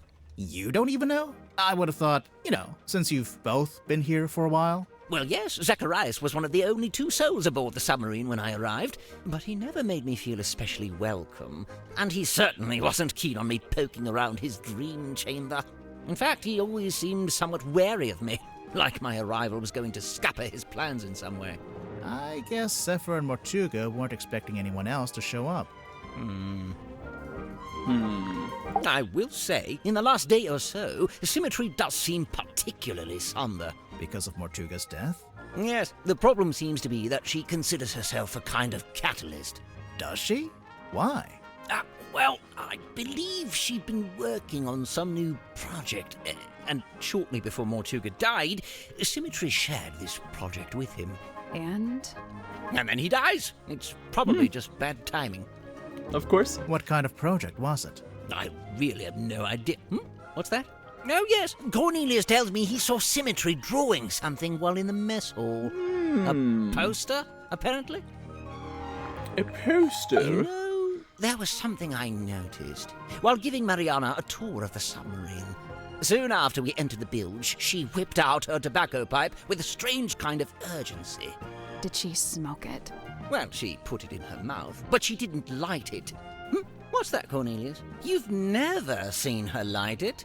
Well, now you mention it. Yeah, probably not a good idea to smoke inside a submarine anyway. Yes, and Mariana seems like such a stickler for health and safety regulations. But why did she use it to activate something like a little smoke, hidden smoke that went up, and then...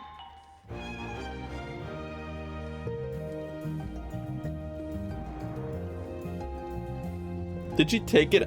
Was it a way to tell somebody, or was it a way to kind of knock him down with a gas or something? I don't know, there's something about that.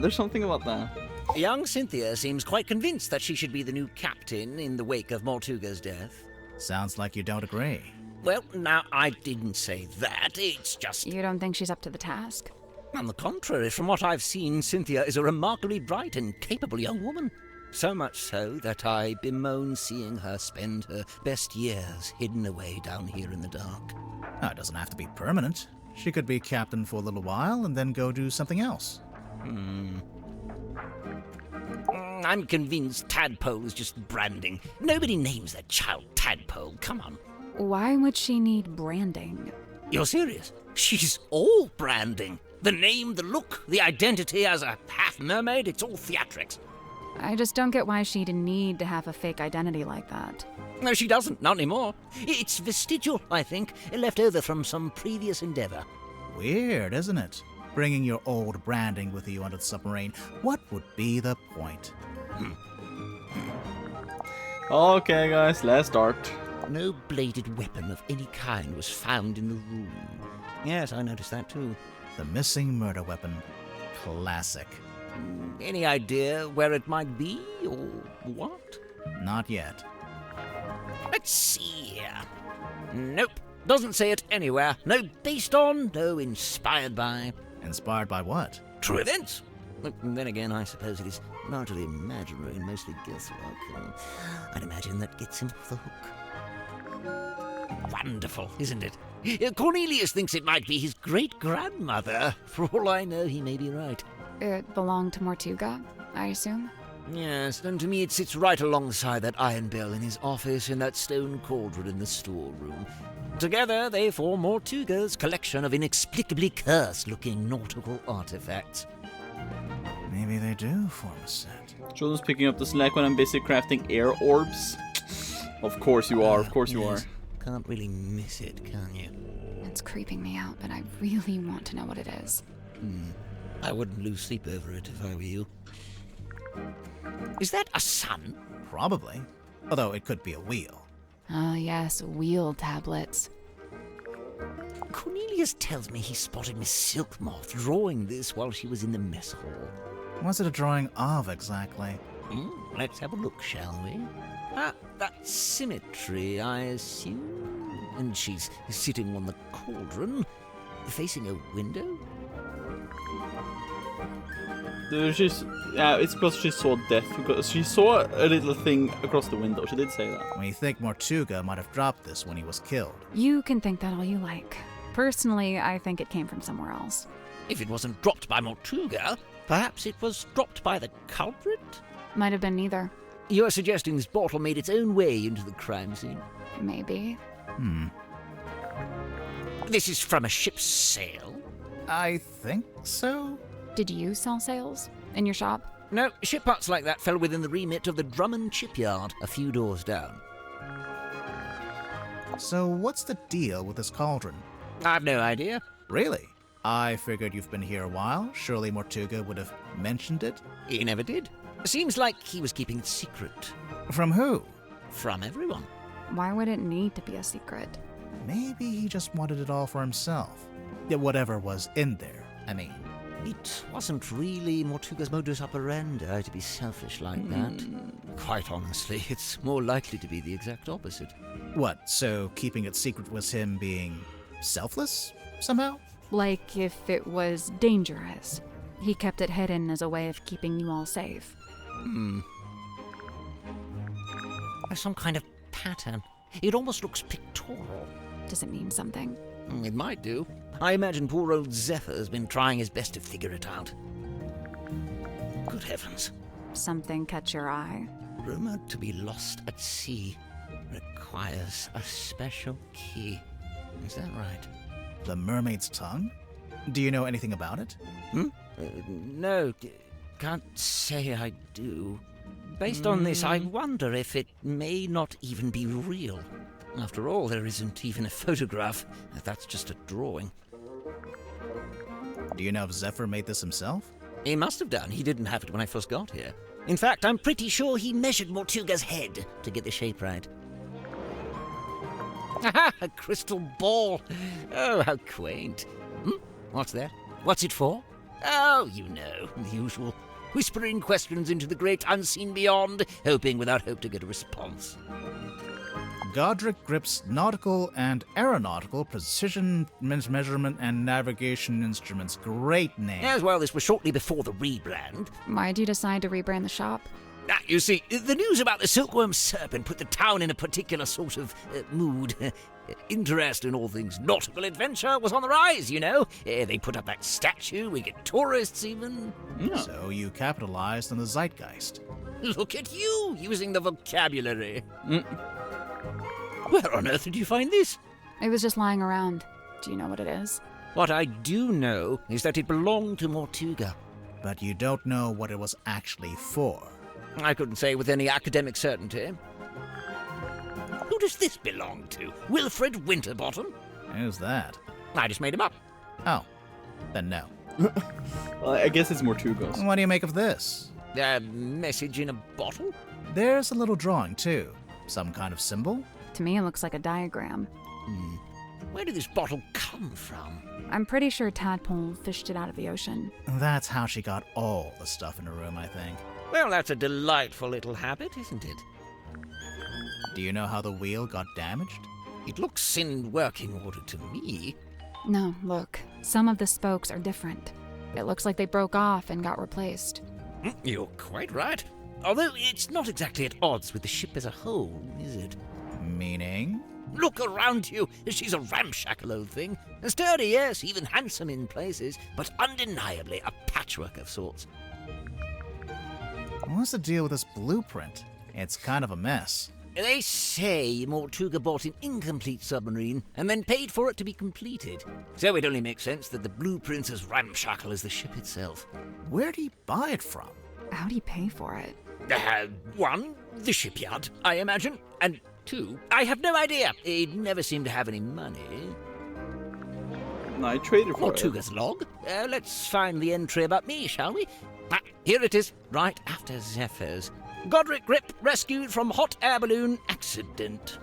To refer to it as an accident, a merciful gesture indeed. Yes, this was clearly made by someone who understands the value of iconography.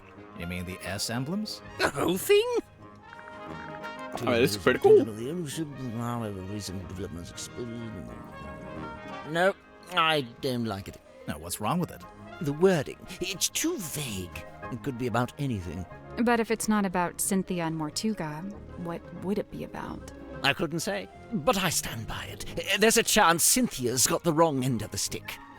She oughtn't be captain after all. Oh, sorry, Cornelius. He doesn't like it when I say wrong end of the stick. Bingo! Lillian's locket in the flesh. And Lillian is... who? By all accounts, some kind of sorceress. How come you know about this? Well, it's a brass trinket, and thus it's often placed within the jurisdiction of my expertise. Remarkable! There we are! Cornelius, look! I told you all our hard work would put us on the map someday. How come your logo is a hot air balloon? I thought you sold stuff for boats. Officially, we deal in the nautical and aeronautical. But in truth, the blue motif was mostly just for fun. I'm not sure there were ever any aeronauts in Silkworm. Okay, let's look around the room then. I wonder if Mariana would let us take a closer look at that pipe of hers. It can't hurt to ask. Okay, let's look around. There's the compass thing that she wanted to get fixed. Sail on now. Can I buy something with my wages? We don't get paid until we solve the mystery. What if we don't solve it? Do I still get paid? Grimoire? Is that the balloon part of a hot air balloon? I think so. And it's branded with a logo. Mr. Grip's Emporium. Grip, can we take a look in the basket? Yes. Will you be getting out of the basket? No. No. Balloon baskets. Oh!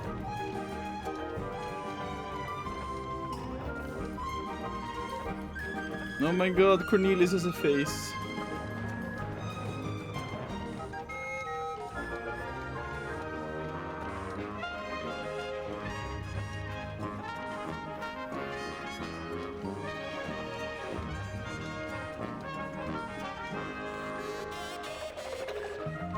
Why is there parts of the steering wheel here when he said he didn't know much about it?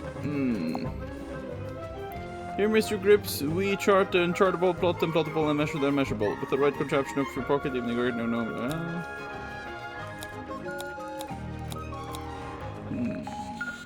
Lying. Yeah, I think so. Who are these guys? Just some of my satisfied customers. What's this bit?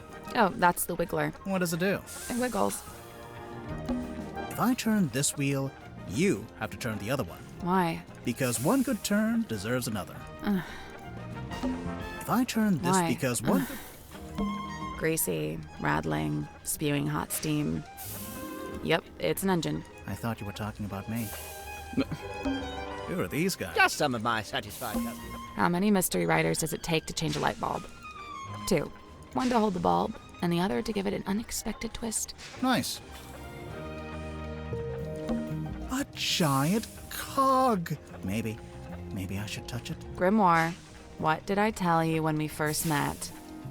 That if I ever get stuck in a giant cog, you wouldn't pull me out. Huh? What? Okay? Why is that something he said first time we meet somebody? What the fuck? He can't be the killer though, because I don't like him. Wow. Maybe you are in luck this time and the character you like is not the killer. Mayhaps.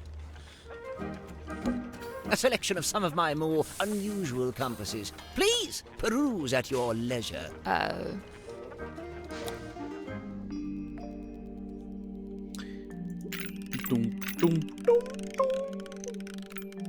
This compass tries to point away from all the others.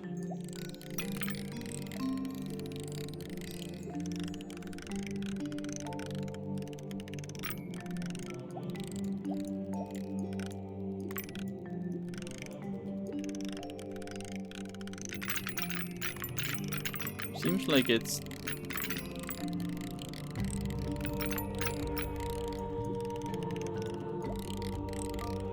I think it's this one.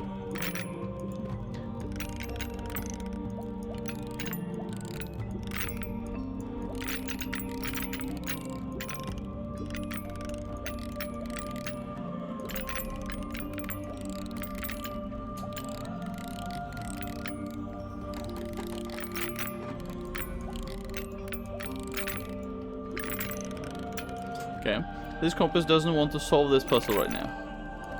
This compass tries to point at all the others. This compass is actually a clock in disguise.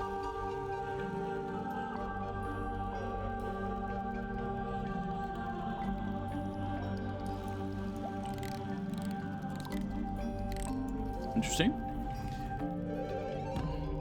I feel the cog thing is a reference to something, but I'm unsure what the reference is. Hello, I missed the last 2 hours. Surely I can understand what's going on. Of course you can. Of course you can. Okay. We've met almost all of the cast now. It does take some time because we are showing them a lot of stuff, so.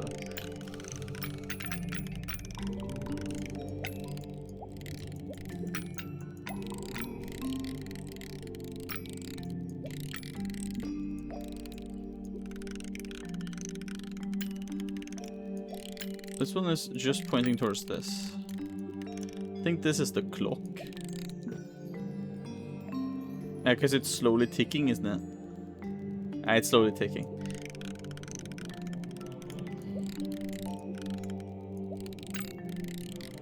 This comes tries to point all the others.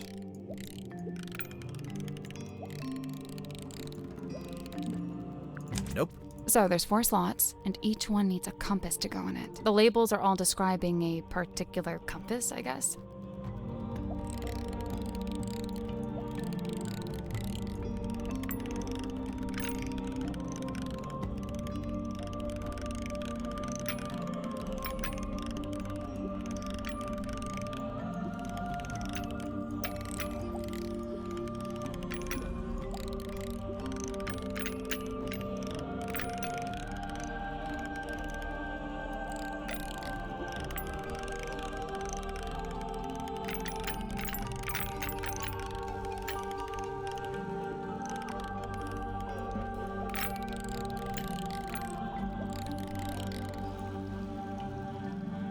So this one does a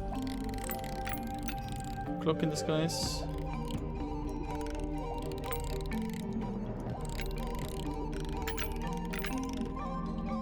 I guess that's wrong. No, okay. The last person I saw was symmetry, I think. Okay, I see. I think we'd get more information about how each compass worked if we moved them around. And pay attention to the needles while you're doing it. Oh wow, you don't say. Tries to point away from all the others, isn't it? Like it's never pointing towards a single one. Now it has to, because it's the one that is...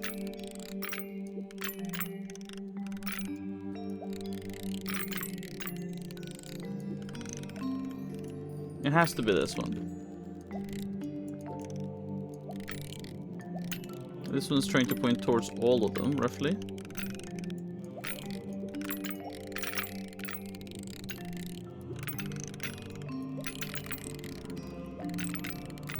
Ah, it's this one. This compass is actually a clock in the skies. It has to be this one. It's not that one. Is it this one? Nothing. It's really all about the behavior of the At least one of them doesn't seem to be a compass at all. Is it this one? Hey, I did it. I don't know why this one... Ow. I'm impressed. I'm a bit unsure on that one. On the last one. Did something unlock? Nope. Yeah, it did. I heard it. Sounded like a box opening. Pure conjecture. It's open. What is that? Some kind of scroll? That is not for sale. Please don't touch it. Too late. Sorry. Ocean map. Scroll hidden in the engine room. Oh. Service record. Hold on. There's also a red X is marked somewhere in the ocean. Service record. Map coordinates approximately 2 miles from Silicon Coast. The map interpreted by Godric Grip. For cluster Magnus Martuga, cost wave, mystery grips and forms of sea.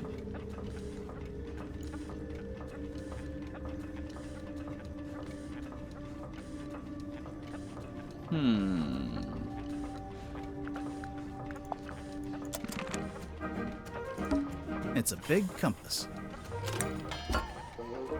Broken compass that it's in the process of being fixed. It was on display in Grip's shop. Yeah? Guess we can ask him about a few last things. I'm pretty sure the last one did nothing. I feel like it pointed towards something, but I'm not sure what it was supposed to be pointing at though. Okay, so you're not really an aeronaut, but you did own a hot air balloon for some reason? For most of its life, it was just ornamental. We put it out the front of the shop as a billboard. No wonder you crashed if you were trying to fly an ornamental billboard. And then after you crashed it, you brought it inside the submarine? You'd rather I just let it sink into the ocean? Besides, it's useful. Anytime I want to reread our company mantra, it's printed right there. And anytime you wanted to check your opening times, they're right there. Quite right. Oh look, there you are, with a cane, as ever. Of course, Mr. Grip always has Cornelius Kane by his side. But why? What's the point? I don't know what to tell you. It's just my shtick. Oh my god. It's just my shtick. How much for this one? It's not for sale. Oh, too rare? Too valuable? It's from my personal collection. I really hadn't intended for you to see it. Well, we did see it. What's it a map to, anyway? What's it the red X? Now that's the question, isn't it? You don't know? Unfortunately, not. What's with all the needles and cogs and stuff? It looks like Grip's halfway through fixing it. That's what I figured, anyway. Ah, thank heavens! That's what I was hoping for. Sorry, what? Perhaps I should explain. You see, Miss Seafoam came to me with a compass she needed fixing. Yeah. I went to put the needle back on, but Cynthia stopped me. No, she said. The whole thing is broken. You'll have to take a look at the insides. You'll have to replace the needle. For some reason, she seemed to need it to be true. She needed the compass to be broken. I told her I had various spare needles I could try out as replacements, and here we are. And you left it out so Cynthia would see it? So she'd think you were actually fixing it? That's the idea, yes. So if you kindly put it back where you found it. Okay. I'll go talk to Mariana Moon then, and also put back the thing before we take another room. Oh. I see you've been enjoying my map. It's barely a map. It's closer to a list. What about the family tree on the back? Most of my research into silkworm has been focused on these two family lines, the Fellows and the Stone Tops. Seems like you haven't worked out how Mortuga fits into it. His name is just floating out there by itself. I'm not sure if he does fit into it, to be honest. Mariana, you've got a question mark there. Someone you don't know the name of. Ah, yes. Quite the mystery, you see. I'd heard about... We know her name. It's Freya. You're welcome.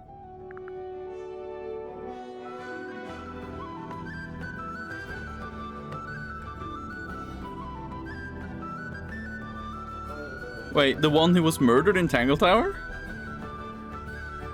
Wait, let me just look up the list of Tangle Tower characters. Let me just look at that again, because I forget their names.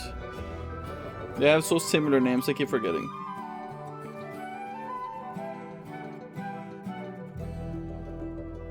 Yes. The one that was murdered. Freya Fellow. So, hold on. Let me just try to recuperate this on what we found on this one. Okay, so we added Freya there now. Okay, so...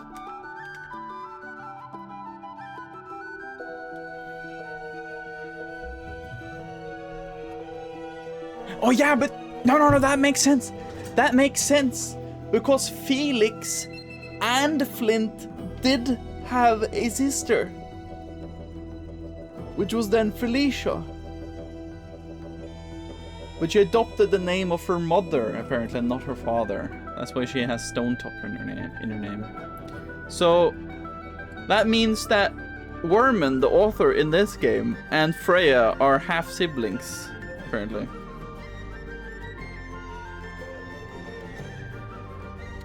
Very interesting. Very interesting. Here's the family tree from, let me see. I'm trying to see the... Here's the family tree from the first game. I found it. So, Flint and Felix.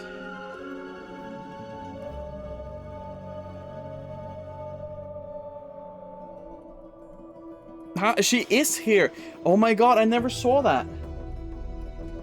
No, it literally says. I did not remember it, but it's very difficult for you guys to see. But here on the left side, it says, at the top here, you have Lord Fellow and Lady Fellow, right? Lord Fellow and Lady Fellow got Felix and Flint, which then means that Fortuna Fellow is Lady Fellow herself. And she's the one that adopted Symmetry, apparently. But Lord Fellow, aka Faustus Fellow, does say here that he was together with somebody called... Can the camera focus? Somebody called Selena Stonetop, and then they had a child called Felicia Fellow. Apparently here she changed her name. And then under there, it actually says that her and somebody called Damien Dusk got a child called Freya Fellow. So, okay. So the Felicia, aka the one that did, okay. So the mother of Freya Fellow, Felicia Stonetop, was the one who had Mortuga under her, because she worked at the inn. She was also a very good friend to Cynthia's mother, who was called... Oh god, what was she called again? I forgot her name, but yeah, Cynthia's mom. That makes sense. Okay, I think I'm catching on. So it's that side of the family, basically.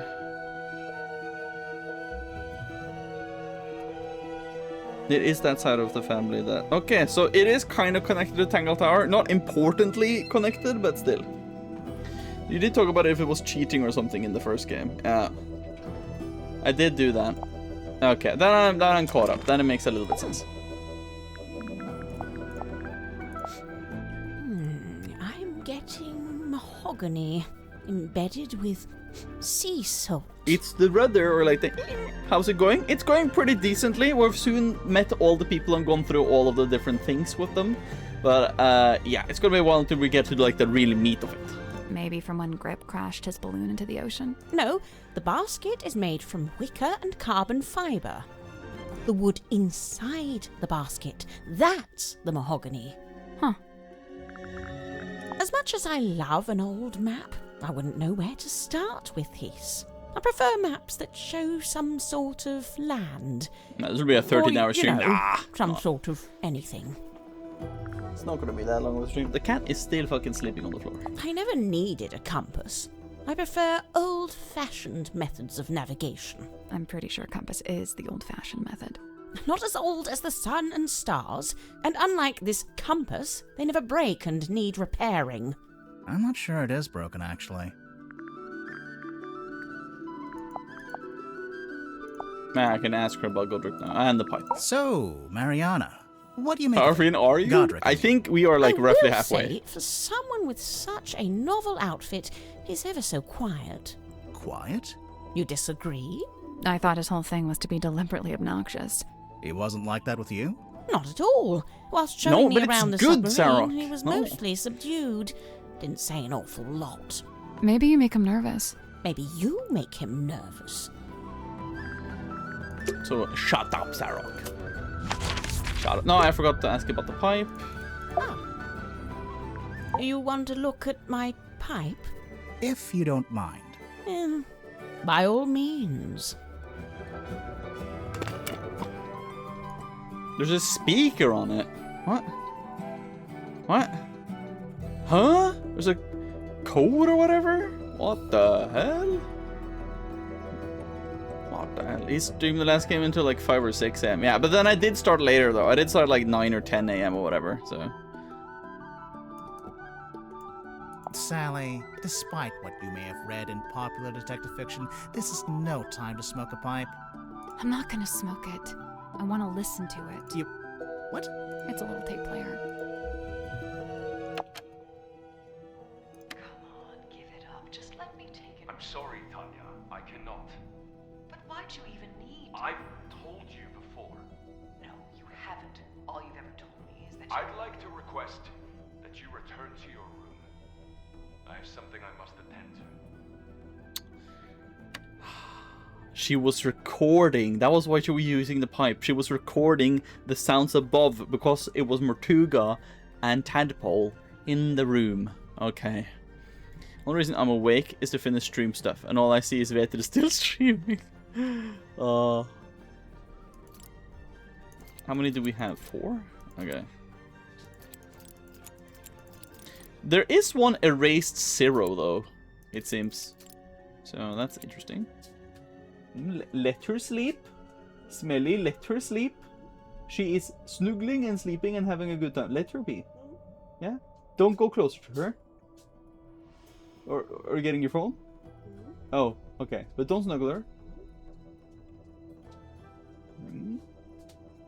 Smelly, please let her... Oh, you're fucking... Damn it. Hey, listen. Why don't we just kill him? Now, that helps both of us. If he dies... we're both free, right? Come on, I know you don't have any better ideas. Was that one of the two that we have met? Maybe Dirk Danson, maybe? Hey, listen, why don't we just kill him? both free, right? Come on, I know you don't have any better ideas. If you can look at it. Okay. So. Stargazing girl stares into the ink-black void. Upon her trembling lips, a question born. A forbidden query of what may be and what may not be. The void, unyielding to the girl's plight, stares back. It speaks. Close your eyes, my love, and be still, for this is the end and the beginning.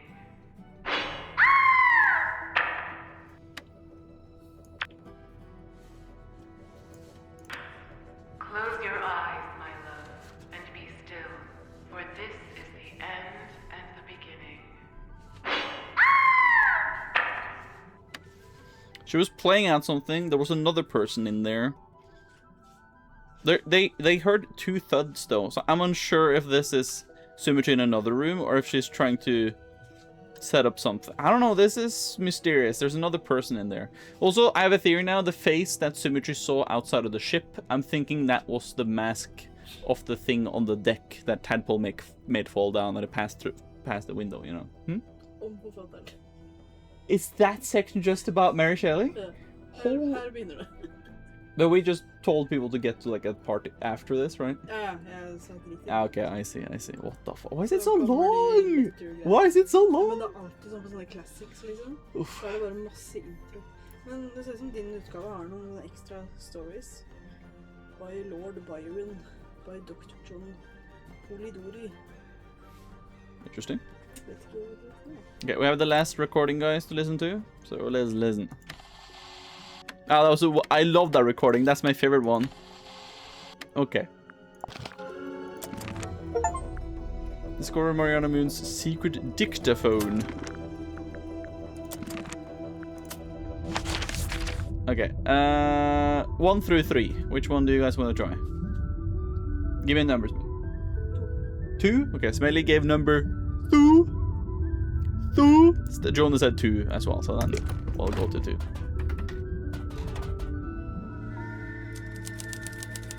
Bunk room. Oh no, you have both in here. They are both actually in the same room. Hmm?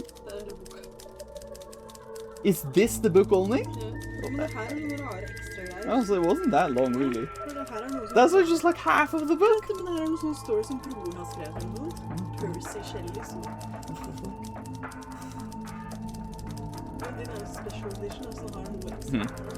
Okay, who should I talk to first, though? Half-brother of Freya or Dirk Dansom, I assume. Who should I ask first? So anybody we should go for first?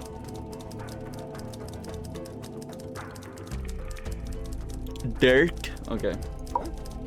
Hey, what's up? How's it going? It's going good, I think. Awesome, yeah. I'm Dirk, by the way. Who are you guys? I'm Grimoire, and this is Sally. Oh, cool. So you're the detectives? Yeah, we're here to investigate the murder of Magnus Mortuga. Oh, yeah, it's a major bummer, honestly. He was a pretty stand-up guy. I mean, you know, sure, kind of an oddball, but like in a good way, you know? I mean, he was Dirk, you didn't tell us your surname. Oh, right. Sorry. Dirk Dansom, actor. So, damn, yeah, anyway. that was like slick. Hi, and what so can I an do actor. for you folks? He's adorable. Can we keep him? Why? Okay, so why did Worman bring him in because they're talking about a movie or something, maybe? No, Smelly, stop. No, you'd forget to feed him. I would, yeah. So, Dirk, you're an actor. What kind? Oh, well, so for ages, I just did commercials. And then about a year ago, I finally got cast in a movie. Nice. Anything I've seen? Well, it's called Hex of the Helmsman. I played the helmsman. Marcus Mordoom? Oh, you've seen it? No, but I read the book. Oh, man, the book is gnarly. I mean, I'm not usually one for reading, but I actually finished it. Yeah, the whole thing. Congrats. The author's a stand-up dude, too. J.D. Worman. You know him?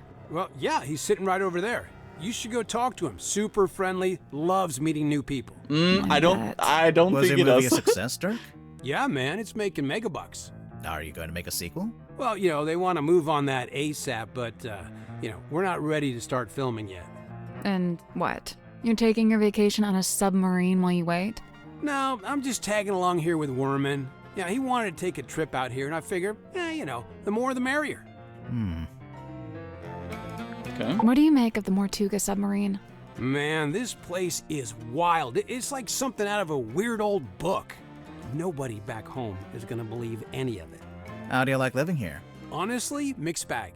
So I love meeting all the weirdos that ended up down here. All kinds of people I'd normally never rub shoulders with, But man, is it dark. I mean, there's no sun, no day, no night. You barely even feel the time passing. Listen, if you're not careful, it'll get you. No, for real. You seem to be holding out. Ha, well, thanks. So far so good. How long has it been? Worman and I arrived a couple of weeks ago. We're the most recent arrivals, aside from Mariana. It's lucky they still had this room free. You ended up with pretty nice living quarters. I guess. I never really thought about it. Dirk, you're basically just a passenger, am I right? You don't have a job here on the submarine? Well, I set myself personal goals. Like what? Like, I was trying to find out everyone's birthday. I got Cynthia's, Grip's, Tadpole's. Oh man, that one took some doing. Yeah, she does not like to share personal info, let me tell you.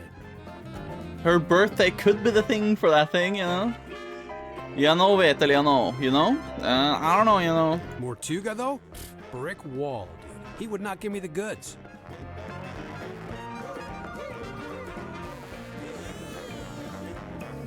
Music in the background.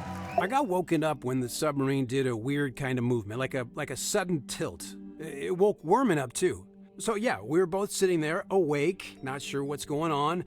At some point, I got curious what time it was, so I looked at my watch. But as I was looking at it, it freaked out. Or the hands moving all over, like they were trying to point in all directions at once. If that makes any sense.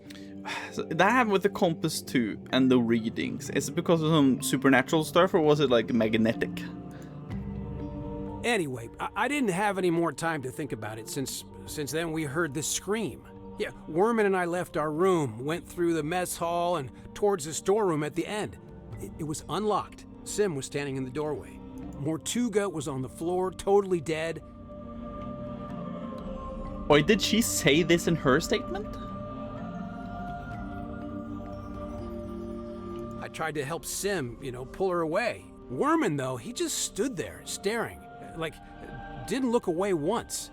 It was like he was trying to commit it to memory or something. Although, I don't think he noticed the person outside. Sorry, what? Outside the submarine. Yeah, I saw someone swim down past the window. I couldn't tell who it was, though. Oh, okay. It was Tadpole. Yeah, because Sim saw the face. Yeah, that's true. Yeah, of course. Yeah, no. I just don't remember if she said that she plumped on the floor or whatever, but I was a bit unsure. Okay, so... Yeah, but that makes sense. So the face was the mask thing that Tadpole, or the head that Tadpole unlodged, remember? And then she looked around in the water, so that... Yeah, okay. Smelly, shut the fuck up. Okay. What did you do next? I wasn't sure what to do, to be honest. Luckily, Tadpole showed up a short while later, and she kind of took charge.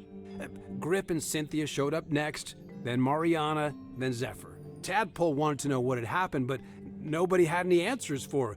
It was bad vibes all around. Sim and Cynthia left first, then Worman, then me and Mariana. We left around the same time. So, yeah, I went back to my room. Worman was there already. He'd gone straight back to work. And, that's all I got. Can I stop talking now? Okay, you first. Dirk Dansom, 6'2", blonde, athletic, passionate, adaptable, amenable. Okay, you're hired. Please stop. And how long have you been an actor? Oh man, I've been trying to break into it for like forever. But I was getting nowhere until Mr. Vanderpeer said he wanted to hire an unknown for his new project, Hex of the Helmsman. It's kind of a fantasy horror adventure. I play mysterious anti-hero Marcus Mordoon. He's pretty much the main guy. So you went from getting no work to getting the lead in a big movie. Crazy, right? So you're rich and famous now? Well, I mean, yeah, right? I mean, hello? Hello. Hey, what's up? I mean, I was reminded of the soundboard on Discord. No, damn it. Listen, I heard the dude died because of a curse. Is that true? No, there's no evidence of a curse. Oh, still. Did you get to know Mortuga before he died? Man, I tried. Dude was not much for conversation. You know, I tried explaining how I'm an actor playing a character that's kind of similar to him. Figured he'd be stoked. Let me guess. He was not, in fact, stoked. Actually, I tell a lie. There was one thing Mortuga wanted to talk to me about. Oh, yeah? He was super curious about contracts. Like the legal documents? Yeah, he wanted to know how they work. Like, how they can be used to make people do stuff or not do stuff. Weird. I mean, yeah.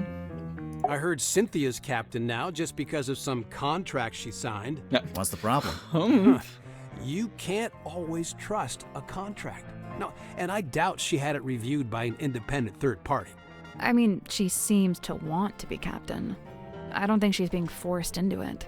No, it's not always as simple as all that. I mean, Cynthia's still so Why did young. you do that? Who's Millie? looking out for her best interests? She's an adult, isn't she? She's only 18.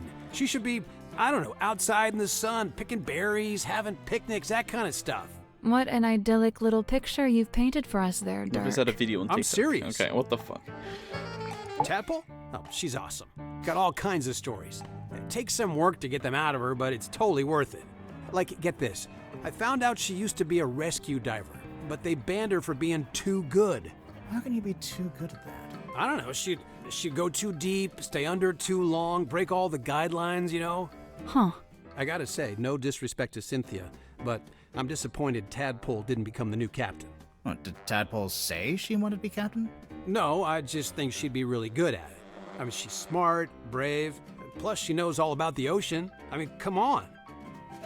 I mean, fair point. Do you want us to make you unsee it? Yes, please. That's your problem, TikTok. Mariana? Man, she's really living out the First you take soap? fantasy. I gotta say, I'm impressed. That's if you believe what she says. I think she might be making some of it up. Hey, you know, it's funny you say that. I did notice something the other day. Oh? Well, she's supposed to be all, like, old-timey and stuff, right? But she was really curious about my cell phone. Curious how? Well, she was asking what make it was, what model number, you know, like really specific stuff. Huh.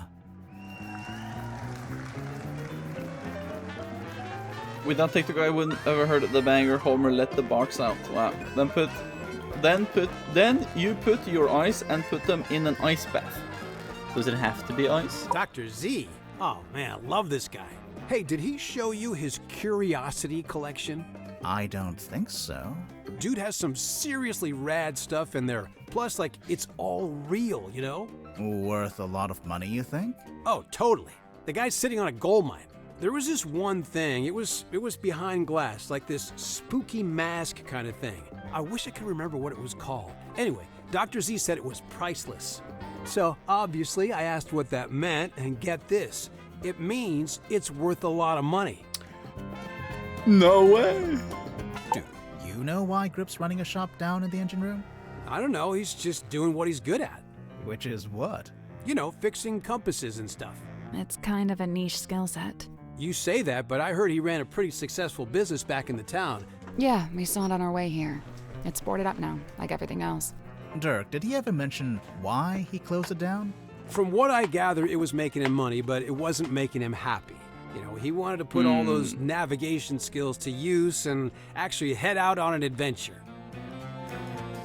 What do you know about Sim? Well, she left the theater she used to work at to come onto the submarine, you know. Then for a while, she worked with Dr. Zephyr in his lab. But not anymore. Nope, she's working on something by herself now, in that room that looks like an old-timey kid's bedroom. Do you know what it is she's working on? Not exactly, but get this. One time I looked into that room, and there were two of them. What? 2 symmetry silk moths. I mean, she did the illusion trick, you know.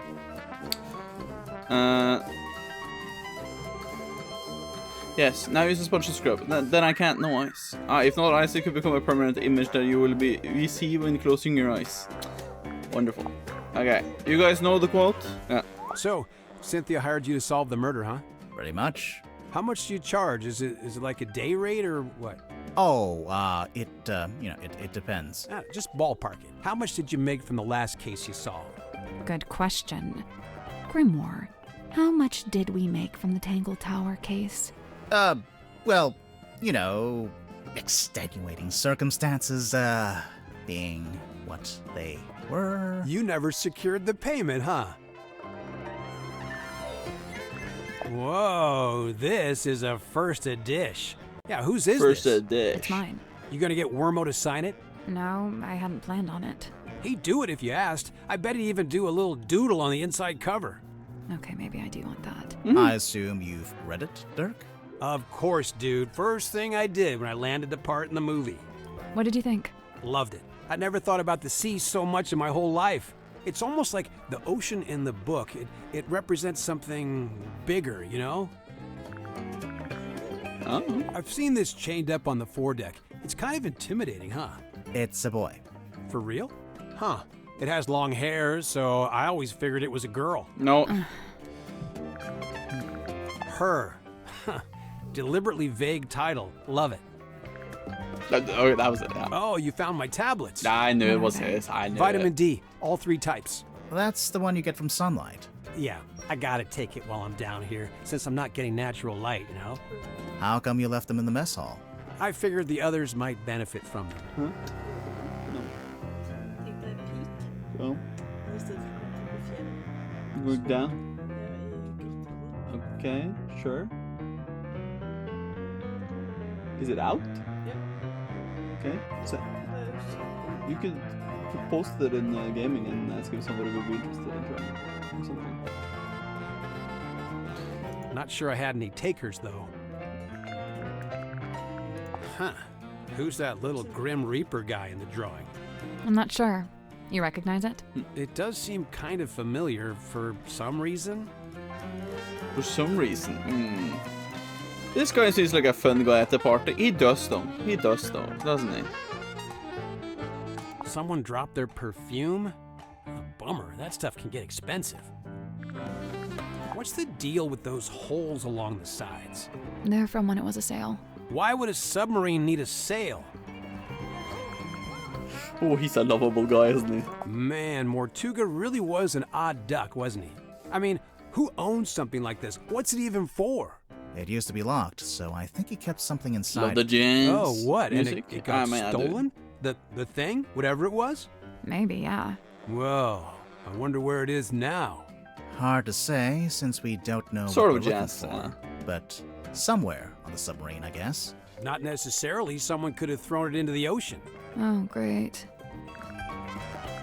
Hey, so remind me what a hex is again? Didn't you just make a movie called Hex of the Helmsman? Right, but look, I'm bad with learning what the made-up words mean. It's not a made-up word. A hex is a magic spell. Kinda like a curse. Or it can mean 6, as in hexagon. Oh, gotcha. Okay, thank you. I was hoping that would clear up what a hex bottle was, but no dice. Where does Zephyr find this stuff? I'm pretty sure they don't sell this magazine at my local newsstand. Maybe on mail order. I think it's more of a black market thing. Huh. Some of the listings in here, the prices are in ounces, and there's a symbol. It's the alchemical symbol for gold. For real? Man, is Zephyr like secretly super rich? After breaking? Okay. Dr. Z told me this is a dream helmet. Have you tried it out? Nope, I don't dream. What? Whatever was Yes, inside you killed do. No But time, bro. Gotta it was optimize dark. that Dark sleep came cycle, out of it. you know? If you're dreaming, you're not resting. You're insane. A little bit. Is that a crystal ball? Yeah, I think it's made of glass. Right, but a crystal ball in the sense that it's a magic ball you look into and you see your future or whatever. Oh, Yeah, I guess. Why don't you look into it? You'll see yourself solving the murder, and then you'll know who did it. It's genius. He's so smart! He's so smart! I can't believe it, guys. He solved it. That's how I should do it. Hey, the guy who wrote this review has the same name as who? I'm not sure if I'm allowed to say. Huh? Hey, the guy who wrote this review has the same name as who? Okay. Someone lose an eye? It's not real. Oh. Well, it's got a weird smell. So? So maybe try asking Mariana about it. She's got a wicked sense of smell, like a dog. I'm serious. What's that? It belongs to Madame Tadpole, but it's locked. Oh, a combination lock. Let me try. Yep, got it. How did you know the code? Huh? Hey, he just did it? Oh, was it her birthday? It was probably the birthday. Man is the smartest character in the game. Apparently is. Apparently is. Easy. It was her birthday. Yeah. Huh.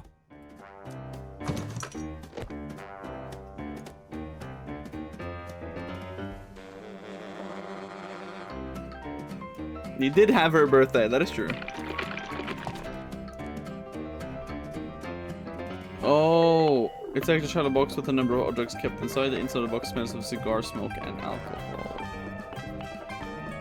So it wasn't Mortugas, it was Tadpoles.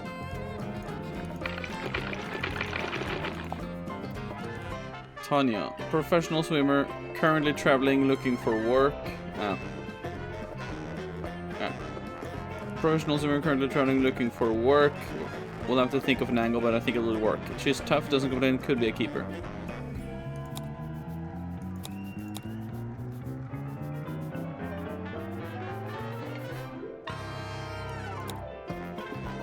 Currently traveling looking for work. We'll have to think of an angle, but I think it'll work. She's tough, doesn't complain, could be a keeper. Caught her snooping, taking photos. Said she's on the trail of a werewolf. She's a pain in the neck, but she's a natural storyteller. Might be able to put her to use. Some code. Her theater's seen better days, but still the best spot in town to set up. I tried to cut a deal, but she's being tight-fisted. Might be a problem. Hopefully not for her sake.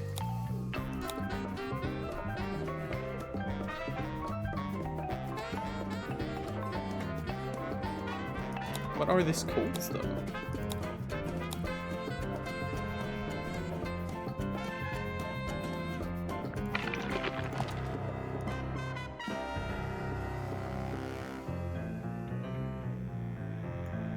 Interesting.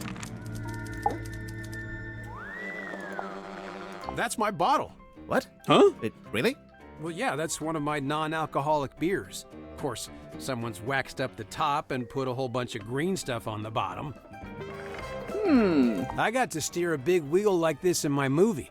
Mine didn't have that red metal bit, though. Also, mine was up on the aft deck, not, indoors in a control room. I'm glad Cynthia took my advice. What advice? She was looking super tense, so I told her to pick up a hobby. Arts and crafts is a good choice. Huh, that's kind of weird. What? He doesn't have a signature, Mortuga. Yeah, he writes his name differently every time. Yeah? Yeah. I wonder if it's on purpose.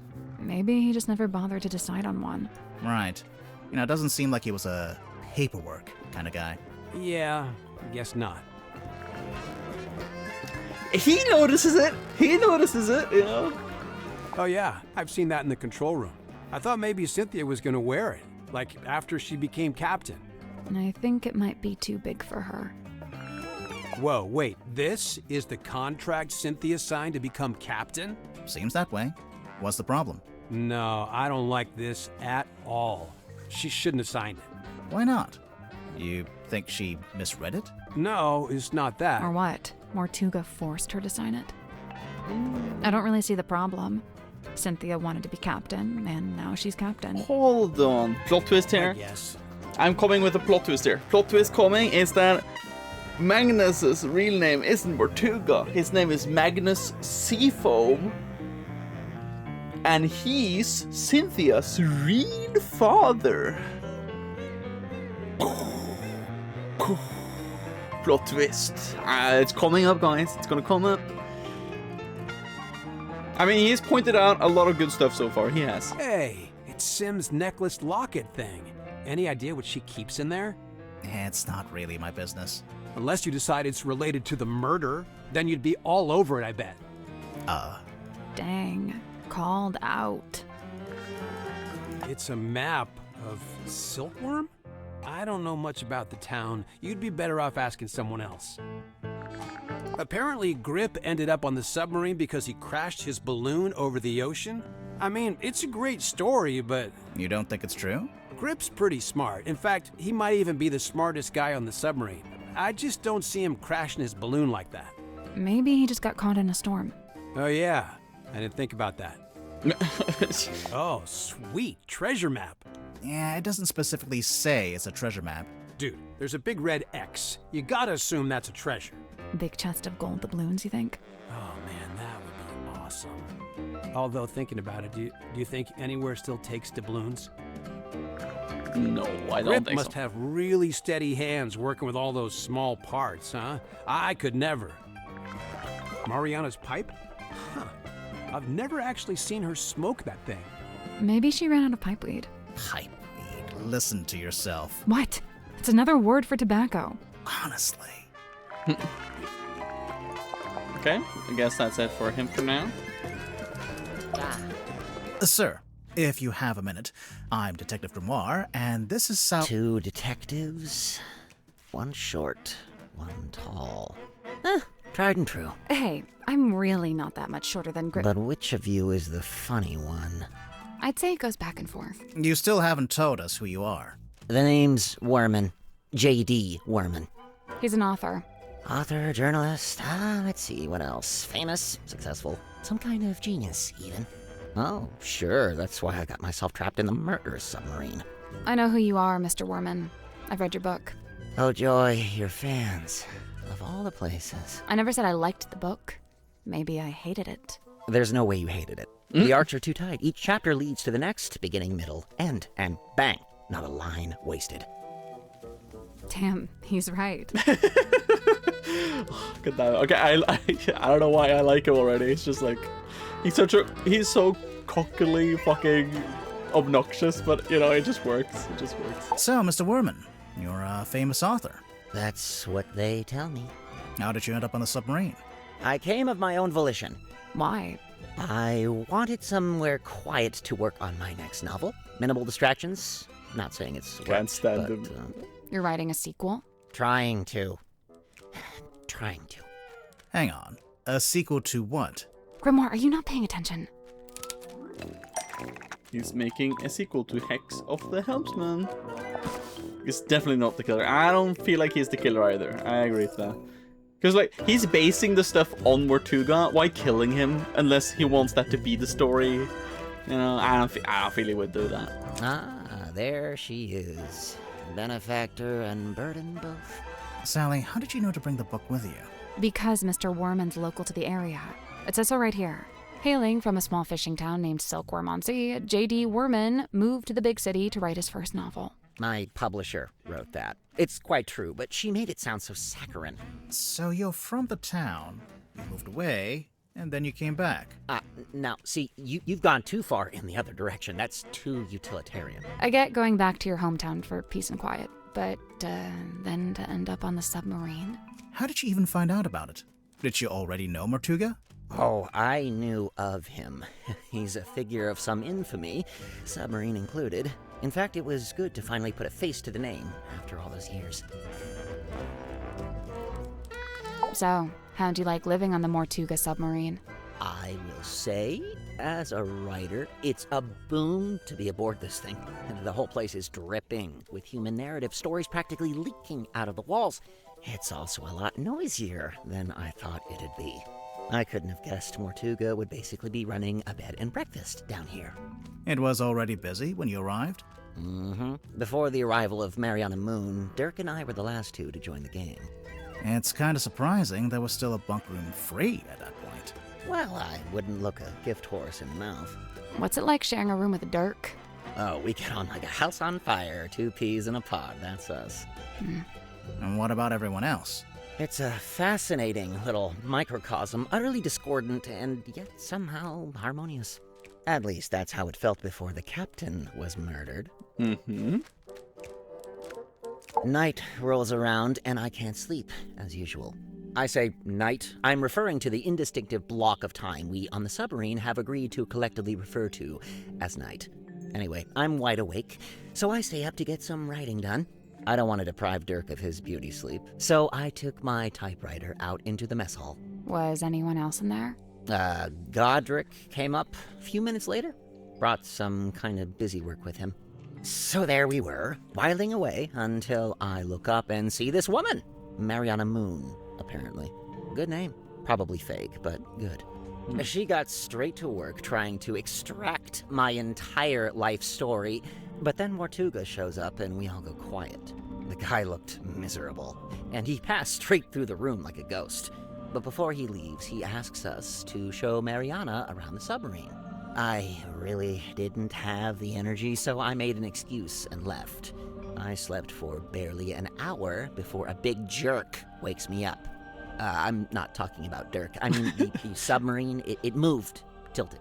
Anyway, I tried to get back to sleep, but no. Now there's a scream. Dirk and I follow the sound all the way down the corridor. Symmetry's frozen in place in the doorway at the end.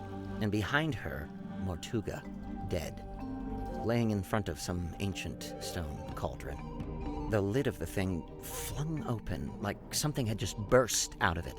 The whole scene was otherworldly, like a painting. Then Madame Tadpole arrived, with just about everyone else trailing behind her. Tadpole brought everyone with her, so she already knew about the murder.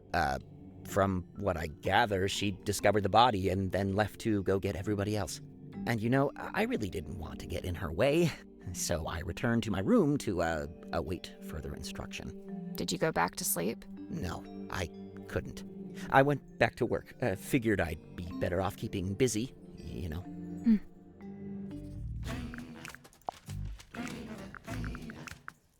So what made you want to become a writer? That's all I've ever done. I was given a job writing for a newspaper when I was pretty young. Given a job? Yeah, friends in high places, you know. Like who? My father was the mayor. Ah, that'll do it. Yeah, exactly. Did you enjoy writing for the newspaper? Sometimes. Other times it was painfully dull.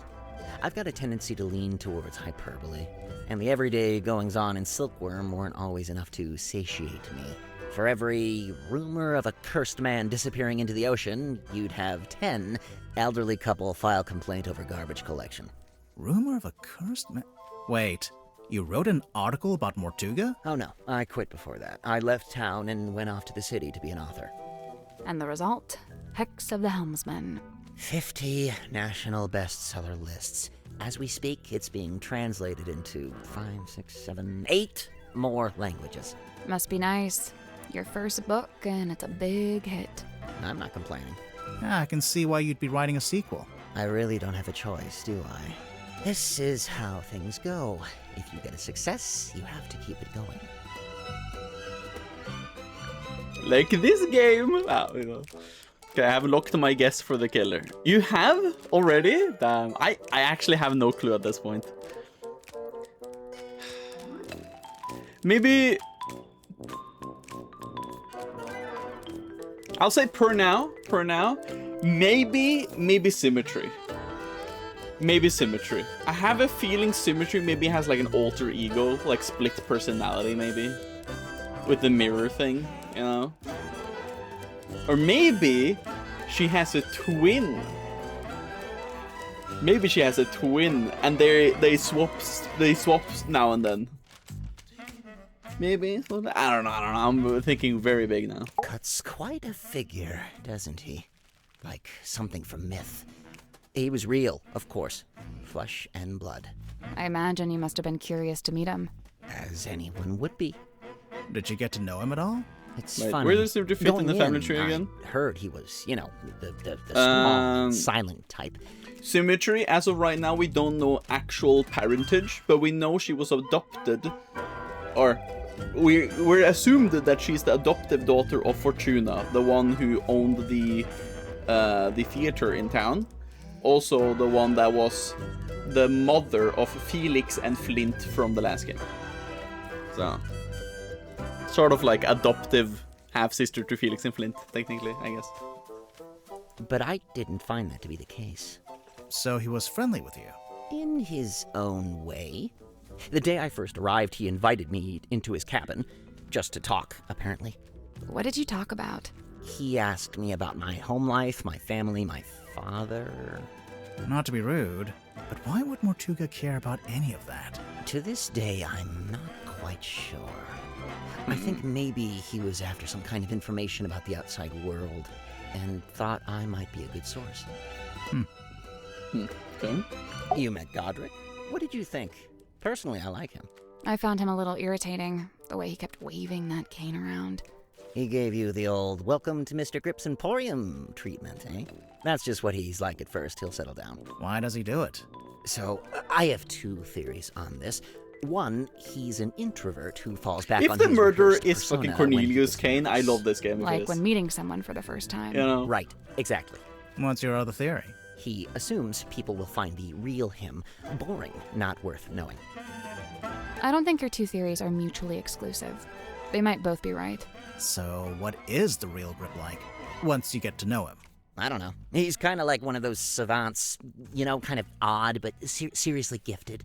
In his case with cartography, I guess, navigation.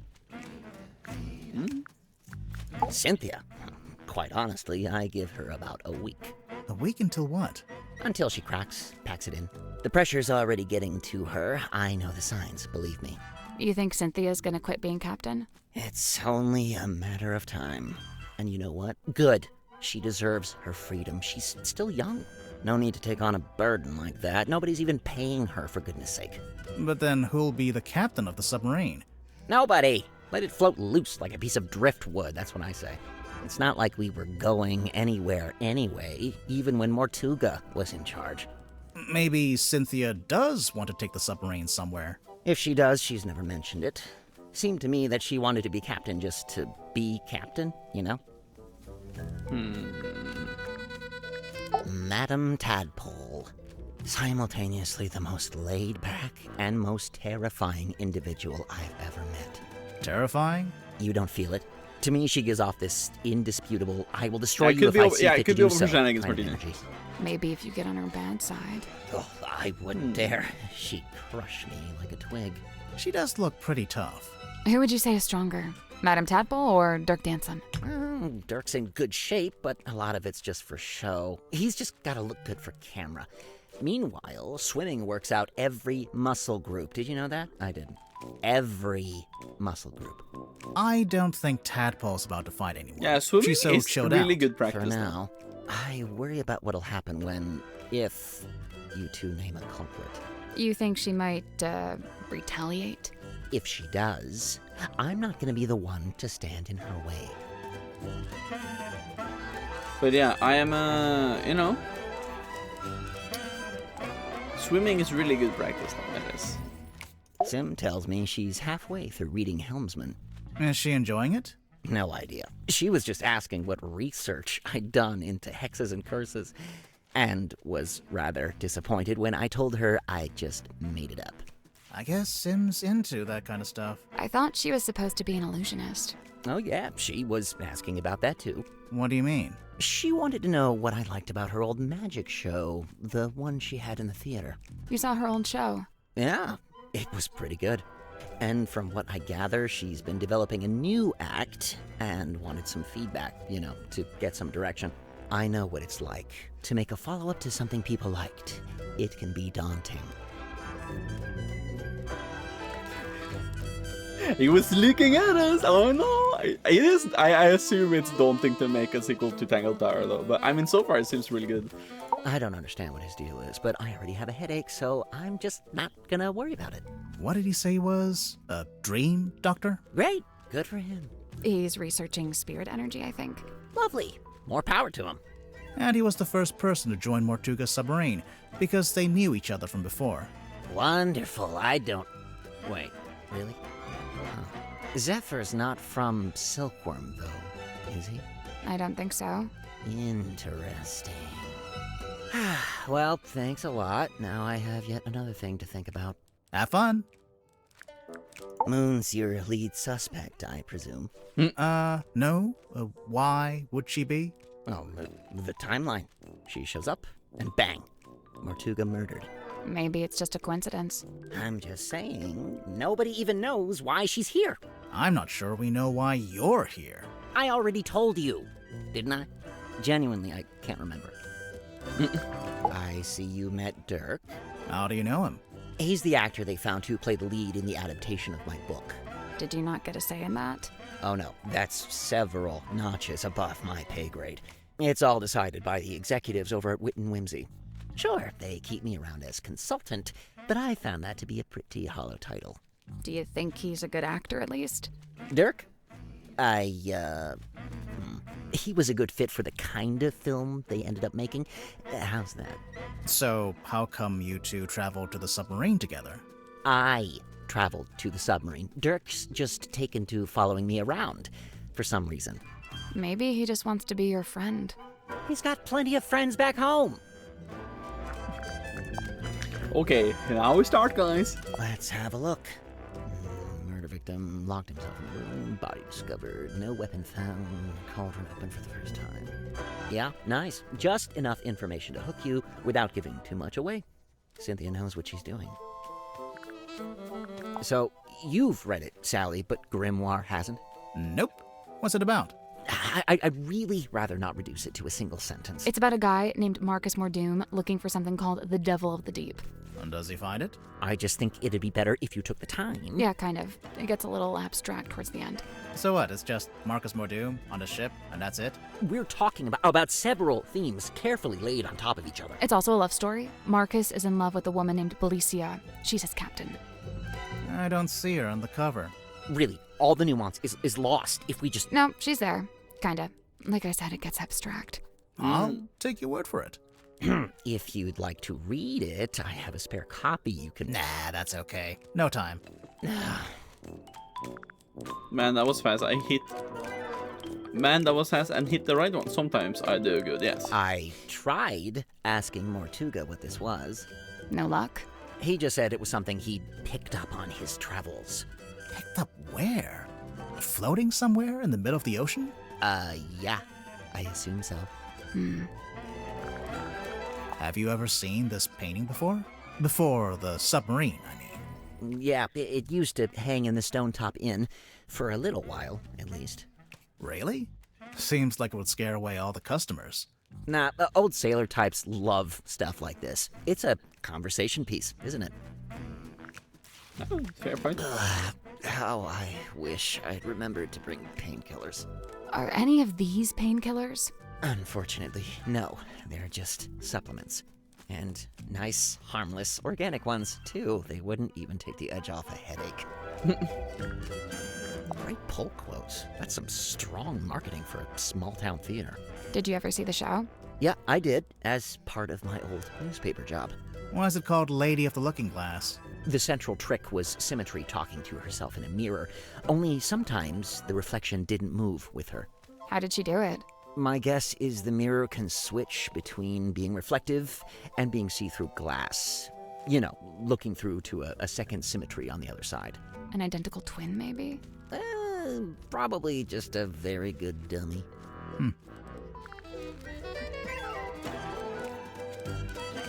They mentioned it here. I might be into something. Picture of a moon. Tried asking Mariana Moon? Wow, never would have thought of that. Occam's razor, my dear. Who? I don't think we've met him yet. I know that saying, Occam's razor. What is that again? Let me... Occam's razor. Problem-solving heuristic stating that when presented with competing explanations for the same phenomenon, you should prefer the one that makes the fewest assumptions and introduce the fewest unproven entities. It is fundamentally a tool to shave away unnecessary complexity. Okay, that's what it means. Okay, I see. And now we learn something new, guys. The Stargazing Girl. Sounds like a good title for something. Like a book? Or a film? A one-woman play, surely. It's a strong image. the ancient cauldron opened for the very first time. It can't be the very first time. Someone must have opened it before. Semantics. So, what do you think was inside? Does it matter? I'm pretty sure it does. It might explain how or why Mortuga died. True. The murder weapon, maybe? Like a knife? Sure, why not? It would explain the scratches on the inside, after all.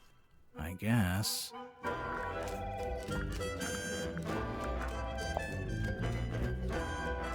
Yes? Something you wanted to ask? Zephyr called this a hex bottle. We thought you might know what it is, since... It was a bomb. I wrote a book called Hex of the Helmsman. Well, yeah. Wow. Yeah, no, I've got nothing. Done. Next. Fascinating piece of ephemera, this. Do you recognize any of the objects? Yeah, the golden hand. I've seen it, and so have you. What? Where? It's attached to Dr. Zephyr's left wrist. Zephyr's prosthetic hand is solid gold? Not quite. Says here it's made of an unknown material 90% similar to gold. Now, it also says it's able to touch ghosts, so best take it with a grain of salt. Dr. Zephyr's got quite the imagination, doesn't he? What's this dime store trinket? It's called a fog ball. Is it now? It was in Zephyr's lab. It could be a priceless curiosity. Oh, yeah? A priceless curiosity that takes AA batteries? Now this is a throwback. I cut my teeth writing local interest stories like this. You wrote this? The review of Sim's old magic show? I did. But it says theater review by James Dusk. Oh, wait. And she finally works out what the JD stands for in JD Werman. Sorry, your name is James Dusk, and you changed it? What's this? The world's smallest piggy bank? What? It's not a piggy bank, is it? Well, it's got a slot, and there's something in there. I thought maybe it was a penny. What's that? A book? I think so. Let's see. Nope, not a book. Why not? Listen. Books don't rattle. I mean, yeah. What? Do you know what this is? Well, it's a bottle, isn't it? Where did you find it? Madame Tadpole's room. She likes to collect stuff she finds in the ocean. Does she now? What fun, what fun. Mr. Warman, do you know what this bottle is? No. No idea. Yeah, I mean, yeah, he took the bottle from the room here. Dirk said it was his bottle, so Warman took it, put the message in there, threw it out for somebody else to find maybe, but then Tadpole found it and took it in. I noticed the wheel is thematically consistent with the submarine at large. How so? Well, it's cobbled together from other component parts. You know, parts that were by themselves broken or otherwise disused. Huh. We used to keep records like this in the town hall. The blue parts from an original blueprint of a submarine, and the yellowish parts are from a technical drawing of a ship. Still a blueprint of sorts, but a bit older. Where did Cynthia get them from? I don't know. Maybe she took them from Mortuga's desk. The machine that spits these out must be broken. I'm sure Cynthia's intending to fix it, although she might... Why do you say it's broken? On the latest card, the readings toward the end are all messed up. Looks like a misaligned printer head. Bane of my existence, those things. Okay. It's gaudy, sure, but when I first saw it, I thought, good! Mortuga will be a man of melodrama and romance. Just what I'm looking for. But nope, he never wore it, never even looked at it. What do you feel about saying there is a plot twist in like a show or a movie? Like just mentioning that a movie has a plot twist, for example. Do you feel like that is a spoiler? I do feel that is a spoiler, usually. It does depend. Like if it's a show or a movie where there's usually a plot twist. I mean, if I get told that a movie like Knives Out, I still haven't seen that original Knives Out movie, for example. If people tell me there's a plot twist in a murder mystery-esque movie, or like if somebody tells me there's a plot twist in this game, for example, I don't feel like that's a spoiler, because I feel like that's very, very, very assumed that would happen, so that doesn't matter. But if you tell me that I'm watching like an action movie, like James Bond, and there's like a big plot twist, I think that would be spoiler, because it doesn't necessarily always have to be a plot twist in movies like that, for example. Or horror movies even, you know, stuff like that. It does change a lot. Like, it isn't really a spoiler, because most things nowadays has a plot twist either way. That's true, but sometimes they don't, so... So, I noticed Mortuga's contract has been typed. Yeah, he clearly used my typewriter to make it. Did you give him permission? No. So, how did he know how to use it? It's a Is the cat eating, by the way, Smelly? Mortuga might have been... Or did she go in the bathroom? Outdoorsy, but he wasn't an idiot. Eating. Okay, most things I watch at least had some twists and turns. Okay, I see. Well, fair. Symmetry's locket. A mystical heirloom from her tragically departed mother, no doubt. Did she tell you that? Oh no, complete guess. But that's just how these things go, isn't it? Okay, let's see. The symbol on the top left, next to Governor's Manor, that's the fellow emblem. Oh, you knew that already? Kinda, but keep going. Oh, that's my father's emblem on the top right, the one next to Town Hall. D for Dusk. Mayor Dusk. Your dad was the mayor and you grew up in the town hall? Must have been nice. Yeah, sure. Hang on. Your dad is listed on the back here, on the family tree, and there's a line between him and Felicia Stonetop, see? It's a stretch to call this a family tree. More like a tree of speculative conjecture. Chart the unchartable, plot the unplottable, and measure the unmeasurable. Nice tagline. I think it's a little much. For a shop that sells compasses? It's not about the compasses. The thing he's really selling is wanderlust. Wonder what? The desire to explore the world and experience the unknown. Ding! Points for Sally. Twist is best when you don't see it coming. So for me, saying there's a twist is a big spoiler. And no, I do agree for a lot of it. I'll give Jonas the little break there. Is she still eating, Smelly?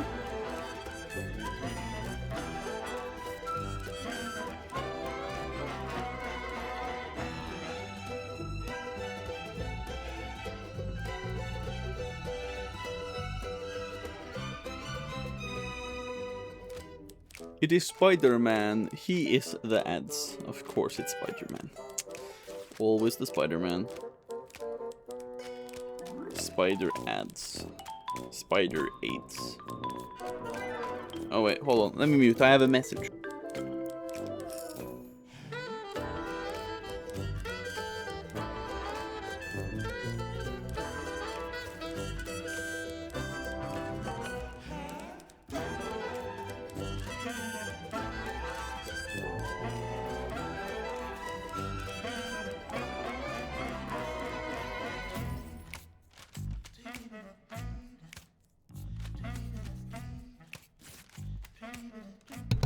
My friend is out drinking again, and he always gets so wasted. Twitch Turbo ad can be all from 5 seconds to 30. Oh, of course it is. But you're back. Okay, good. I didn't do any more after you said there was an ad, so... A treasure just so you map. Caught up. I was looking for something like this. Why? So I was really banking on Mortuga having some kind of exciting secret mission. Something that justified the whole submarine thing, you know? But he didn't? No. In fact, he was weirdly aimless. Like he didn't even want to be here. I feel like this sometimes. What do you mean? Cogs falling out. Too many needles, all pointing in different directions. Oh. Well, maybe you're just partway through being fixed. Sometimes you gotta make a mess in order to tidy up, you know? You know what? That's rather eloquent. Bravo. Grimhor, did you hear? I said something eloquent. Oh, sorry. I wasn't listening. You look like someone who might smoke. Grimhor, don't say that. Hey, no, he's right. Look at me. Mariana Moon, on the other hand, doesn't touch the stuff, seeing as how her only pipe is actually a dictaphone. You already knew? Oh, you can literally hear the tape spinning when she's recording. It's not as subtle as she likes to think. Yeah, that's the point. Okay, let's look around the room then. It's some kind of doll. Sally, no. It's a collectible action figure. Same thing. Collectible action figure. Oh my god, Marcus Mordoom, Hex of the Huntsman. Whoa. Belisha bone top. Subtle. Like it's not Felicia stone top. Devil of the deep. Huh? Man cursed by the sea. Series 1. It's like a curved blade. That's kind of cool.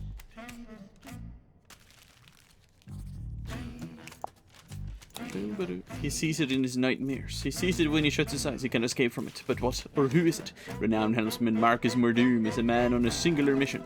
He won't rest until he discovers the truth of what's really hidden beneath the stormy seas. Taking my sea captain includes ship's compass and treasure map.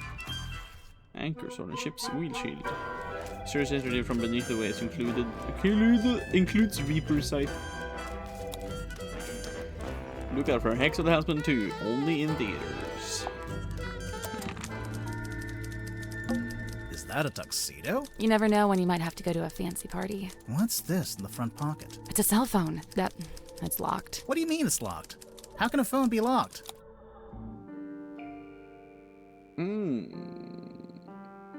Let me just take a quick look at if the cat has gone to the toilet. Give me a second. Also, fill up more water. Get the excuse to do that. Look, it's all empty, guys. Okay, be right back.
Ah, that was good water.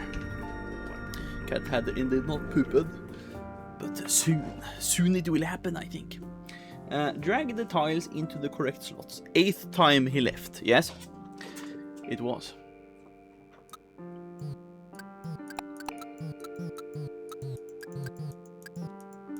This is a weird thing though to do. So assume these will be combined into this.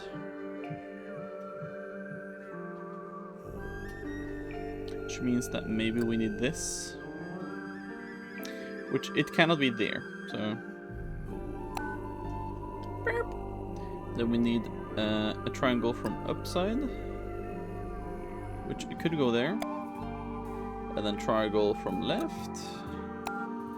Correct. Then we need a upside down U shape. Doesn't need that for that one. Then we need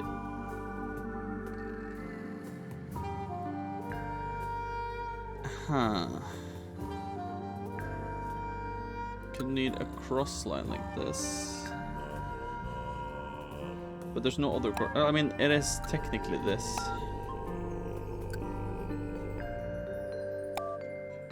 Can try that.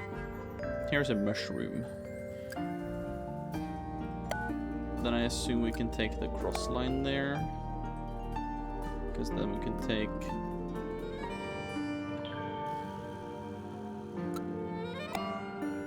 this is mushroom umbrella, you know. Then we need this. And then this. That's the one. Yeah. That was a nice puzzle. I solved it when Yuzu was away. Good job. But I did it. That was a good puzzle. It's unlocked. So now we can look at it? Cell phone. Cell phone with a lid that flips open. It was found in the pocket of a tuxedo in the bunk room. It's for the company that was making the movie, I think. Turns on, but there's no signal the battery could do with charging. Just seems like you can enter numbers. Really, you can't really text normally. You're just using numbers. Welcome, Dirk. Dirk007 at Dirknet from Big Read Studios. The offer still on the table. 500,000 with no multi-picture deal. Sci-fi lasers, explosions. Oh, it's gonna be big. Call me Steve. No multi-picture deal. Sci-fi lasers. It's gonna be big. Call me Steve. From Big Read Studios from Jimmy B. Hi, Dirk. My name is Jimmy. I am a big fan. I have lots of ideas for movies you can do, and you can use them for free. But please put me in the credits. Okay, thanks. Okay, please right back. Jude, hey Dancer, where did you run off to? They said you went on a work trip. What the fuck? Thanks for inviting me.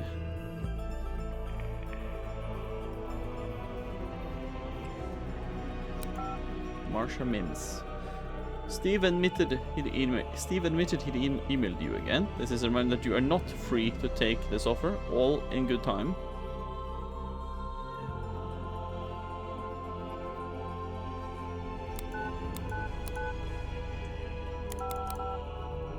Marsha Mims. Steve admitted email again. This is a reminder that you are not free to take his offer, all in good time. Okay. Vendipier. He's still struggling. He keeps writing the first chapter. To Vendipier. He's still struggling. He keeps writing the first chapter over and over. I'll let you know if there's any progress. Vendipier. To Vendipier from Vendipier. Remember, we need several new characters, lots of action, and tell him to go big with the drama, romance, and sword fights. So Dirk is kind of chasing after Vermin to kind of push on to make a new book because they want to make money and get a second movie, I guess. He's writing something, but I don't think it's going very well. He seems easily distracted.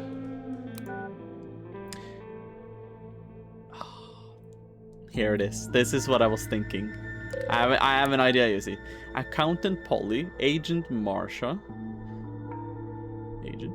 Big Real Steven, Daisy Janelle, Lawyer Woodrow, Mom Vendipier, Worman Office. 2 outgoing to 202-555-178. 202-555-178.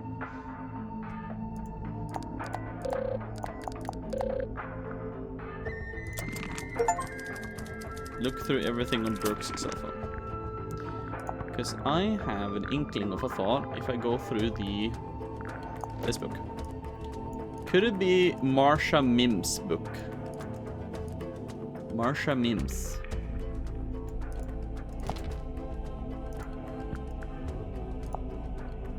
Person currently traveling, looking for work. We'll have to think of an angle, but I think it'll work. She's tough, doesn't complain. Could be a keeper.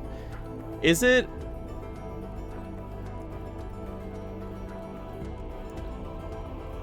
(202-555-178).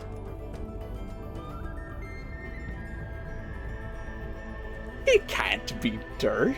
No, I mean something is happening between Dirk and Moon apparently.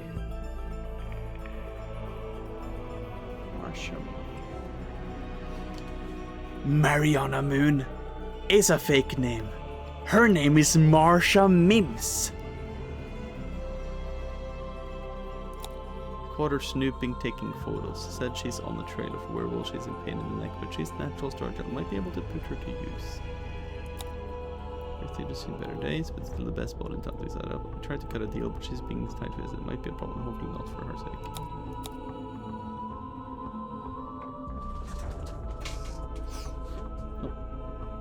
I think I'm onto something now. I think I'm onto something, you see. So I'm not entirely sure if these are... I don't think this belongs to Marsha Mims, maybe.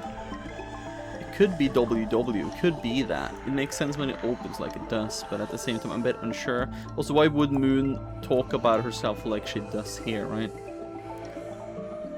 But I have a feeling maybe Moon is Marsha Mims, maybe. Professional swimmer currently traveling looking for work. We'll have to think of an angle, but I think it will work. She's tough, doesn't complain, could be a keeper. Also, when we looked at the wooden pipe, let me see the second one. Hey, listen, why don't we just kill him? Now that helps both of us. If he dies, we're both free, right? Come on, I know you don't have any better ideas. They could talk about Worman.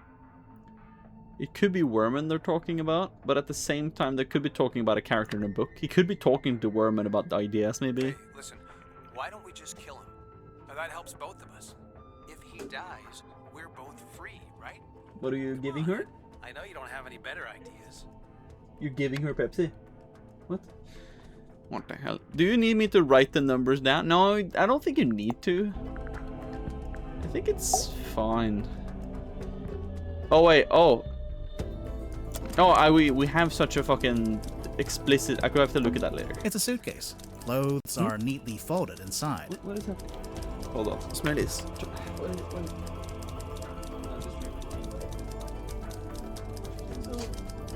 hyperactive now. Oh no!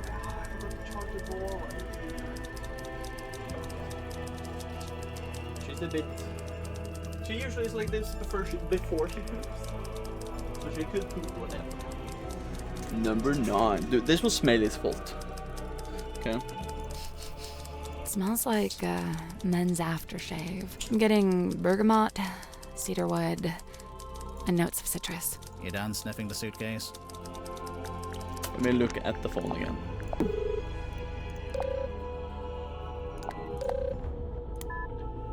Offer still on the table. Stephen Miller again. This is a reminder that you're not free to take his offer. All in good time. Marsha Mims. Agent Marsha. No way. No, so Marsha Mims is... Okay, sorry. Marsha Mims is his agent.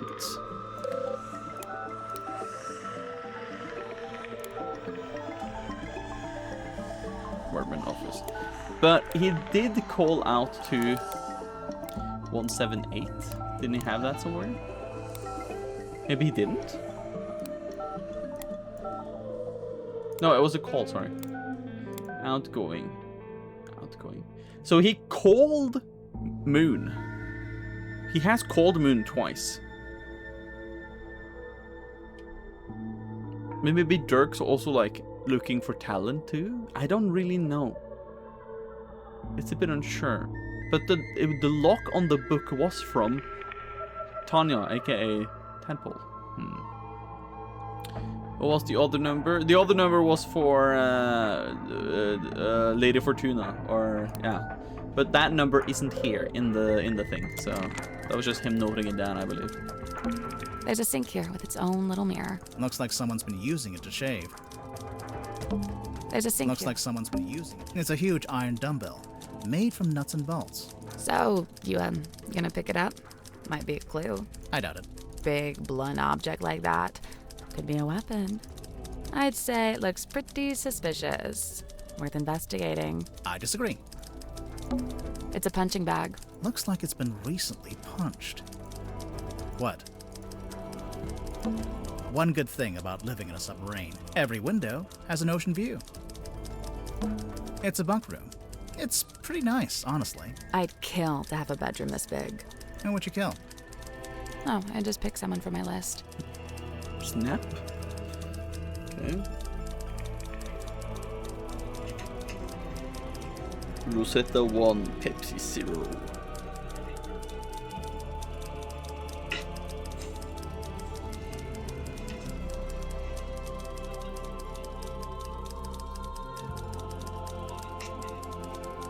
Why is she attacking the Pepsi box? What the fuck? Damn it. Anyway. Notes stuck to the wall. Title ideas. Curse of the Captain. Scourge of the Sailor. Bane of the Bosun. All duds. It's a cheap light bulb. No shade. I guess the submarine doesn't have a laundry room. There's food lying around. Do they want rats? That's how you get rats. Sally, it's a submarine. Either there are already rats, or there are no rats. A bunch of discarded paper. There's something typed on it. Yeah, but I can barely make sense of it. Kinda looks like an attempt at the first chapter of a story. It's a teacup. I've been on this submarine for ages and nobody's offered me a cup of tea. You don't even like tea. Still. It's Worman's typewriter.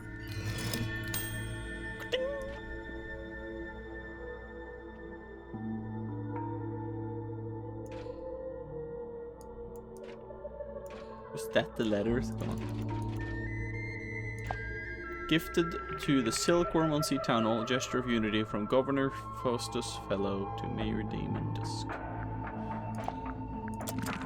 There's something strange about this typewriter. Is it the... Did you notice the weird mechanism on the back? Is there a weird mechanism on the back? Wait, was there? I'll do this later. Uh-huh. Well, It's Worman's typewriter. no. I'll do this later. It's Worman's typewriter. I think it's also a puzzle. I think it's also a puzzle. I mean, you can open that, and that's basically it? Ah, okay. I mean, sure. It's Worman's typewriter. No, I think it's also a puzzle. Okay. It's Worman's typewriter.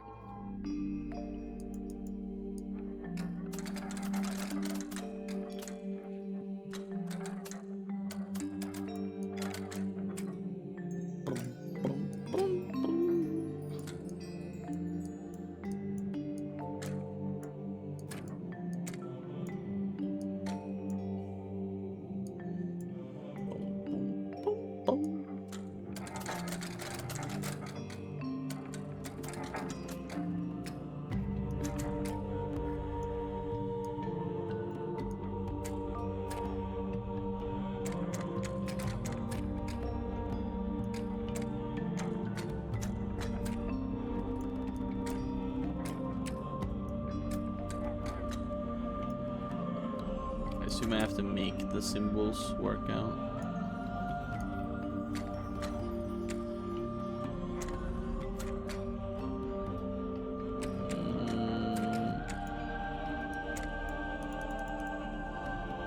Or am I supposed to combine all of them? No. Ah, no! Oh my god. Yeah, I'm stupid. I see the rotations now. Yeah, okay, no, it's... I'm gonna do the one that's in the middle of it. AKA, I'm gonna do the one where this thing is on the right side. AKA, if that's supposed to be on the right side, then I have to do something different. Is Vetela dum-dum? Maybe. I thought I was supposed to do 1, 2, 3, 4, or whatever for some reason, but no, it's meant to be. It's the same shape, all of them, but you're supposed to find the one in the middle, which means it's the one where, as if we take this this diamond shape, or square rather, it is top right, assume right, down right, and then bottom. So it's supposed to be to the right, but if that's the case, we need something to make sure that we can get it on the right side, which means, can we even get that on the right side? Do we have something like this? No. How could we be able to have it on the right side if none of them allows me to do that? Wait, how does that work? None of them lets me point it to the right, so then... How does that make any sense?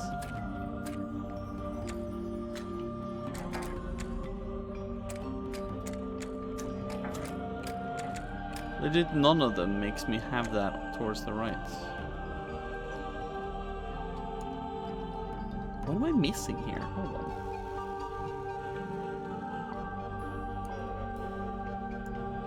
This only has that diamond shape at the top here, so which means it can only be at the top. Here it can be at the top or the bottom. Here it can only be at the top or on the left, or it can be top left, or it can be bottom left. But that's how... What?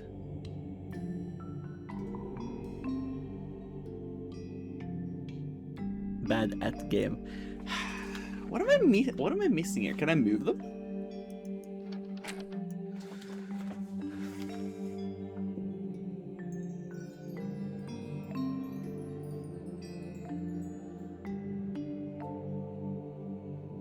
Why did it take me that long to understand that I can turn that? Okay, if I can turn this,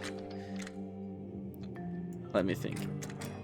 We can have it there, but then the bottom one will be. What would it be? It has to be to the right, and then the T shape needs to be like so. And then it would be a circle at the bottom, like so. And then we're supposed to have a hollowed out circle at the opposite side.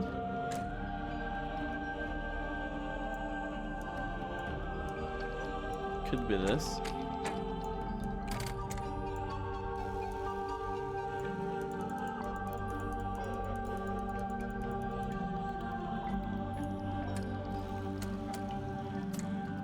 Let me think.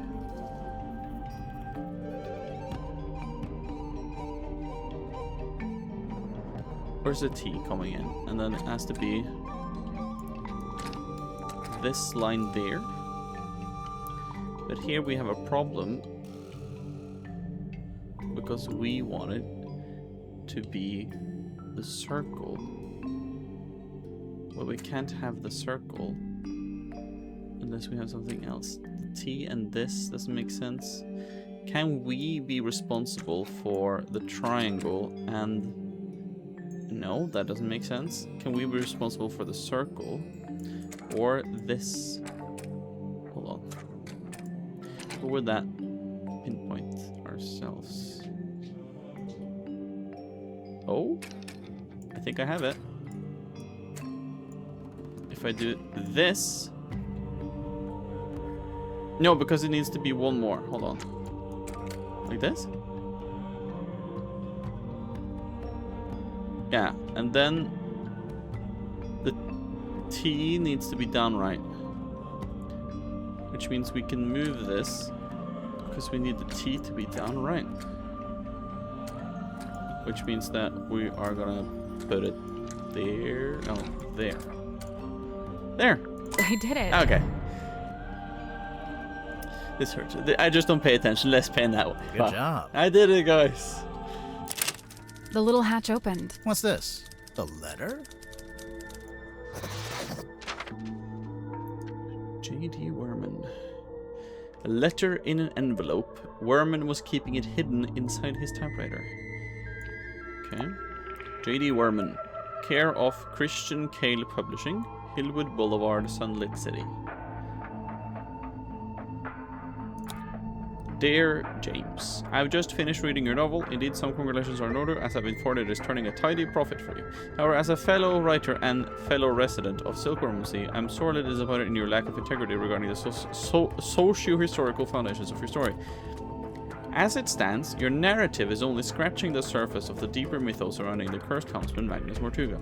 I know you want to go deeper, so I'm here to help. Inked on the back of this letter are coordinates detailing how, when, and where to find the Mortuga submarine, the mysterious underwater vessel in which Mortuga still resides. Good luck.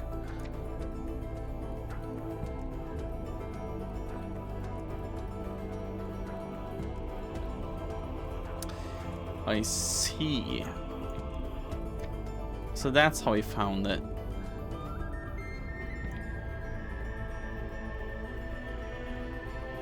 T.W. Ibis. But this map here, this map here, does it remind you guys of something? It does remind me of the... oh lord, where is it? Where is it? It reminds me of the...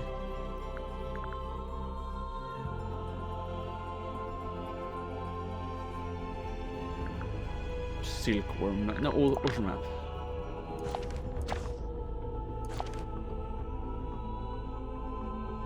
That wasn't exactly the same as I thought, but... Could be connected. Okay. I think we've seen everything in here. Now we have some rooms to look through. 1 and 2. 1 and 2. These don't contain people though, but...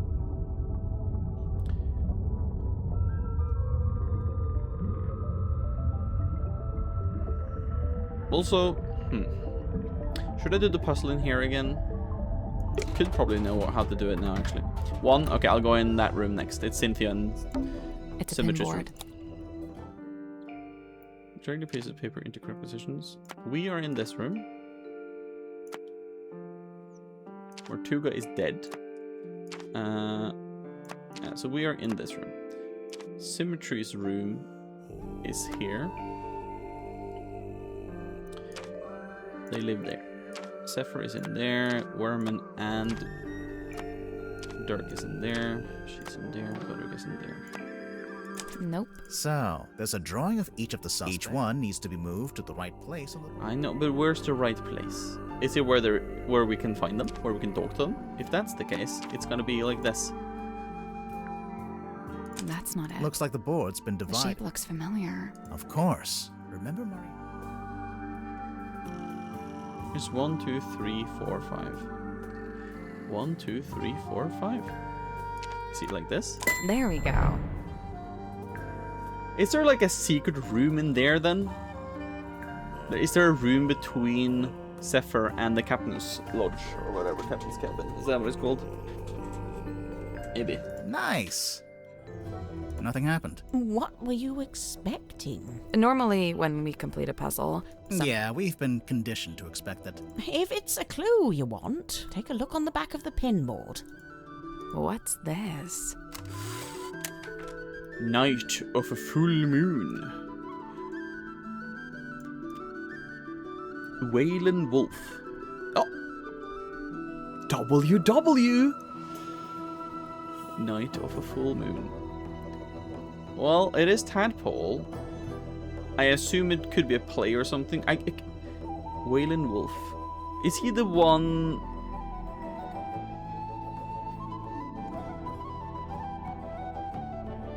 Interesting.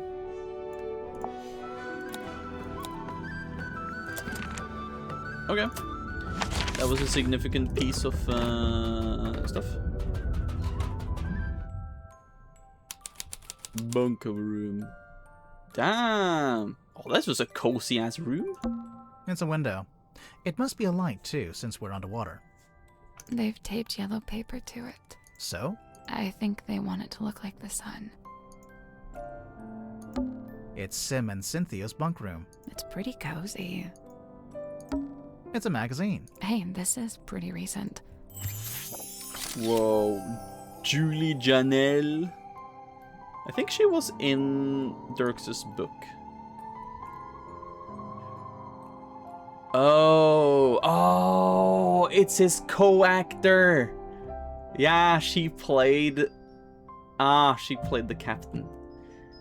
I see. Okay, maybe Maxine found in Symmetry and Cynthia's bunk room. I see. Hex marks the spot. Julie Janelle, Dirk Damson. I wrote his name wrong. Cinematique. Movies, culture, news, and reviews. Julie Janelle on acting and authenticity. Dim sum. It is a cozy ass room. I know, it's a fucking cozy ass room. Hex marks the spot. Cinematique magazine sits down with the stars of Vincent Van de Peer's latest film. Julie Janelle, also known as Belisha Bontop in the movie. Julie, since we last saw you, you're won Best Actress twice and released an eponymous folk rock album. How do you find the time? I always say I have the same 24 hours in the day as anyone else. So Julie, what attracted you to the Hex of the Helmet? I've always loved the mystery and romance of the sea, and the script was beautifully dark love story. But most of all, I just like working with Vincent. There's a feeling of security there, since he produces too. At this point in your career, you're clearly in high demand. There was a rumor that the majority of the budget for this movie went on your salary. I very much doubt that's true, but yes, these days I'm the one holding the cards when I approach a contract situation. I'm a bit of a shrewd negotiator, to be honest. The film is an adaptation of a novel of the same name by author J.D. Werman. I've been meaning to read it. Let's talk sequels. Well, you just mentioned the novel. There's only one, isn't there? For now, anyway. We heard you and Dirk both signed multi-picture deals. Yeah, we did. I know Vincent is keen to make as many as these as he can, so keep playing Belisha Bonto. Sure, unless the writers kill her off. Haha. Dirk Damson. Marcus Mordoom. Dirk, how did you get in shape for the role? Well, the production paid for a personal trainer. I'm not allowed to eat bread. Excellent. Without this weekend. Check out our next issue for full review.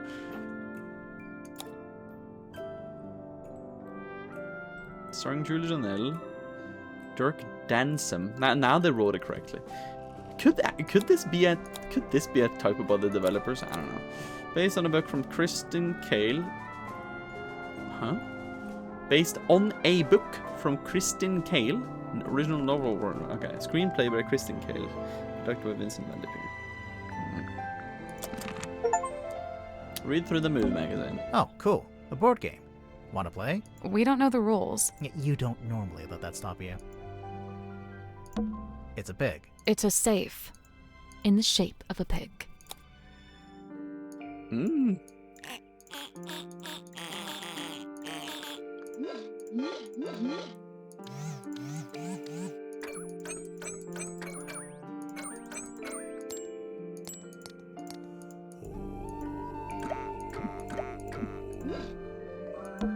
These ones aren't buttons. It's just some kind of display. These ones aren't buttons. It's just some kind of... Okay.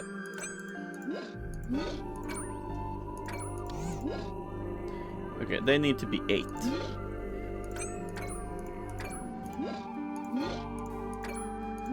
That's 8 total right now. But that can't be true, because this needs to be 2.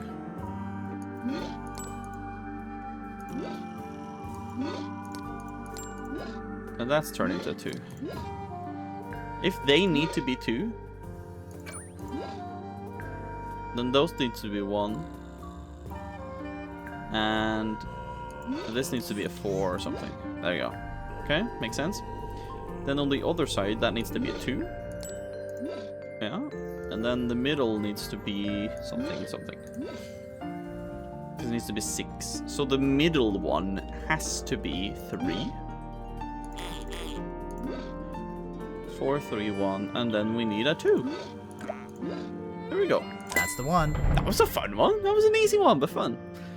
Deep soup. No cozy ass room. Cozy ass. No, cozy ass room. Cozy ass room. Okay. Do you want to know what I think Dirk's thing is? What do you mean? Like, what your theory is? Would that be spoiler for me? I don't know. That's up to you to tell if you think it's not spoiler of some kind. Good job. What's inside? There's hidden images of Cynthia's background. Is it a face? It sort of looks like a face. Seafoam imaging system. Took a picture or something. Kinda creepy. What is it? I don't know. Well, I guess we can start by asking Sim and... Look at that little wooden house. Looks like it'd be a nice place to live. Old books. Mostly fairy tales for young children. They've been stacked up into a little tower. Old books. They've been stacked up into a few drawings. A mouse, a girl, a leaf. They're, not good. You're right. They're great.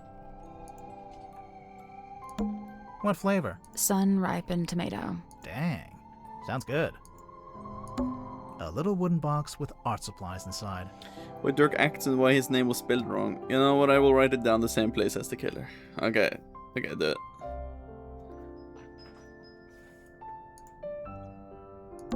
Instant photos.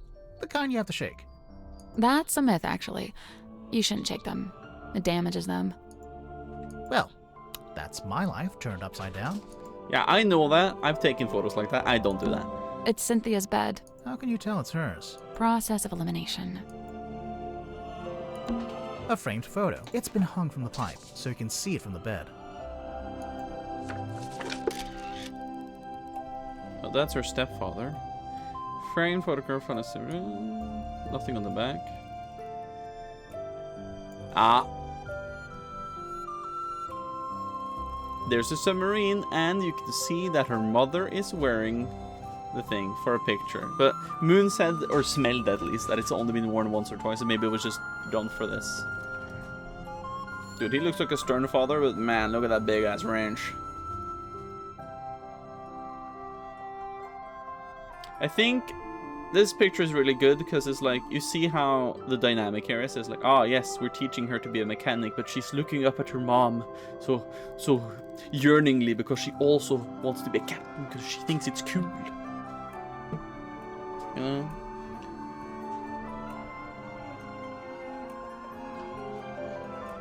Now, what does the 42% mean? I'm unsure. It might be connections, maybe. Something happened before the sub was completed, most likely. It's an origami bird. The movement of the submarine makes it look like it's blowing in the wind. It's Sim's bed. How can you tell? It just has her energy. Instant photos. That's a myth. Well, that's okay. My life. I think that's about it. It's a mirror. Sally, you can use it to fix your hair. My hair is perfect and does not need fixing. It's Sim and Cynthia. It's pretty cozy. I think that's it. Okay, we only have this left, so.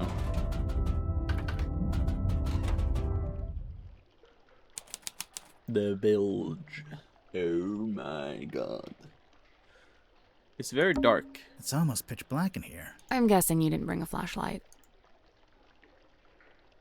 There is something we can use to light it up. Oh, is there so many left? Oh my god, guys. Well, I'm not going to bed until I finish the game. I've already set my sights on that. Do we have anything to light it up? Like the wooden buoy? Nope. No. I don't know if we have anything that we could use. Snake's bottle. That's not it. Moon illusion. Sun tablets. Well, that's not right. Oh, okay. It would be fun though. Fog ball. That's not it. I don't think we have anything that could produce light. Cell phone. We can use Dirk's cell phone. Do you think he'll mind? Probably not. Oh, okay. I can actually do it. Okay, nice. I thought we had 4 items left. I also thought that. This seems to be more than last game. Point it here. Here? You're not pointing it at anything. Well, where should I point it? No, not there. Like Over this? You're doing it wrong. Over here? A switch. See? I knew Dumb it. luck. It looks like some kind of dial. Another puzzle. Oh, this shit's fucking amazing. Okay, I like this. I like this. This is cool. So, are we meant to have both combined? Is that what they want? Because if that's the case, I think I have to move it around a bit more.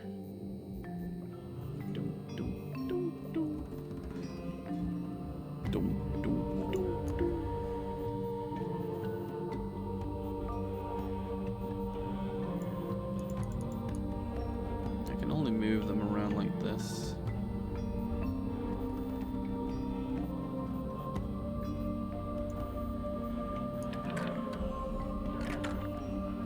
No.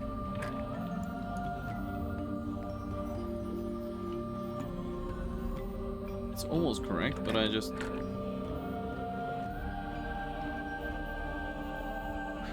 It's like almost, but it's not there, you know.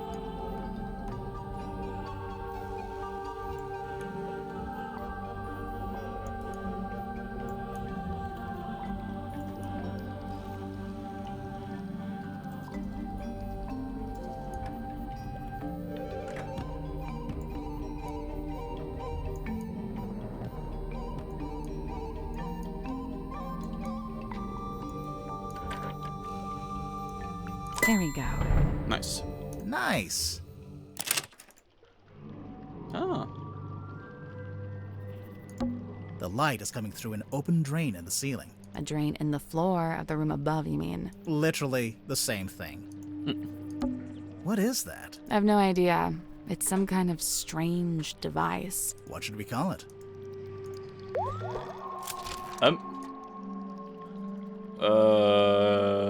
Okay.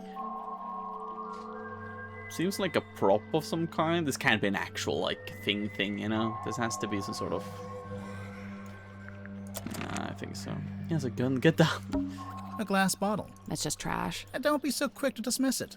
Oh, yeah. No, it's just trash. What's this? Diving license. A license card has been cut in half and taped back together. It was found in the village. Tanya Tadpole. Diving. Free diving... Ocean Rescue Divers Association, ORDA. Tanya Tadpole, specialized free diving, reduced visibility, deep diving, high pressure. Tanya Tadpole, Ocean Rescue Divers Association. Okay. Don't know what was in here, but... Yeah, this room smells like rust and dirty seawater. I kind of like it. I knew you were going to say that. You always like the worst smells. Yeah, this room smells... You always like the worst. The light is coming through literally the same. It's a thigh-high pool of dirty water. Don't say thigh-high.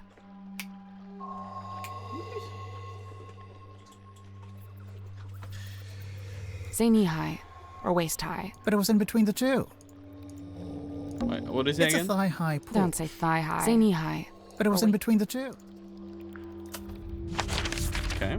We can't get in there right now. Locked. Yeah, but we do have the key, because it's in this. That's the one.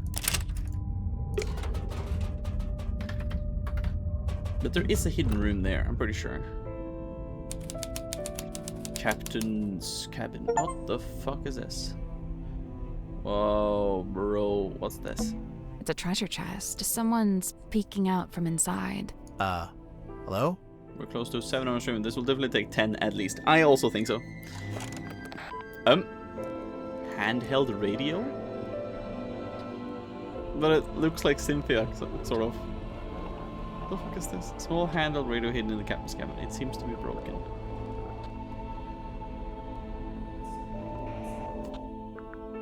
Okay. It's the killer!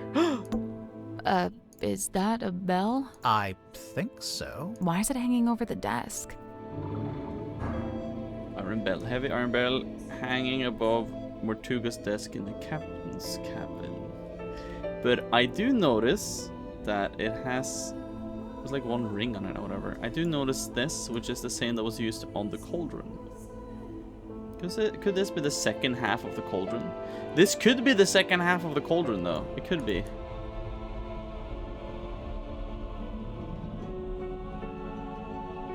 There's an egg. Egg hatches. Something is crawling out. The thing lives in the sea. Apparently. It's a story on it. Damn, okay. That's one impressive chair. Fit for a captain. What's that saying? If walls had eyes? Something like that. Nice window. It looks directly out the back of the ship. The ship? Yeah, you know, the submarine. It's a painting. It's beautiful. Probably haunted, but beautiful. Her. Frame painting of a woman found in captain's shield. Here's on the base of the frame with the word her engraved on it. How do we have this again? And Mother finally let me have the map. Most of it anyway. The important bits are all still there. Problem, I spent all last night trying to decipher the actual coordinates. I couldn't do it. Magnus couldn't do it either. But he said we could pay someone to do it for us. What is it? To turn around, go back to empty-handed, never. So all the way there, he was sulky and moody, even more so than usual. I mean, he can be such a baby sometimes. I didn't let it bother me because, as I had known it would, the moment he saw the green light, his curiosity got the better. Hold it up, took forever, it's super heavy, and I really didn't want any of it to get damaged. Once it's on the deck, Magnus put his arms around it to turn the things. He can just about reach. But I told him not to do it, like, might not be safe once we don't accept my time. So I said, huh? Oh, she's doing toilet? Pooping! Okay, poop time, guys, poop time. I'll be right back. Poop time.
Okay, guys.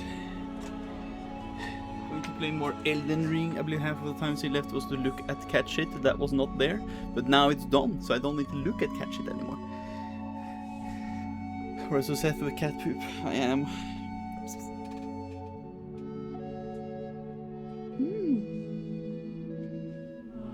She's under my desk now. But yeah. Ancient Digit Band. Are you going to be playing more Elden Ring? Let's go. Let's go. Let's go. You have to keep me updated after to tell me what you've done. It's a must. It's a must. Anyway, Rosie, yeah. But yeah, I figured it out now. I think figured it out. So, who is it? Grimoire. Let's make sure to ask everyone about this. Everyone? Yeah, I'm curious to see what kind of responses we get. This thing. Is that a bell? Why is it hanging over the desk? You see the egg? This egg part? This is the top half of the egg. The bottom part is the cauldron. We've seen the cauldron, and this is talking about something that was inside the egg/cauldron. That would be in the water. Very mystical. I figured that out. The egg is that. What's that on the wall? No idea. It's written in a language I don't recognize. It's Mortuga's bookshelf. A lot of these aren't books. They're scrolls. Scroll shelf. It's an old birdcage. Minus the bird. Storage boxes. Why keep them in here, I wonder? Where else would they be? A storage room? It's an old rug. It's old, but it's not quite as dusty as the rest of the room. Mortuga's desk. Anything in the drawers? Just dust. There's a globe. With all 7 seas. A candle on a skull on a book. So was Mortuga a pirate or what? I don't think he actually did any pirating. I'd say he was pirate adjacent. It's a ship in a bottle. Really? What ship is it?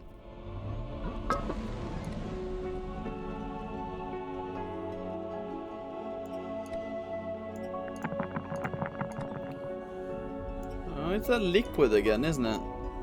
Maybe it was like something to put inside. So that part there, was that maybe what was at the front of the ship? That's the back of the ship maybe? I'm a bit unsure. So apparently the old ship that Mortuga had with Felicia Stonetop is what has been molded onto the submarine, I guess. But why specifically that happened, I don't really know. Would you not shake it like that? You're gonna break it. I think it already is broken. Listen. Something got loose on the inside. I think we're done here.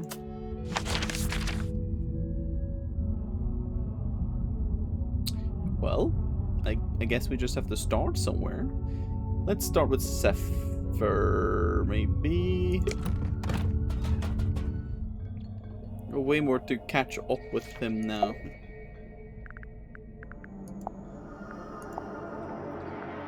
I noticed Mr. Dansom was quite determined to hold conversation with Magnus. What did Dirk want to talk to Mortuga Nothing. about? It was the act of conversation itself he was after. First-hand experience of Mortuga's mannerisms, affectations, and vocabulary. When I inquired as to why Mr. Dansom held fascination for such things, he said simply, research. Yeah, the research. Maybe he's looking for like more people for the movie. I'm not sure. Or like personal info. It really is fortuitous that Madame Tadpole found her way to the Mortuga submarine. Not only is she unusually well suited to living within the confines of the ocean, but she was also unusually compatible with Magnus Mortuga. As far as I know, the two formed a sincere friendship. Huh. I wonder if she knows any of his secrets. She may just. I'm to believe Tadpole had taken it upon herself to discover the source of Mortuga's internal anguish. In her words, she wished to understand him so that she could help him. It was in the course of this endeavor that she began scouring the ship for information. On one occasion, I entered the captain's cabin to speak with Magnus, but instead I discovered Tadpole quite alone, trawling through his bookshelf. I asked her what she was looking for. She said she didn't know. I have a curious observation about Mr. Werman. Unfortunately, I haven't had the time to perform an analysis, let alone propose a hypothesis. That's okay. Just tell us anyway. I observed that he did not seem at all saddened or sorrowed by the death of Magnus Mortuga. You can't know that. Some people don't always show emotion on the surface. Of course, quite true. However, Mr. Werman did display an emotion. Relief. Relief? Gazing upon the crime scene, much of the tension coiled up in Mr. Werman's body visibly dissipated, and thereafter he seemed energized, galvanized. Maybe idea for the book. Could be that. But I'll check your Discord. On what? Anime manga?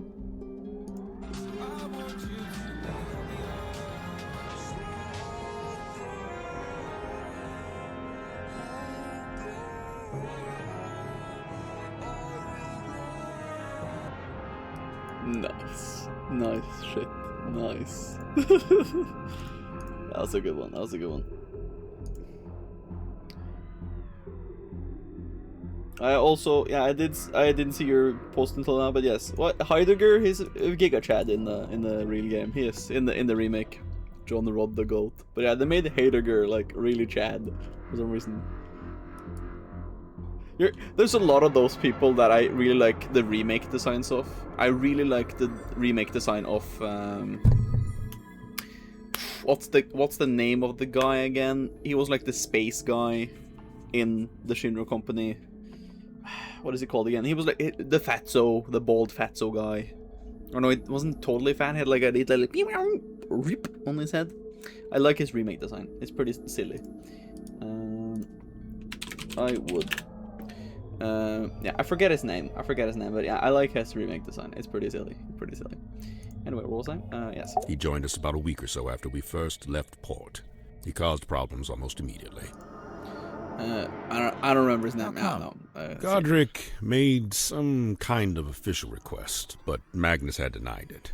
Their disagreement was something to do with navigation. For my own sake, I stayed out of it. It is no mark against Cynthia's character. She is a sharp young woman and capable engineer. But I was wholly surprised to learn that she had become captain. Did she never say she wanted to be captain? On the contrary, I was aware she'd held such aspirations, initially. But I was under the impression that her campaign had ended in failure. Meaning? That Miss Seafoam had made her ambitions known to Magnus, but he had shut them down. It is hypothesized that Miss Moon was embroiled in some form of deal with Magnus Mortuga. What kind of deal? What would she give him? Money? His heart beat not for money and things. What did it beat for? People. Kinship. So, Mariana gave him a person? Maybe information about a person, or how to find a person. Maybe Felicia? Maybe Felicia's don't have vanished at some point and he's looking for her. Maybe that's the thing. Maybe that was his true goal all along with the submarine, trying to find her. Because her was on the painting and her is like the mermaid. I don't know. I first learned about Symmetry from a newspaper article detailing her residency at the Fortuna Hall Theater. On the surface, it was merely a review of a magic show, but I felt something behind it, something of great interest. To me, it spoke of someone with a close connection to the ethereal plane. Taking an excursion from the submarine, I attended the performance. Afterward, I requested an audience with Miss Silkmoth herself. And speaking with her for a scant few minutes, I learned two things. First, and most importantly, my instincts had been correct. She was indeed fascinated with the great unanswered questions of metaphysicality. She held a yearning to understand that which could not ordinarily be understood. A woman after my own heart. What was the other thing? You said you learned two things. That she was thoroughly unhappy with her lot at Fortuna Hall. The theater owner was a heartless woman who, among other indiscretions, did not compensate Symmetry for her work. But she had no family, nor any other connections. She had nowhere else to go. So you invited her to come live on the submarine? To put it simply, Did she bring all her props and stuff with her? everything she could carry. Why? Was she gonna keep working as an illusionist on the submarine? No, Miss Silkmoth would be working with me here in the Dream Chamber. I notice she's not here anymore. Her tenure with me has come to an end. She has moved on to pastures anew. There's something suspicious about Zephyr. Well, I guess. Suspicion? Oh, can we just... Is it because we've talked about every other person? Is that the thing? Nothing comes to mind. Oh, there's so many more items to check with him now, but I'm still missing 6 stuff, apparently. This is where I first learned about Miss Silkmoth and her residence at the Fortuna Hall Theater. This was after you'd started living in the submarine. Correct. So Mortuga had the newspaper on board with him. Only this solitary page. Okay. That belonged to Magnus Mortuga, but I suppose it should pass along to Cynthia. Cynthia doesn't get all of Mortuga's stuff just because she took over as captain, surely? Of course not. However, I imagine at some point Cynthia may wish to unlock the captain's cabin. It seems I'm not the only curiosity collector on board. This book, if it is indeed a book, has clearly got a story to tell. It's an incantation sealed in a glass bottle. Traditionally, you might bury such a thing under the floorboards of your house to protect from black magic. What about if you threw it into the ocean? Would that do anything? Likely it would have no effect. The ocean is simply too large to be held to account in this way. Has the wheel always looked like that? Like what? With one side broken off and replaced with a different material. It's never been my job to steer the ship, so I've never really taken any notice. You know, Magnus never liked the name Mortuga Submarine. Surely he was the one who chose that name. I believe it was something that just happened. He didn't have a willing hand in it. All told, Magnus was rather dismissive of the notion that the submarine should bear his moniker. But it was his submarine. He was dismissive of that notion, too. I think his real name was Seafoam, maybe. Magnus was fairly averse to record-keeping. He can't have been that against it if he bothered to write in the captain's log. However, standard protocol would be for the captain to keep a record of every single day, whereas Magnus only filed a handful of these log cards in his entire tenure.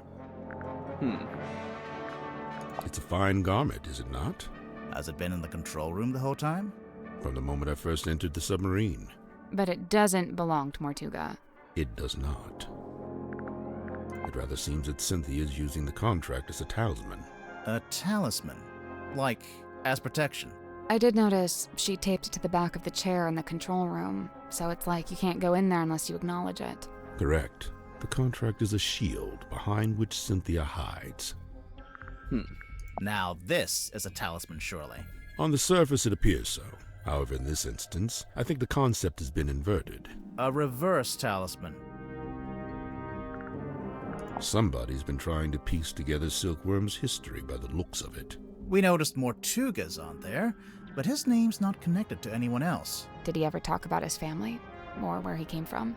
He never spoke of his heritage, no. I remember the first time I laid eyes on Godric Grip. He was dragging this through the parlor. Man and basket both soaked to the core, having just been pulled from the ocean. This is after he crashed his hot air balloon. Apparently so. I wonder why he bothered to bring the basket into the submarine. Maybe he wanted to fix up his balloon and try flying it again. If that was his intention, he showed no signs of acting upon it. If only it hadn't been torn in two, then I could be sure. Of what? The branch of red coral at the base of the map. I'm wondering if that's the treasure you'd find if you traveled to the X marked in the center. Okay. The ship's compass. I witnessed Cynthia carrying this from the control room the night Magnus was murdered.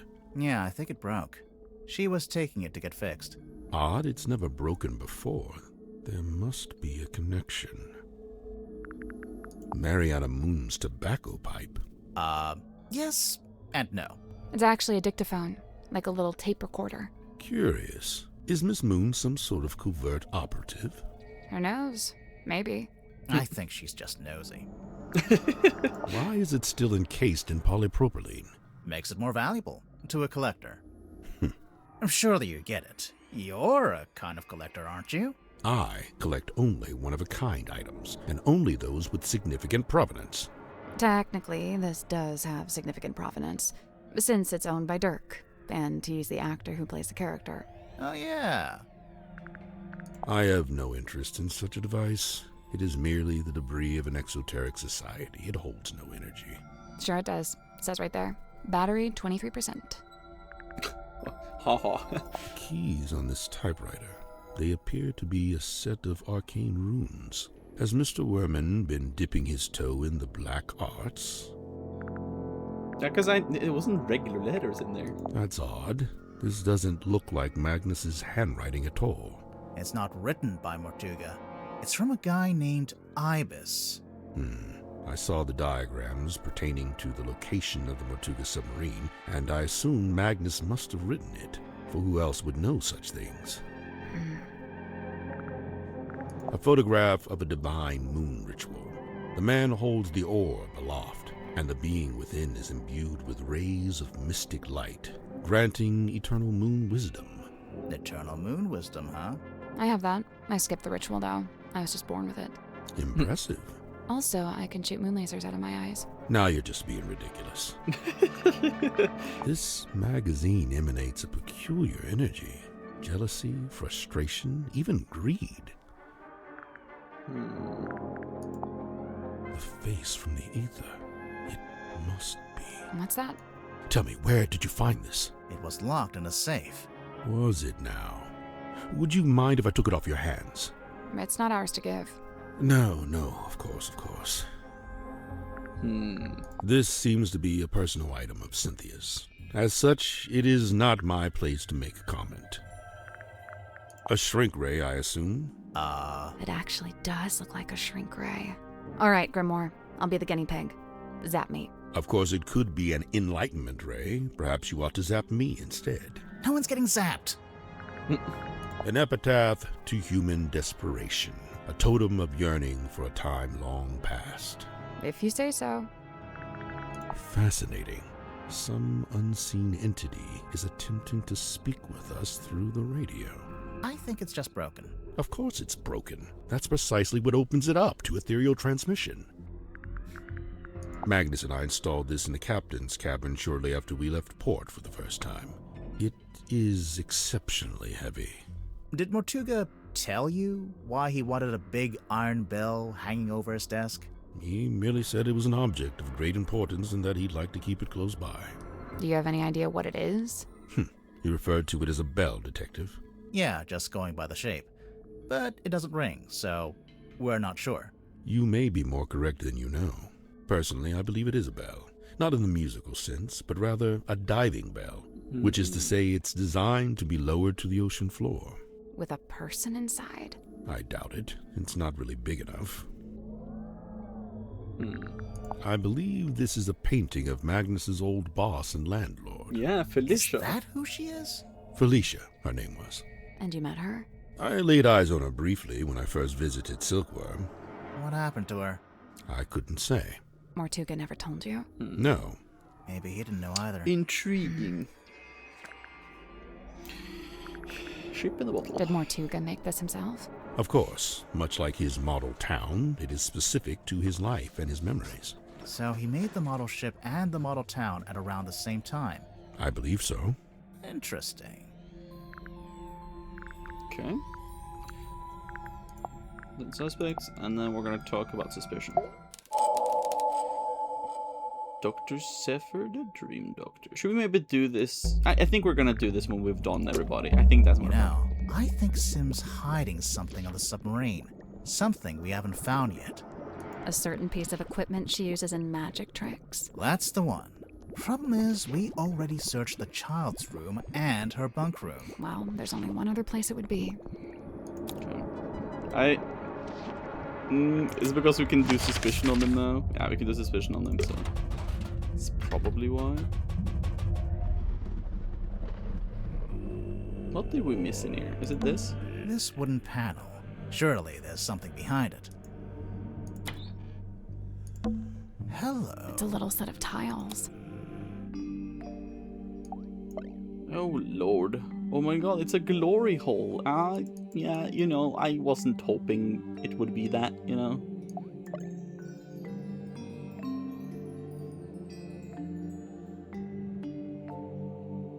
Am I just... Is it just the direction it's pointing?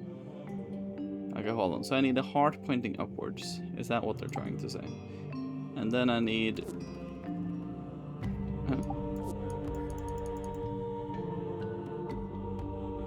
Oh, no, it's the upright position. Sorry. So there's meant to be a diamond. And then it's meant to be a regular clover, I guess. This one.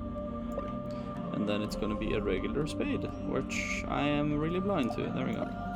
Then I'm supposed to do one that is up and down. But this does count as that. This one. This one would count as like up and down, I guess. No, because it's top and top. Right? This is sideways, sideways. And this is pointing down. So this would be... What?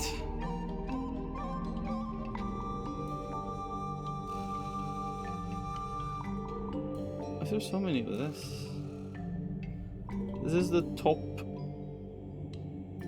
No, this is... Yeah, top and top. Top and top of clover. Right? I'm so confused. No, this is a heart. This is top and top of the heart. And then you have bottom of clover.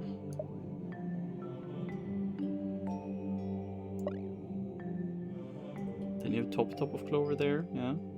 Then you have clover pointing left, clover pointing right. And then they have clover pointing down there. I think all clovers are done. Spades, left and right spade. Then you have...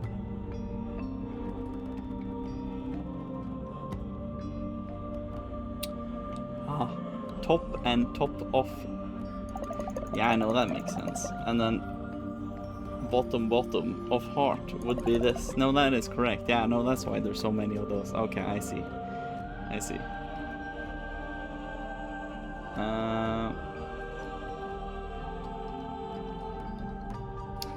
What am I missing here? We need heart pointing downwards.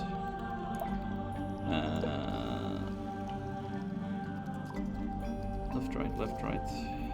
There we go. Nice. It's unlocked, I think. Right. Let's get this thing open.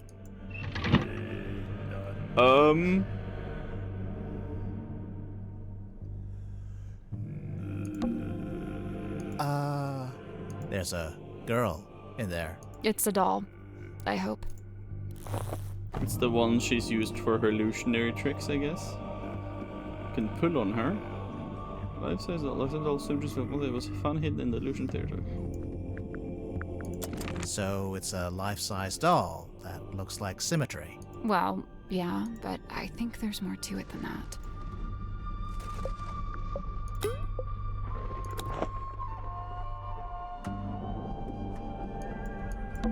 Is that a camera? No, I think it's a projector.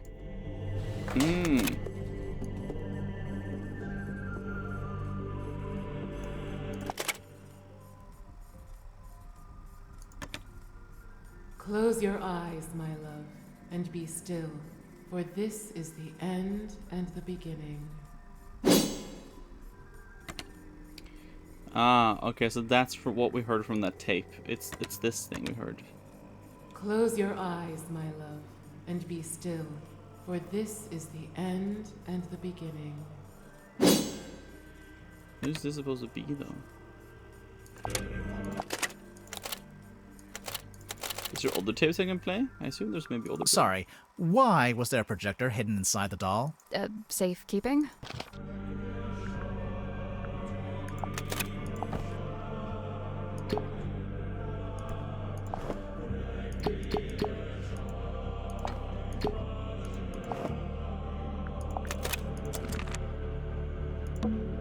Hi there.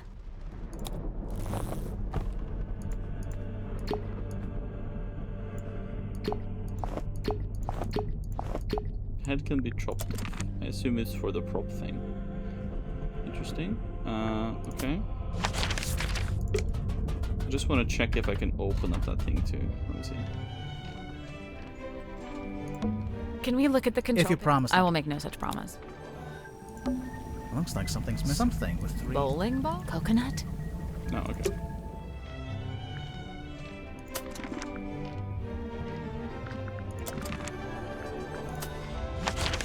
I guess we are going to Tadpole then. We're gonna do in opposite order like we did last time, I think.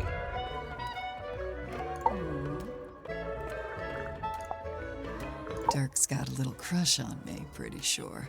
Cute. He's a good egg, but he's not my type. I don't go in for the Boy Scout look.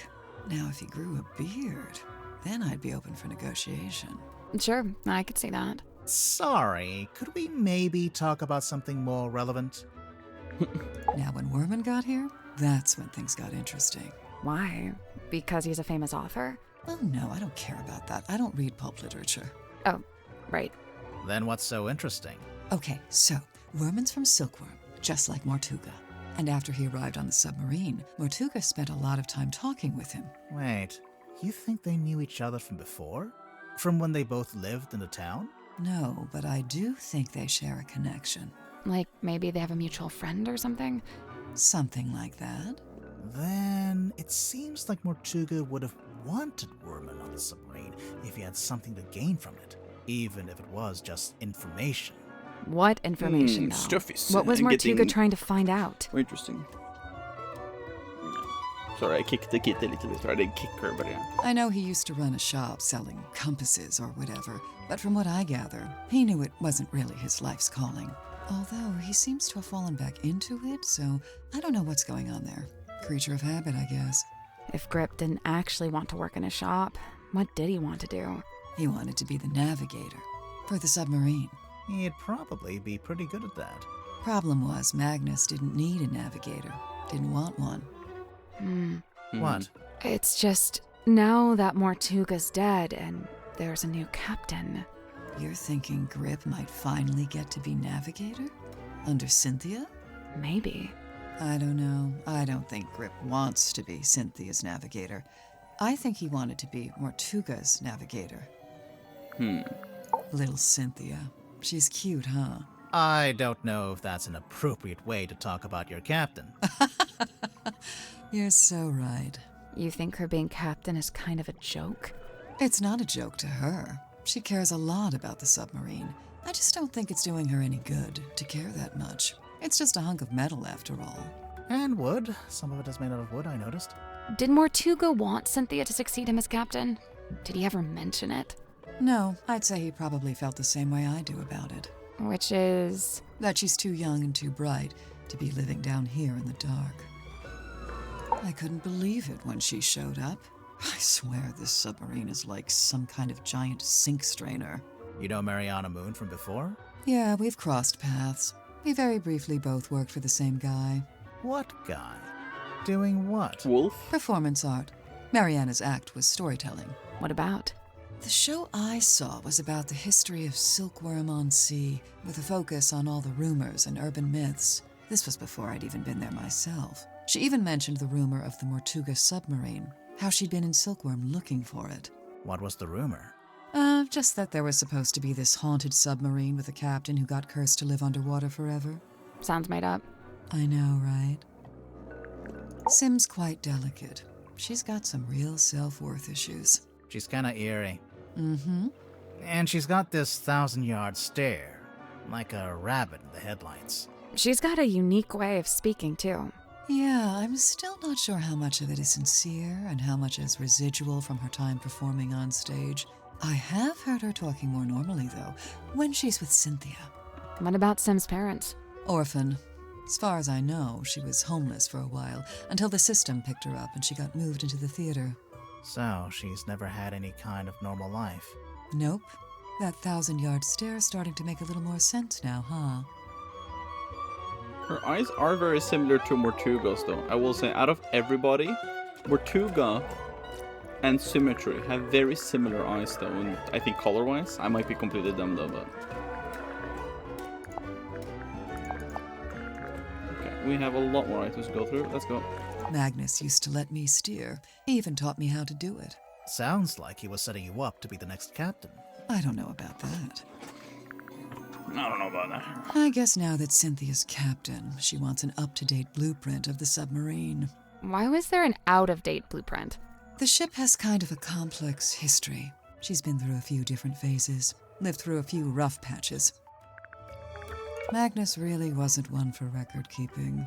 Well, he did make a few entries, though. Looks like it's just each time someone new arrives on a submarine. That makes sense. He was always people-focused. Human interactions, relationships. It's what he considered most important. It's custom-made. See the S emblem on the epaulets? And on the back? S for what? Seafoam, obviously. So why isn't Cynthia wearing it? I guess she'd rather keep it preserved. Well, I mean, it's her mom's, and she's dead, so... Looks like Mortuga chose to use a typewriter for this. To make it more official, maybe? It's more that he didn't like writing by hand. He'd even sometimes ask me to write things for him. Like what? Oh, just little notes, you know. I'm surprised Sim let you see it. She's normally pretty guarded about it. Do you know why she wears it all the time? It's some kind of family heirloom, I think. Silkworm on sea. Let's see. Magnus, Grip, Worman, Cynthia. Oh, and Sim. Those 5 are from the town. Or they lived there for a while at least. You think they all knew each other from before the submarine? Magnus and Grip knew each other, I think. They lived opposite, see? Oh, yeah. Grip's got his brand figured out, huh? Kind of an 18th century vaudeville aeronaut vibe? Even just the choice to use the word emporium. That drawing of the coral, it looks familiar. Oh, it's just a generic piece of red coral, isn't it? It reminds me of a piece I found in the ocean recently. Can I see it? Do you still have it? No. Great. Cynthia mentioned the ship's compass broke. Looks like Grip's in the middle of fixing it. Did Cynthia say exactly how it broke? Or what was wrong with it? She just said it was acting erratically. Mariana's like a little mole digging around for worms, except the worms are other people's secrets. Oh, I can't imagine what she'd get on me. I don't have any secrets. What about your first name? What about your second name? Let's change the subject. Oh. You know, I think I'd make a pretty good action figure. Maybe a bath toy with little legs that kick when you wind me up. I'd buy it. What? I kind of wish Dirk hadn't brought that onto the submarine. Why? Feels like it breaks some unspoken rule, having contact with the outside world. I really don't know why Worman brought that bulky old thing with him. That's no way to talk about Dark. Maybe the typewriter's got some kind of sentimental value. It must do, otherwise he'd upgrade to something more modern. I don't doubt he could afford it. Oh, I don't know anything about that. You sure? Never seen it before. What? Nothing. Is that you in the photo, Miss Tadpole? No, I'm not that buff, and my beard isn't that thick. The woman in the glass ball. She looks just like you, except she has long hair and a mermaid tail. It's a fake tail. I don't wear it anymore. It actually slowed me down. Not that I could really swim in that little ball anyway. So who's the guy? Just some guy. Not important. Yeah, see? This is what I'm talking about. Dirk looks way better like that. The beard, the long hair, the outfit. You like the rugged pirate look, huh? I can't help it if I have a type. I actually like Mortuga, come on. Tadpole, is this a photo of you? Why'd you say that? It's an underwater photo, and it kind of looks like a woman's face. I just thought... All mysterious underwater women look alike, is that it? No, I'm kidding. For the record, I don't think it looks like you. Right. It doesn't. In fact, it doesn't look like anyone. There it is, on the left-hand side, in the big tank of water. What is it? Some kind of sea creature? I think it's the reason they built the submarine. They built a submarine to house a sea creature. Mm-hmm. I don't understand. Where would it live? Wouldn't it need to be in water? Yeah, there's a special area of the submarine that can fill up with seawater. Where? You're standing on top of it right this second. Looks broken. Does it? How can you tell? I just assumed it was waterlogged from the bilge water. How did you know we found it in the bilge? Because it smells, and it's still wet. Oh, yeah. Ew. Sally, you take it. I don't want it. You keep it. Hey, where did you, Does this belong to you? We found it in the bilge. You dropped it, maybe? Ocean Rescue Divers Association. Is this an organization you used to work for? Maybe. There's something suspicious about Tadpole. No. It's a radio, dressed up like a little doll. Do you know who it's supposed to be? Is it not Cynthia? I don't think so. It could be your mom, though. Oh, this thing weighs a ton. Reckon you could pick it up? You're pretty strong, right? I could maybe get my arms around it, just about. What about Mortuga? Probably, but he had real big arms, like me. But for anyone else, it'd be a two-person job. Yeah, I think so. You know, I think this painting is the answer. To what? Everything. Magnus Mortuga, what he was doing, what he was thinking, even maybe how and why he died.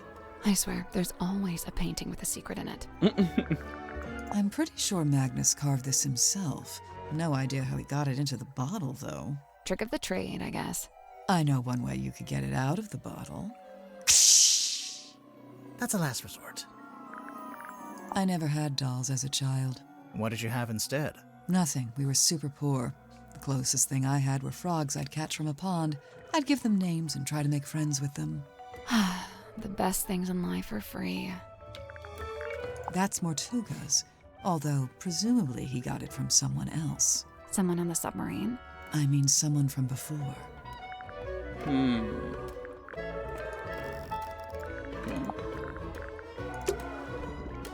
Okay, we can suspicion now on her. Guess we'll go to Cynthia. She was the next one.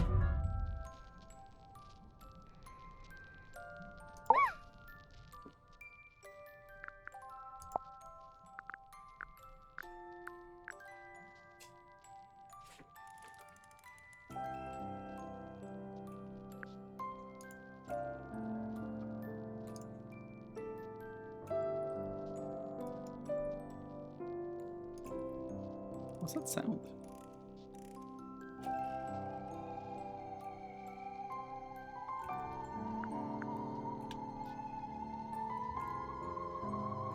Still estranged, this moon and I, but she and me befind ourselves in newfound kinship joined. What kind of kinship would that be? The kinship of wearing a big yellow locket around your neck. We may need to workshop the name. Mariana's moon necklace? That's a locket? Must be. I've seen her open it up and peer concernedly at its internals. Huh. Mariana Moon, number 9. The half-hidden moon. Being incomplete?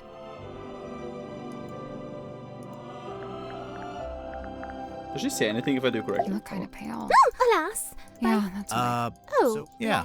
Enwrapped in Okay, a glass fine. of what if Huh. symmetry so Fear? Oh, because it gets locked in, of course. Despite all his whims and wayward ways, his heart beats hopeful, kind, and keen. His whims. Like how he talks to a wooden stick. When first we met, when first I came, he had not yet his cane beclaimed. So, where'd he get it from? The cane. Wrought it he by his own hand, composed of cast-off scrap and scrounge. Really? Did Grip live down in the engine room, even back then? Verily, he seeks it out, that engine's heart, for clank and clamour calm his core. He likes how noisy it is. What's wrong with him? Godric Grip, number 2, the broken compass.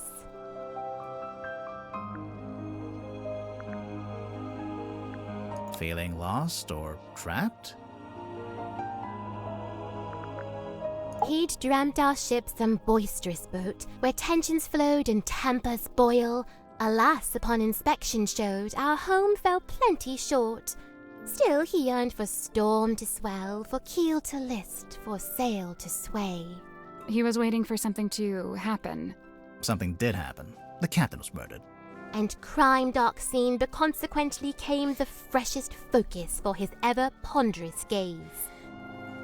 James Werman, number 7, The Empty Inkwell. Apathy?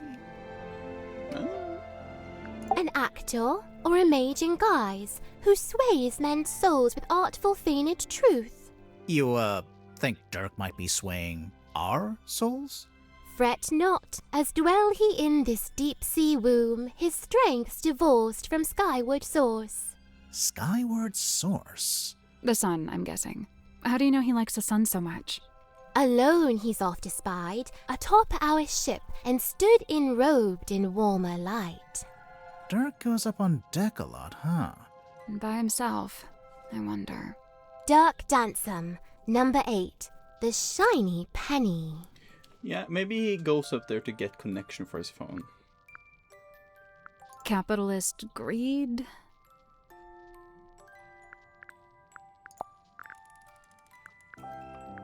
Against all odds I've been inscribed upon this family tree, bound only by the bloodline of my matron's former kin.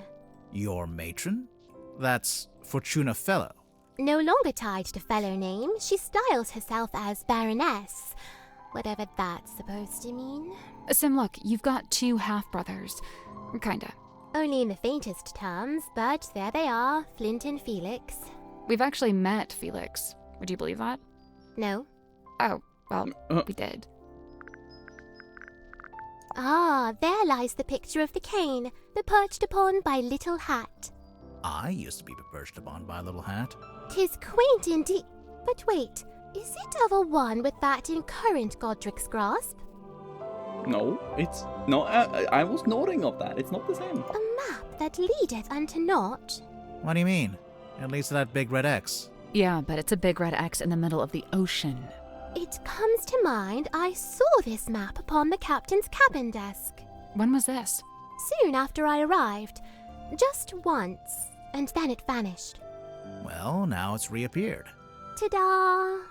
The compass lies on deathbed dark, its many pointed bones askew. Hush! It now endures a surgeon's steady hand. You'll pull through, little compass.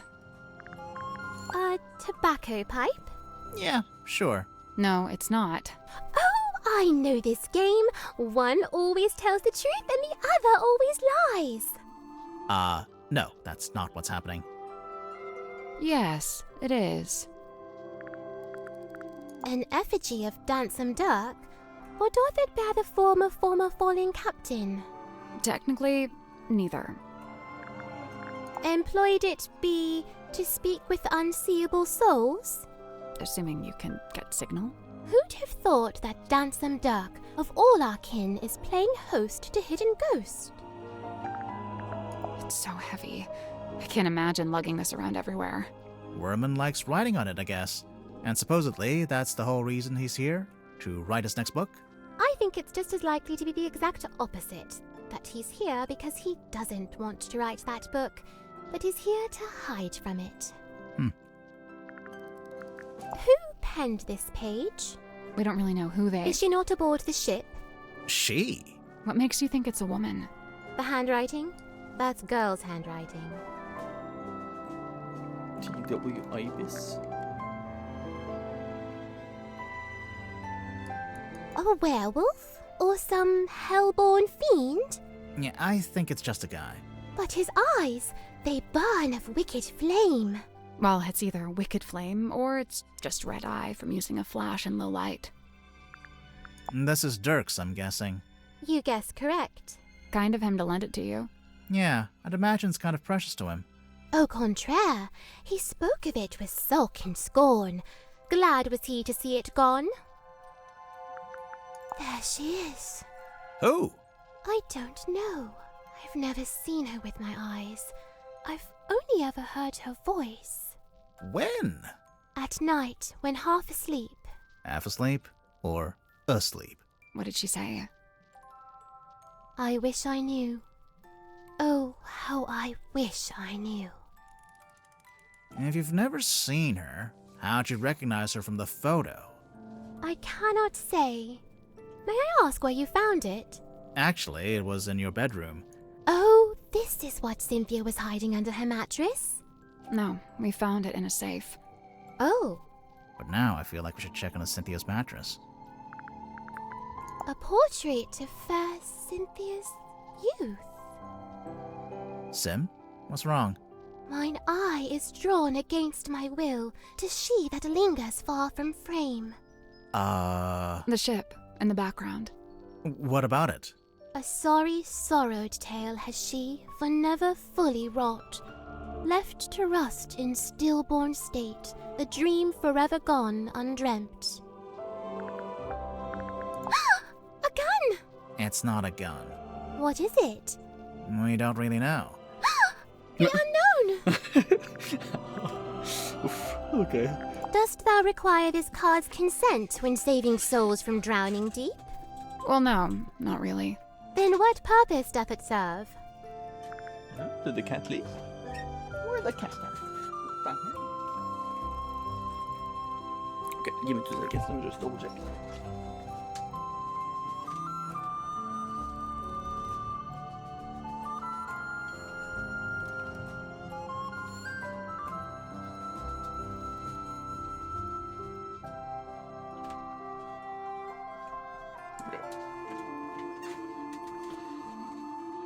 Confused. She was eating them. How it blinks and flickers so. It's just broken. I think it's turning itself on and off. As if it sought to speak with kin. It's a radio. I'm not sure it has kin. Could be a walkie-talkie. To dwell beneath a heavy iron-casted thing, ever poised for rope to snap, ever set to fall. Tortuga? You didn't dwell beneath it. Not really. I don't know. It's hanging directly over his desk. That's a choice. A yearning stirred along by grief to seek to find a path, a bridge to is a cross form of that radio. dark divide. True. Grief? I assume she's dead, this woman. Why? The crosses in the background. Oh. I think they're just ship masts. Like she's standing by the harbor.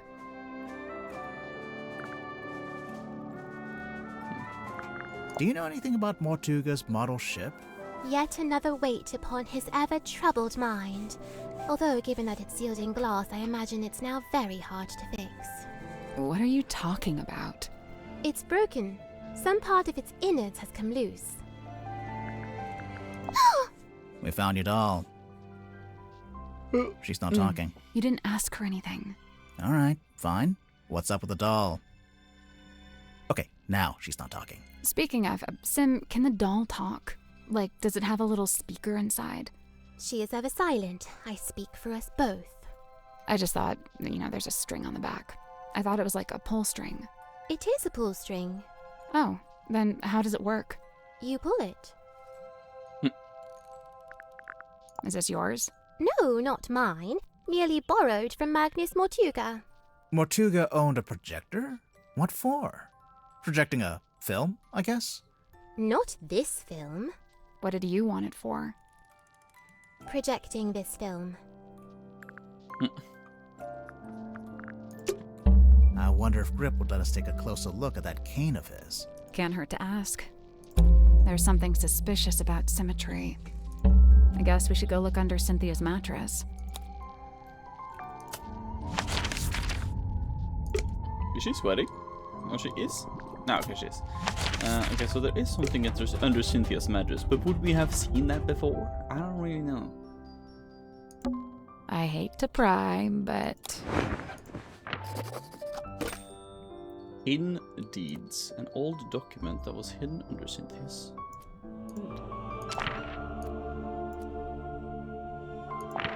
This document, originally handwritten by Solomon Stonetop, may be presented as proof to one's ownership of the property in Silkworm on Sea known as the Stonetop Inn. The following individuals now registered as the Stone Top Inn certified proprietor and landlord. Seen in the Stone Top Felicia's number. Magnus Mortuga, Don Drummond. But Don Drummond is the stepfather of Cynthia.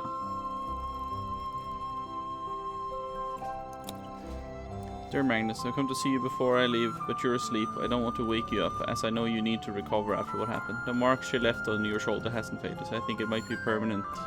Luckily, I think it looks quite heroic. The mark she left on your shoulder hasn't faded, so I think it might be permanent. Luckily, I think it looks quite heroic.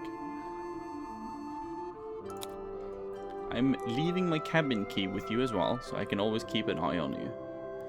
Haha, but no, you won't actually need to use it. Nobody will. I'm having the dearest Selena decommissioned. It's over at the German shipyard, and they're going to take it apart. I told Don he could ship it for parts if he wanted. As for our cargo, I'm having the dearest Selena decommissioned. Is it the one at the front? Sure, and they're going to take it apart. I told Don I could ship it. As for our cargo, the bed and the buoy are in my room, and I've returned the mermaid's tongue to its resting place. Please try not to dwell on it. Magnus, I have to leave Silkworm tonight. I'm giving you the inn. It's in your name now. Hopefully I'll see you again.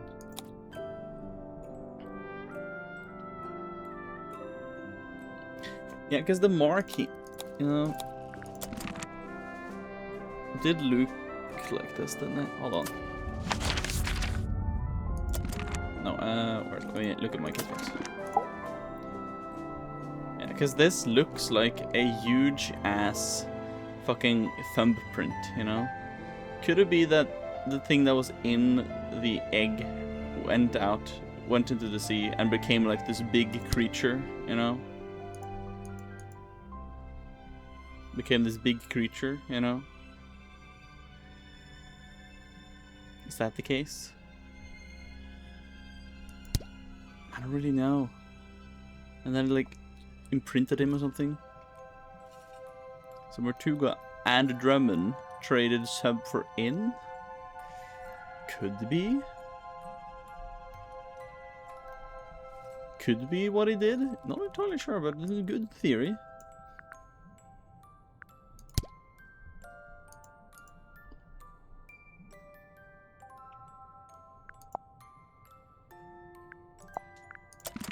I'll have to take a look at more stuff. Next one I was going to talk to was Cynthia herself.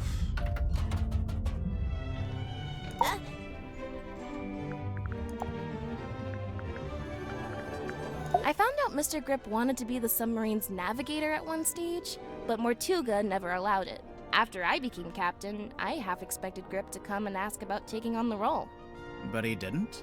Nope. Would you have said yes? Of course. I have no idea why Mortuga didn't allow it, but Mr. Grip's clearly an expert. I would have welcomed his help. I wonder why he didn't ask. I'd guess he assumed Cynthia didn't want any help. Sorry, Cynthia, but you do give off a kind of I can do everything by myself vibe. Just a little. Feedback duly noted. Mariana Moon? I've barely known her longer than you have. Do you know why she's on the submarine? I have to assume she was invited. So, what? Nobody's allowed on board without being invited? Naturally. Who invited you? Okay, maybe I'm an exception, but Captain Mortuga granted me access and he let me stay. So it amounts to the same thing. You know, now that you're captain, you could tell Mariana to leave if you don't like her. I never said I didn't like her.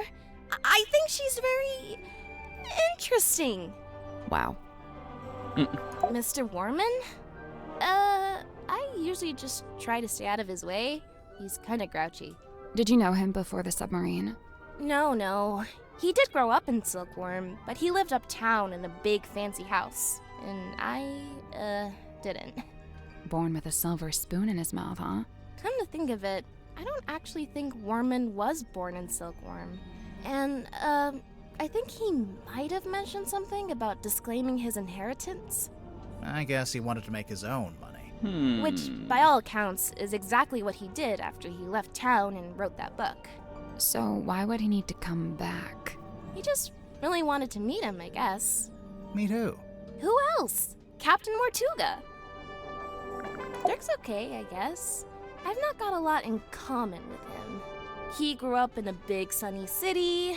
I grew up in a little gray fishing town where it literally never stops raining. I guess he's pretty wealthy now, too. From his movie. I don't know. I heard he didn't get paid that much at all. Really? Something about his contract, his agent. I'll get my violin out. I'm sure he's doing just fine. Let's change the subject. I prefer to not speak ill of my crew behind their backs. I think Cynthia just remembered she's supposed to be the captain. Okay, we'll go through the clues further then. Sim let you see her locket? Do you know what's inside? Did she ever show you? No, and I didn't ask. She's allowed to have secrets. Wait, you didn't open it, did you? Yeah. Yeah. Was it okay? There wasn't anything bad in there? It's fine. Okay, fine. Good. Did you T-pose there? What the fuck happened? Cynthia, this map's got your surname on it, and the S from your signature. Oh yeah, Seafoam Harbor. I mean, nobody ever really called it that, but my mom was the harbor master, so yeah.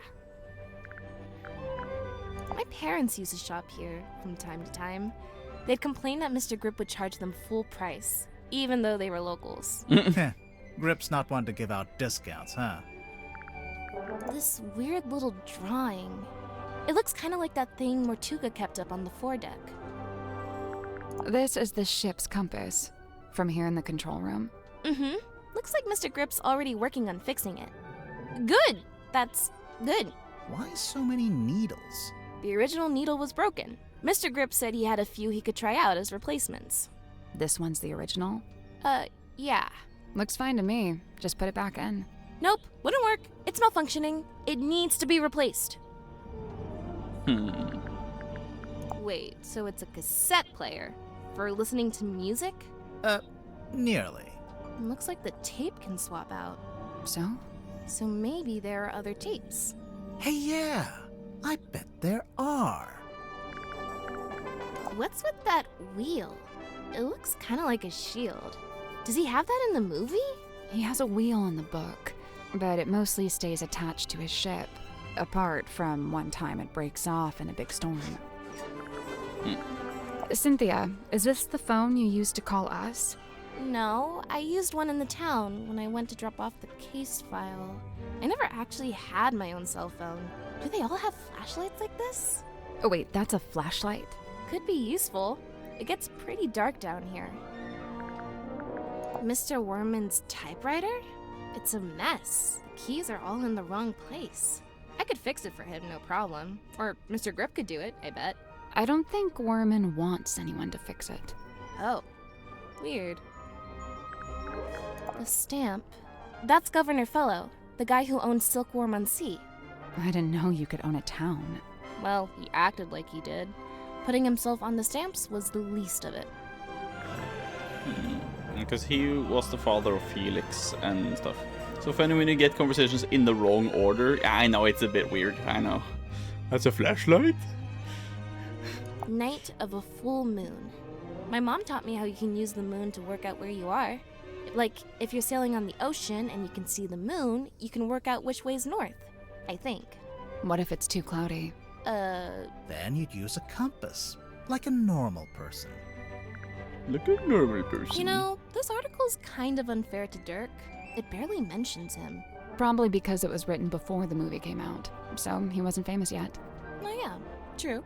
The movie was a hit, right? So Dirk's famous now? I guess he must be. He told me he's getting all kinds of offers from other studios. Lucky him. He must be thrilled. No. I locked it in the safe. I didn't think... What is it?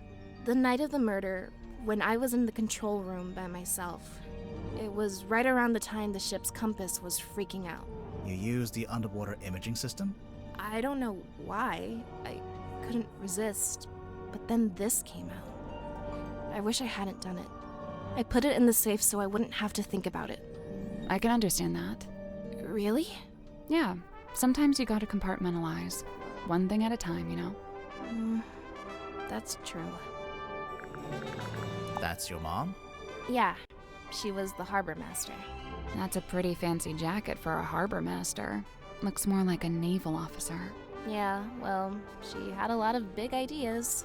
She was super ambitious, always making plans. My dad could barely keep up. That's your dad on the right? Yeah, stepdad, but yeah. Are you two close? Not really. We kind of drifted apart after a while. Yeah, okay. Yeah, I see. Give us your professional opinion. Laser gun? Shrek ray? Intergalactic hair dryer. It's an antenna. A really weird antenna, but yeah. Also, it's damaged. It's starting to rust, and there's sediment in the joints. Seawater can really do a number on electronics. You gotta be careful. Ocean Rescue Divers Association. Ugh, they'd never let me in. I can barely even swim. But you live right by the sea. Pardon me for not swimming in the deep, freezing ocean. Cynthia, this radio looks kinda like you. Aw, you really think so? Why did she take that as a compliment? Does it belong to you? Of course, I brought it with me. That's how I first contacted the submarine from the outside. You used the radio to contact Mortuga, and you asked him to let you into the submarine? Yep. Wait, so there's a receiver in the control room? No. Well, kinda. So, you know what? Never mind. What do you know about this bell? That's no bell. It's got a fluted drive tip. A what? For a fluted socket with 6 flutes. Oh, yeah. I agree completely. I remember one time I went into Mortuga's cabin and he was standing in front of this painting, and he had his hand held up to it, like he was touching it. Maybe it got knocked and he was straightening it. No, he wasn't touching the frame. He was touching the painting itself. Okay, well, he is within his right to do that. I don't know. Might be worth a second look. I know this ship. I used to look out my bedroom window and see it sitting in the harbor. Does it have a name? Something Selena? Precious Selena? So, this is the doll that apparently looks just like Sim. Yeah, I mean, it does and it doesn't. Oh, the head comes off. Really? Yeah. I don't like that. It's kind of morbid. Oh, it's Sim's projector. Is it actually hers? No. I think she borrowed it from somebody. You found it, huh? We did indeed. Indeed. We did indeed. Yep, we got it. Good joke. Let's move on. Why did you hide it? I'm allowed to keep stuff under my mattress. Is it yours? It doesn't have your name on it. No, it doesn't. That's exactly why I brought it with me, actually. Go on. No. I'm done talking. Indeed. Oh, shut up. There's something suspicious about Cynthia. Let's go look at that painting again. Okay. Let's go look at the painting again. Maybe we should take... Oh, okay. Search intern for anything that seems strange. I mean, this circle is, of course, very strange. Can you move it? Is that the sun? Does it come out? The sun was upside down. Do you hear something? Is it up to the poop deck? Oh my god. That's it? What? It's just going to hang in the middle of the room? You can reach it, can't you? Yeah, but... Then I don't see the problem.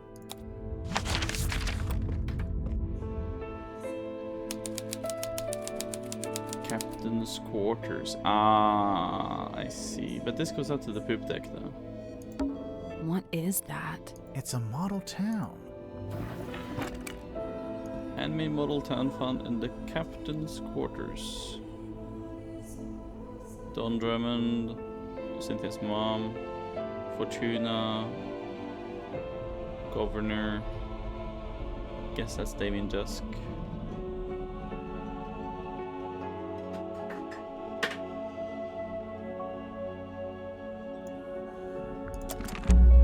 there's a panel at the front, and it slides out. I guess that's the ocean.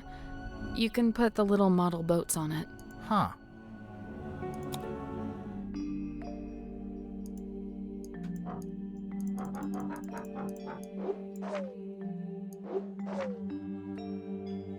Two.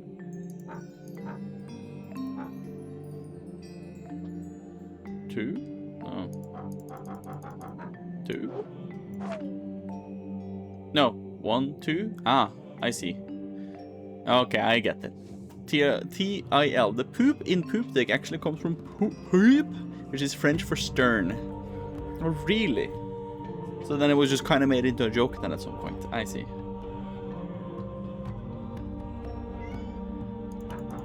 Assume this is 1, 2, 3, 4, 5. I'm supposed to go. The only one that can hit this, otherwise, is this one.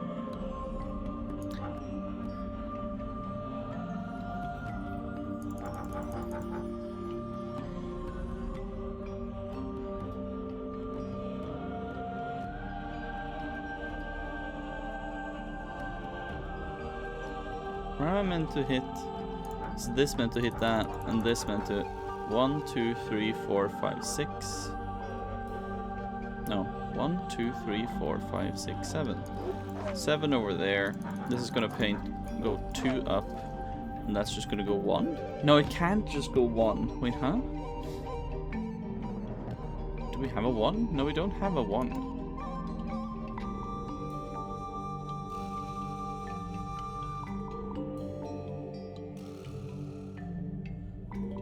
None of the others can. Oh no, this can hit it. Hold on.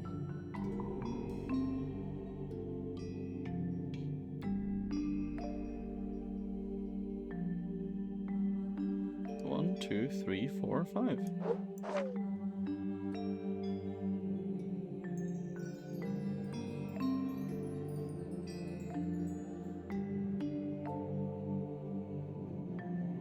What's this got to do with anything?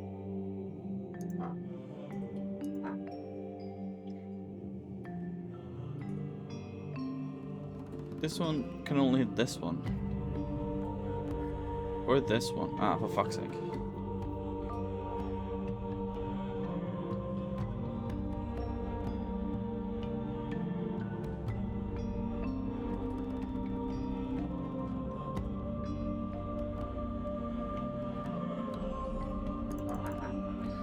Okay, 3 up to that one. Only one that can hit this one is this one.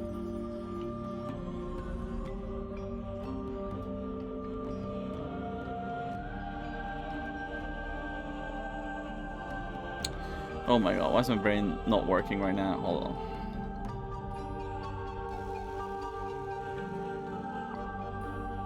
One, 2, 3, 4, 5. The only one that can hit this one is this one, so it has to be that 3. Only one that can hit this one is the first one, which doesn't make sense, so then it has to be this one. 1, 2, 3, 4, which is that this needs to be 4. Then, but this connects to this. 1, 2, 3, 4, 5. Let's do 5. And then 7 to hit that.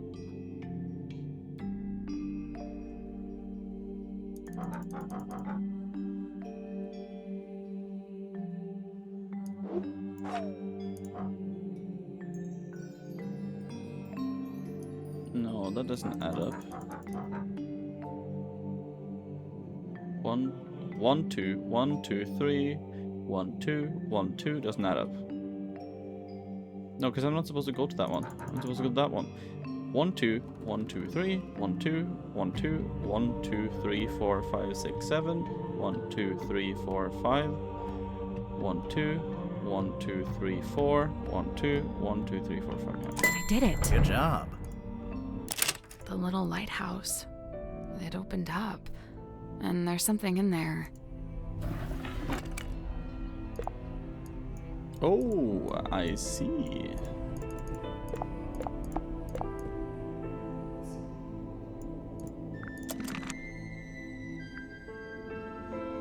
Can I? It's a model town.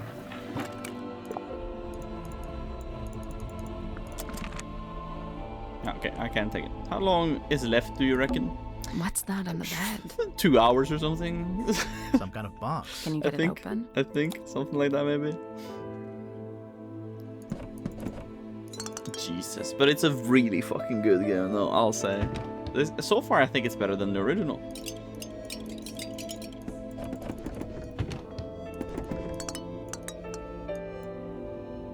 You're not standing the whole time either, shaking my head. Dude, if I did that, I would have broken my knees. When I stood 8 hours for that last one, my knees were hurting for like over a week. So, no.